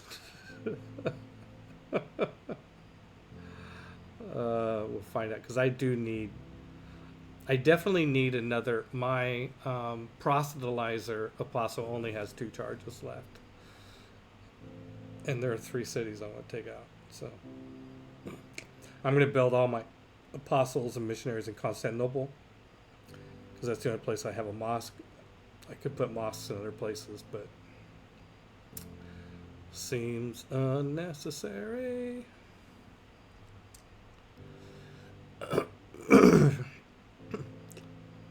I mean, I could suck it and go ahead and upgrade this guy. I'm going to wait. I'll probably just wait and do that whole upgrade later. Okay, here's another cuirassier. Waiting for a lover. And there's going to be one right here soon. So I think this cuirassier is just going to hang out. Wait for its mate. And here's Hippolyta. Oh, she could use her ability on that cuirassier so we can get back to its mate.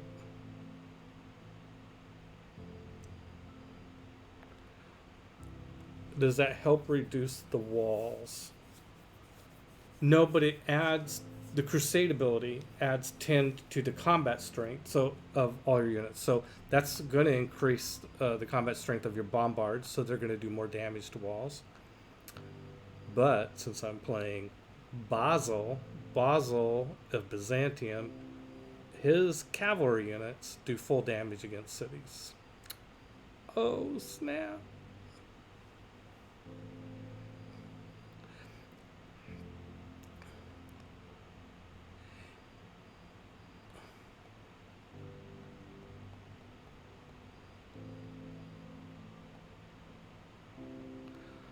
An apostle. Okay, see, now here we go. Let's see what options I get.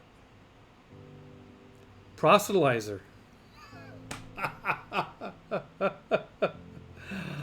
The one I was just saying, I only have 2 spreads left of my apostolizer, and I got it. Yes. Oh, good. All right. Okie dokie. Well, it looks like we're really close to everybody being in position. I think it's a delay no more.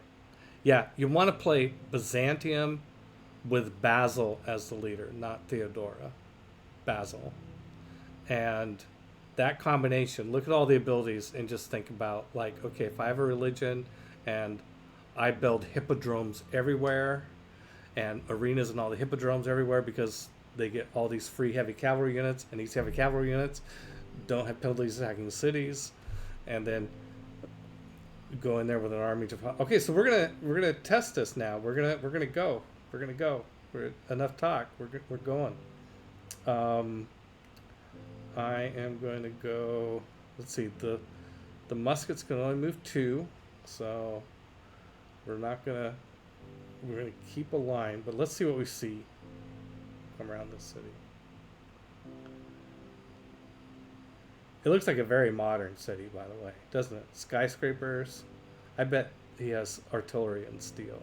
Okay, well, that's fine. Um,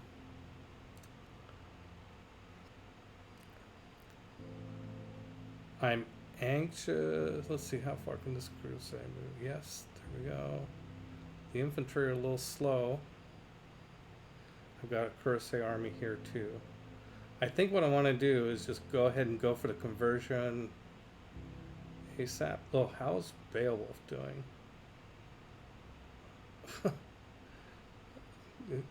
Kill this crusade core this time.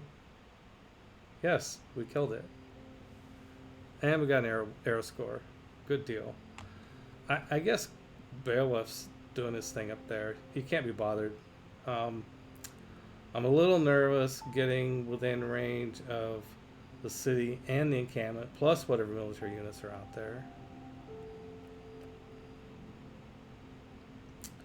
Maybe I shouldn't be. Let's see.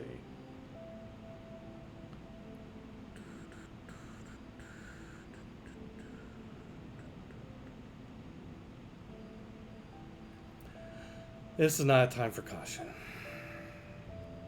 We've got to go. We've got to book. Okay, so this crusade is going to go here. This one's going to go here. Crusades. Okay, now where's my proselytizer? I think it's this one. That's the debater. Here's the proselytizer. Yep. Okay, proselytizer is going to come up here. And let's see, I got one movement point left, so he's going to stay there. And hit him. I think I think I just wasted a charge because I think they were already schismatics. So all my military units, once they're inside, they're now, ironically, all my military units are now safer inside the border of Tromsø than they are out in the desert because of the +10 bonus. Okay, let's start moving musketmen up. And I don't want to crowd out the bombards. I don't know. It's going to be interesting. I've only played this strategy once, so I don't really remember how useful the bombards are. Whether they are that useful given how strong the... I think at this point, since I only have 3 cuirassier units, and there are other enemy units about, probably pretty nice. Probably pretty useful. Okay, we got the bombards rolling up, and we've got a cavalry. There's my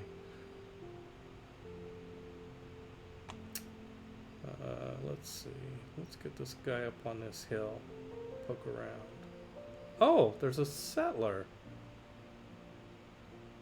Huh. Interesting. Okay, I don't think he's going to settle right there. I'm going to have this guy come around and try and intercept him later.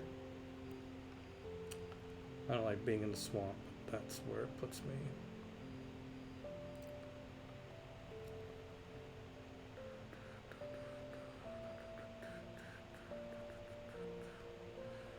Okay. Now, this is the translator. It doesn't really need to be up there just yet, but I just have in my mind where I want the various apostles to be relative to each other. So I'm trying to maintain that because then I'm spending less time being confused. And this is, I'm still going to be double checking a lot. Okay, this is a medic. Medic should be like right behind these units. It's not going to get that far. That's okay.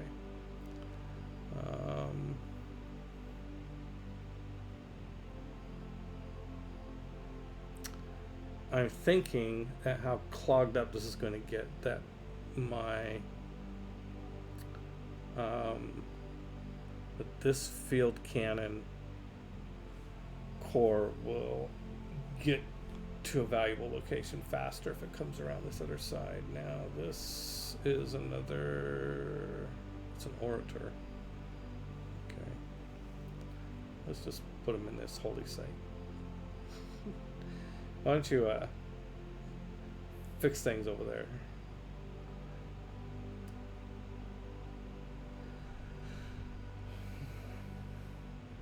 I do need to get another field cannon. I'm going to try to remember next time I have a choice of building another military unit. Probably going to build another field cannon so that this one can core up. Or I could wait, leave it as a single, because eventually we'll have mobilization and then we'll be armying up. And I don't think, probably don't want 3 field gun armies.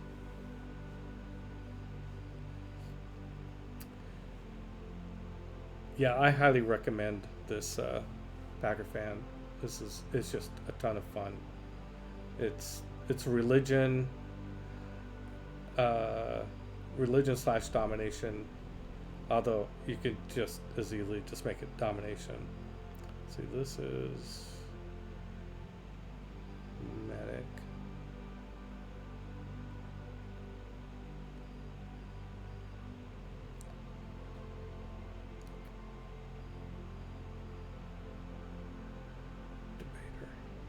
Okay. I haven't seen any Viking religious units in a while. He was coming after me pretty heavily with religious units early in the game. Now he seems to be content to do something else. Oh, we have some pillaging we could do too out here. Do we have enough movement points left? This one has, but no, don't pillage a farm if you're not injured, because then it's not going to do you any good, and then you'll deprive yourself of an opportunity later on. Okay.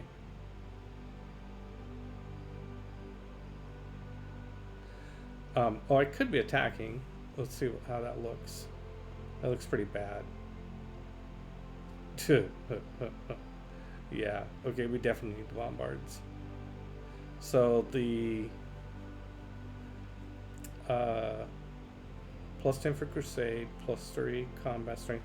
Okay, so yeah, so if you look at the breakdown of the Cuirassier Corps there, it's getting the plus 3 from taxes. You get our units will get plus 3 for every holy city that we've taken, including our own. So that plus 3 is for our holy city, and plus 10 for the crusade belief. And if it wasn't for my taxes ability, I would be getting a penalty of cavalry attacking cities. There would be a big minus there. I'm not getting that minus, but it's still only a strength of 87 versus a strength of 101, and so it's horrible odds. So yeah, we definitely need the bombards. That question is now answered. We definitely need the bombards. We're able to sit there and suck up counterattacks until these bombards all get into place, which sucks, but that's the way it is. Yeah, I'm just gonna go ahead and upgrade that guy if I can shot, and I'm just gonna wait around for its beloved.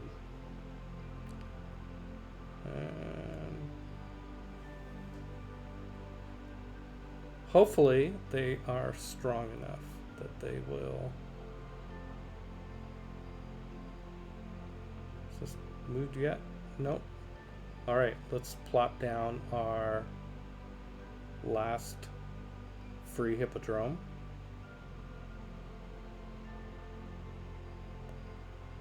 And then Hercules does his last 2 charges to make that hippodrome, and now I get another cuirassier, which will come to here, and this guy will come to here, and core up. And what's Hippolyta gonna do? Could help get to the front faster, but I don't think we necessarily. I'm gonna see if Hippolyta will effectively stack with Beowulf. In other words, if her ability to get somebody else to act twice, we'll work on another hero. Oh, wow. I'm glad we're at peace with Kamar. Look at 43 gold per turn from a trade route with Bhavapura. Wow. That's pretty good. I mean, I don't think I want to start sending all of my trade routes to Kamar in case we end up at war, but that's pretty cool. I know she can't use her ability on herself.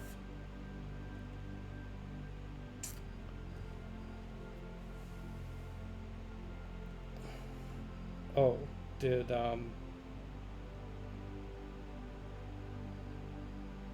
it's just the same turn that I found that seller? Yeah, it's the same turn. Okay.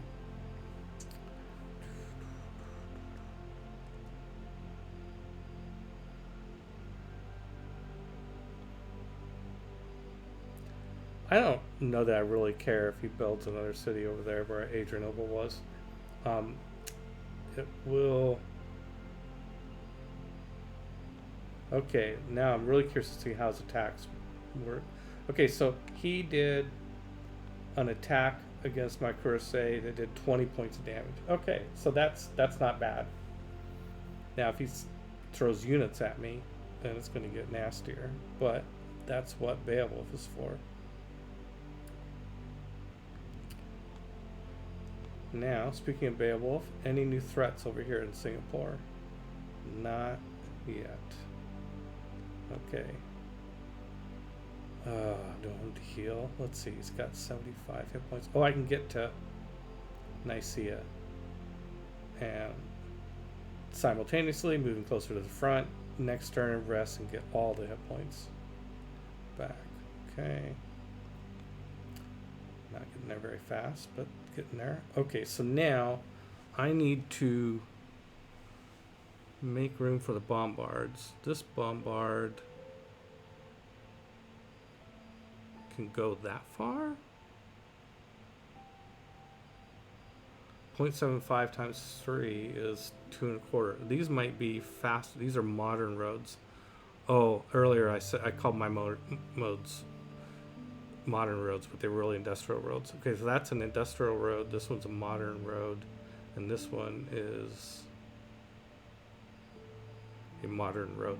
That's great. It means this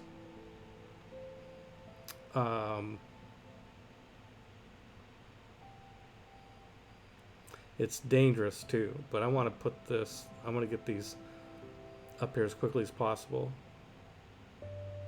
So now the question is, will it help this one get to here? It doesn't. Help this one get to only there.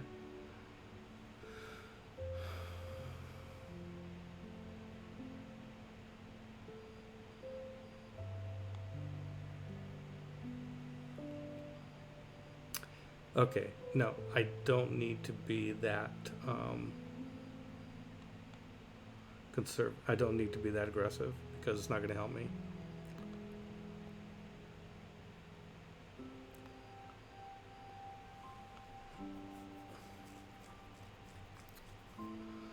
Okay, two of my bombards are in position. The other one is on its way, and we are.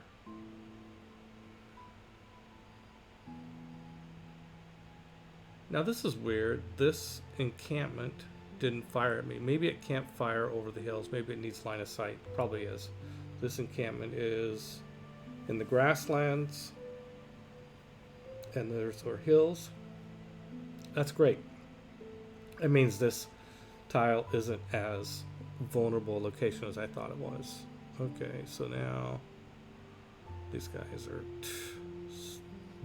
not doing anything. Okay, we've got a roadblock here. Okay, so let's get. Oh, let's go looking for that settler.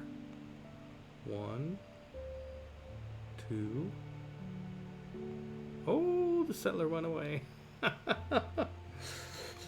It might have gotten in the water. Let's just pop up here and have a look-see. There it is. Okay. Okay. Well, they can play cat and mouse a little bit. Okay, Muskeman's going to come up here. Oh, and there is a Berserker Core. That's scary. So now we've got a wall here, and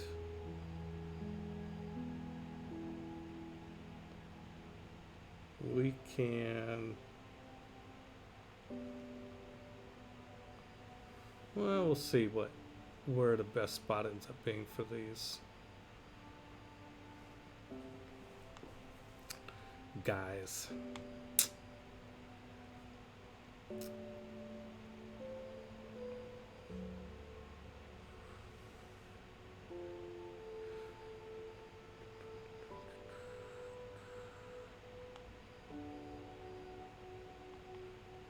think this is the medic, right?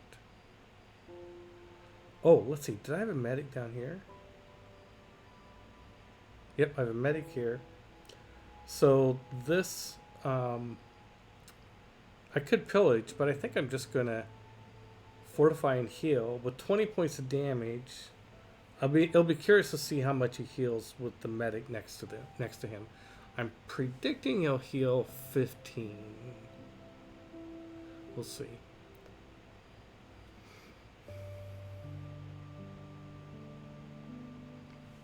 All right.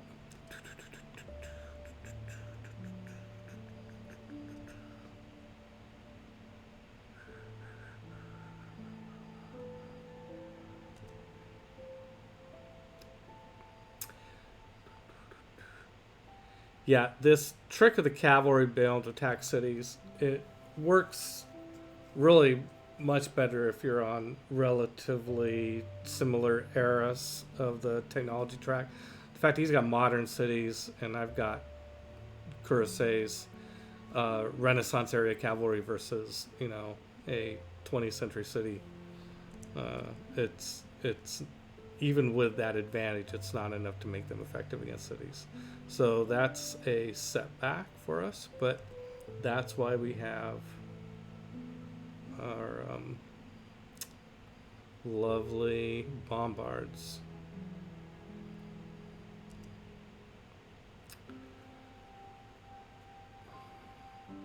Just gonna mouse over one more time. Yep, still sucks.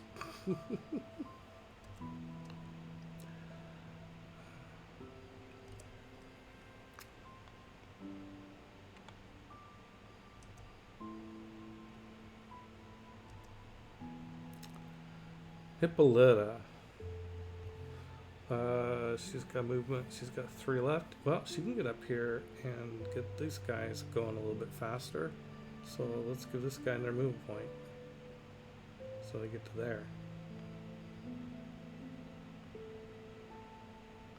Do they have another move point left? Nope, that's their whole movement. These guys, you can go to there. Okay.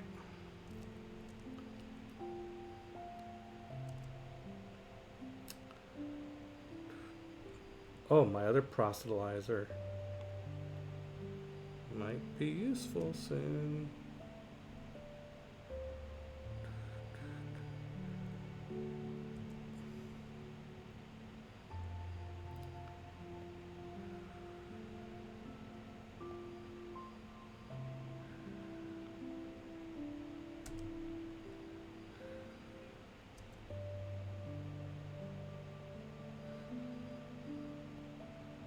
Another Corsair core.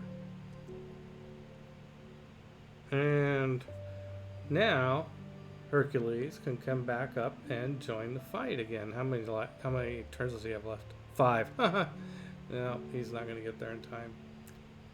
He barely got those hippodromes built. How much time does Beowulf has 22 turns and Hippolytus got 34, so that's good. Is there a way to tell if your bombard will be in range of a city on a certain hex before you move there? I think I know the rules well enough that I'm pretty sure these will all be good. So they're all 2 hexes. The bombard has a range of 2, and it can't fire indirect. But these are all flat terrain here. I think this is these are farmlands. These are flat. And I think this one is plains, right? So they will have. They should all be able to fire. Let's check. Now I just did, oh, that's because they moved already. It's the same turn. So we'll find out. Sometimes you're not in range when you think you should be. It could be because of intervening terrain. Like you have to be in range, and you have to have line of sight, which means that if you're on flat ground, then almost anything is going to be in the way.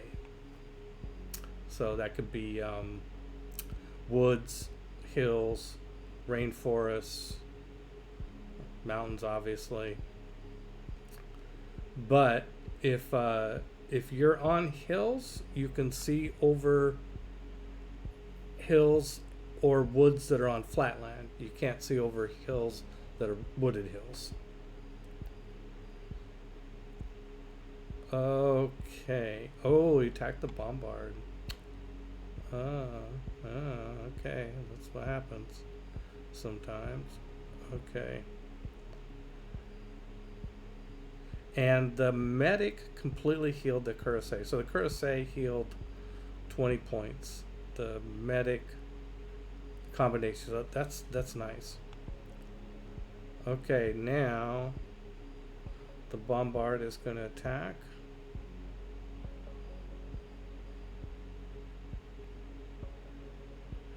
And it's just not doing much. Oh my. This is not good. The bombards just aren't strong enough against modern cities.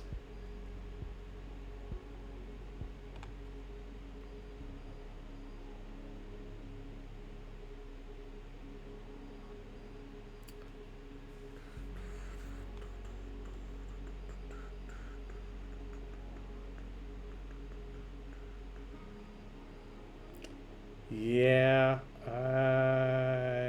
that's not good at all.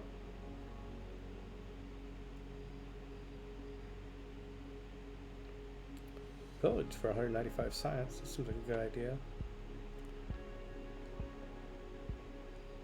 391 gold.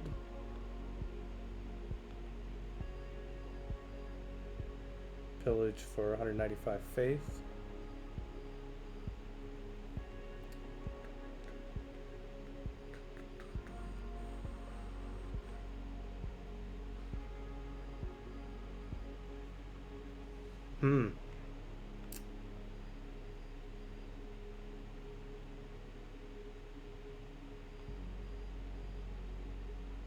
Am I sitting in a fire?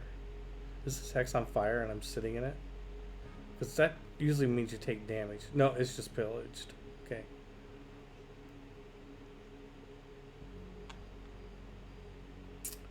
Well, we need to get Beowulf up there. Maybe Beowulf can make a difference.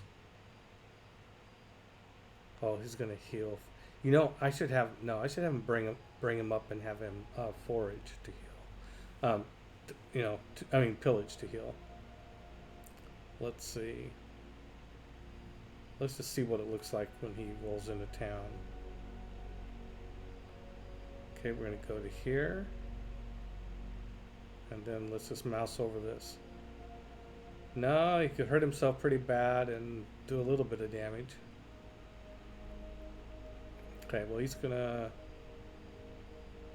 stick there, and next turn he'll pillage to heal, and Hippolyta is gonna come around to here, and she doesn't have a fraction of movement point left over, so she can't use her special ability.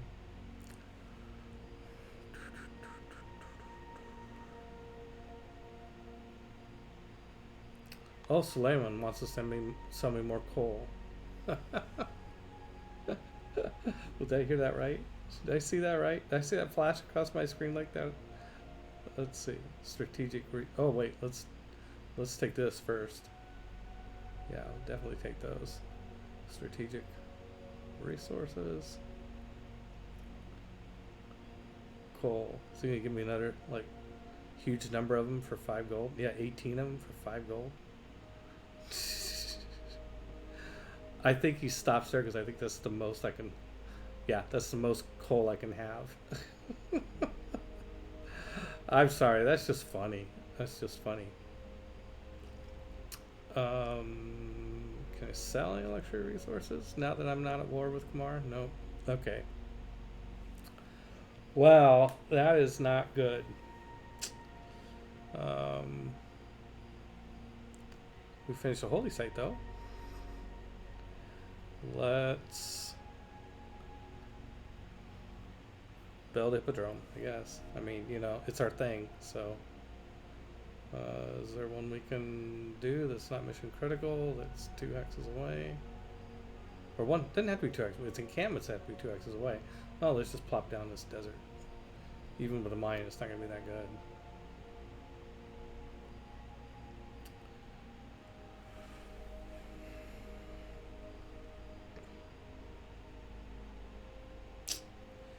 Yeah, not good at all. That's kind of a head scratcher. I'm gonna think about this a bit. And noodle on it.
I think it's gonna look crowded down. I think I'm gonna send this Kursay up here towards Singapore. They seem pretty insistent about coming after it every once in a while, so. And I just don't think it's physically possible for Hercules to get to the action before the war is before he expires. He's becoming a little bit of a graybeard. Poor guy.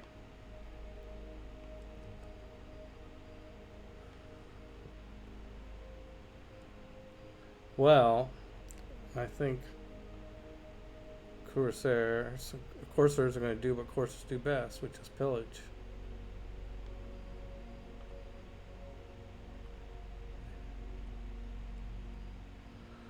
Oh, the pillaging's adding up. I'm going to get military science next turn.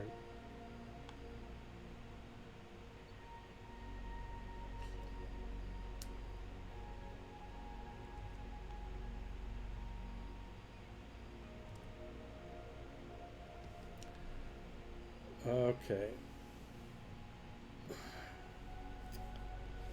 Oh, that's another thing. We're not even.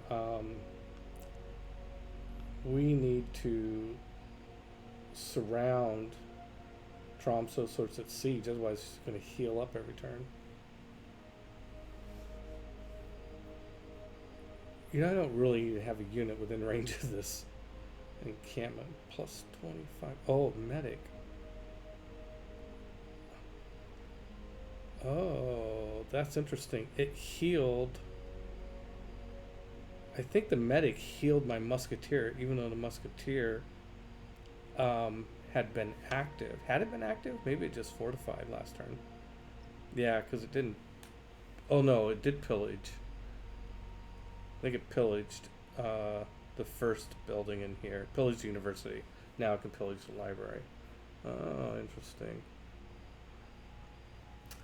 Oh my god. Okay, so it's going to be impossible to siege Tromso because of the lake. I would have, I have to.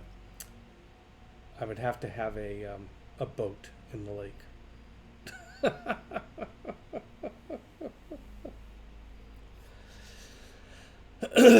Well, and this bombard is almost dead.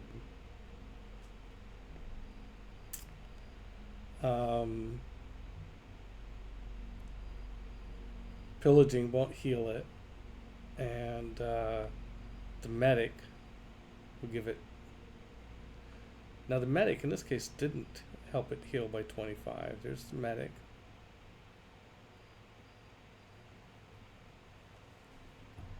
Oh, it might have healed it by 25, and then it got hit and knocked down to, it's almost dead.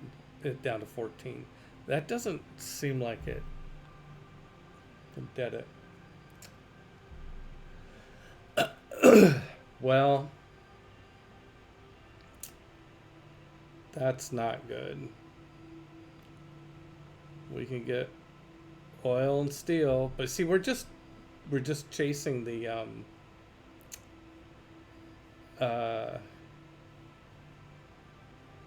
in, let's see, what?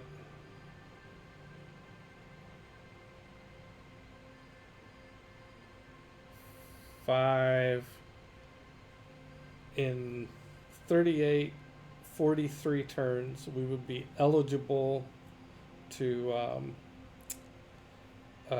upgrade our bombards to artillery. But in the meantime, what has Norway done?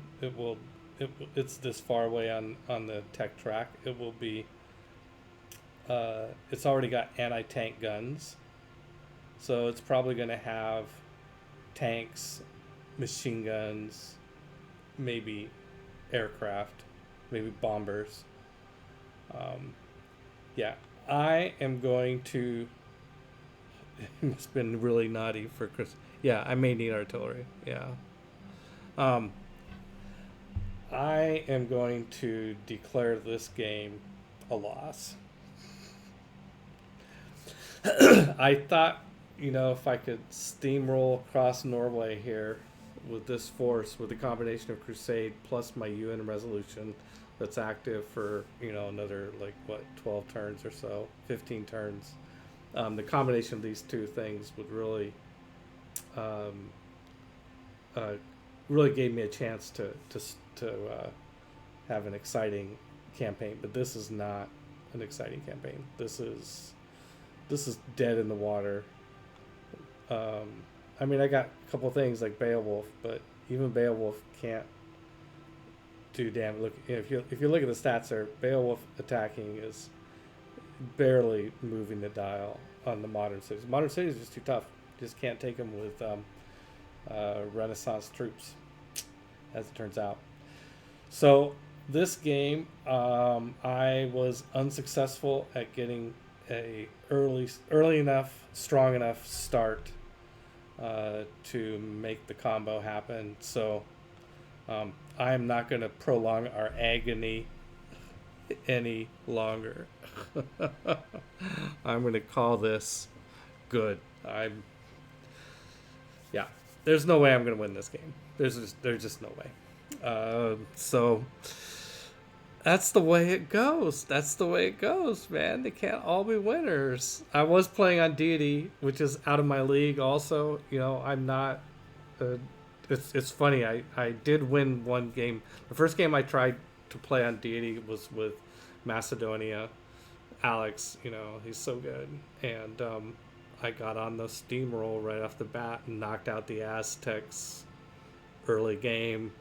Went on against the Australians, and I just kept going and going. I never stopped, and I got all the way through it and won. Like, woohoo! I'm a Deity player now. And I started 3 games on Deity, this being one of them, and I think I'm losing all 3 of them. So it reminds me when I was a younger man and I used to go rock climbing. There was one of the legends of rock climbing is this guy named Royal Robbins. He did a lot of the first ascents in Yosemite and back in the 60s and so forth. And he used to say, if you're a rock climber, if you never fall, you're not testing your limits. It's kind of a hard thing to say about rock climbing, right?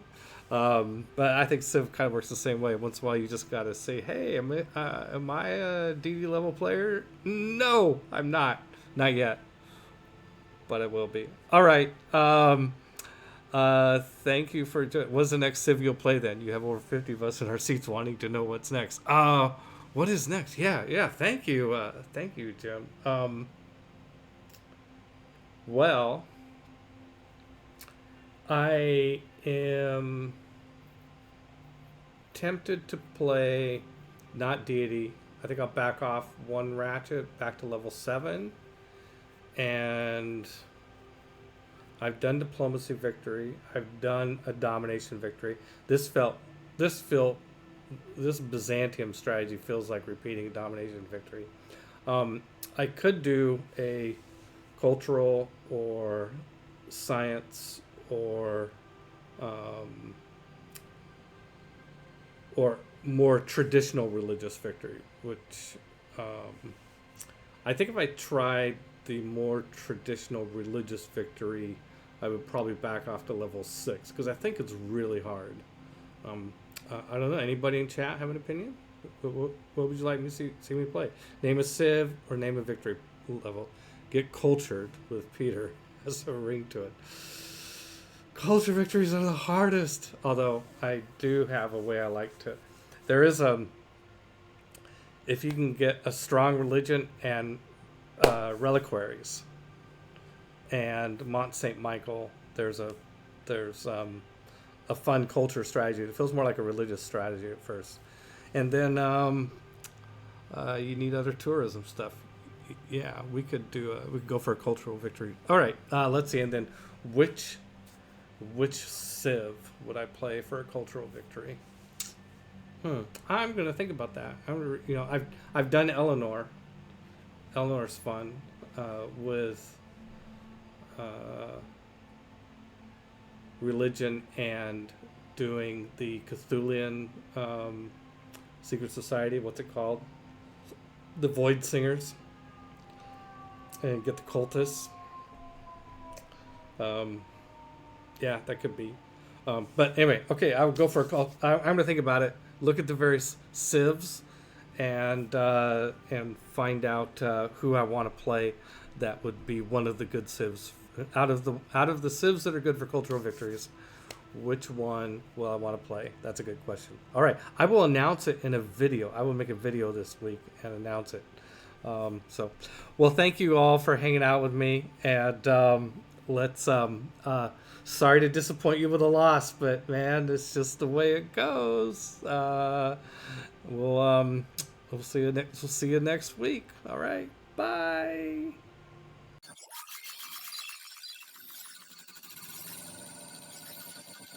You cannot defeat the power of the machine, Peter Carbon Unit. Prepare to be integrated into our gaming network.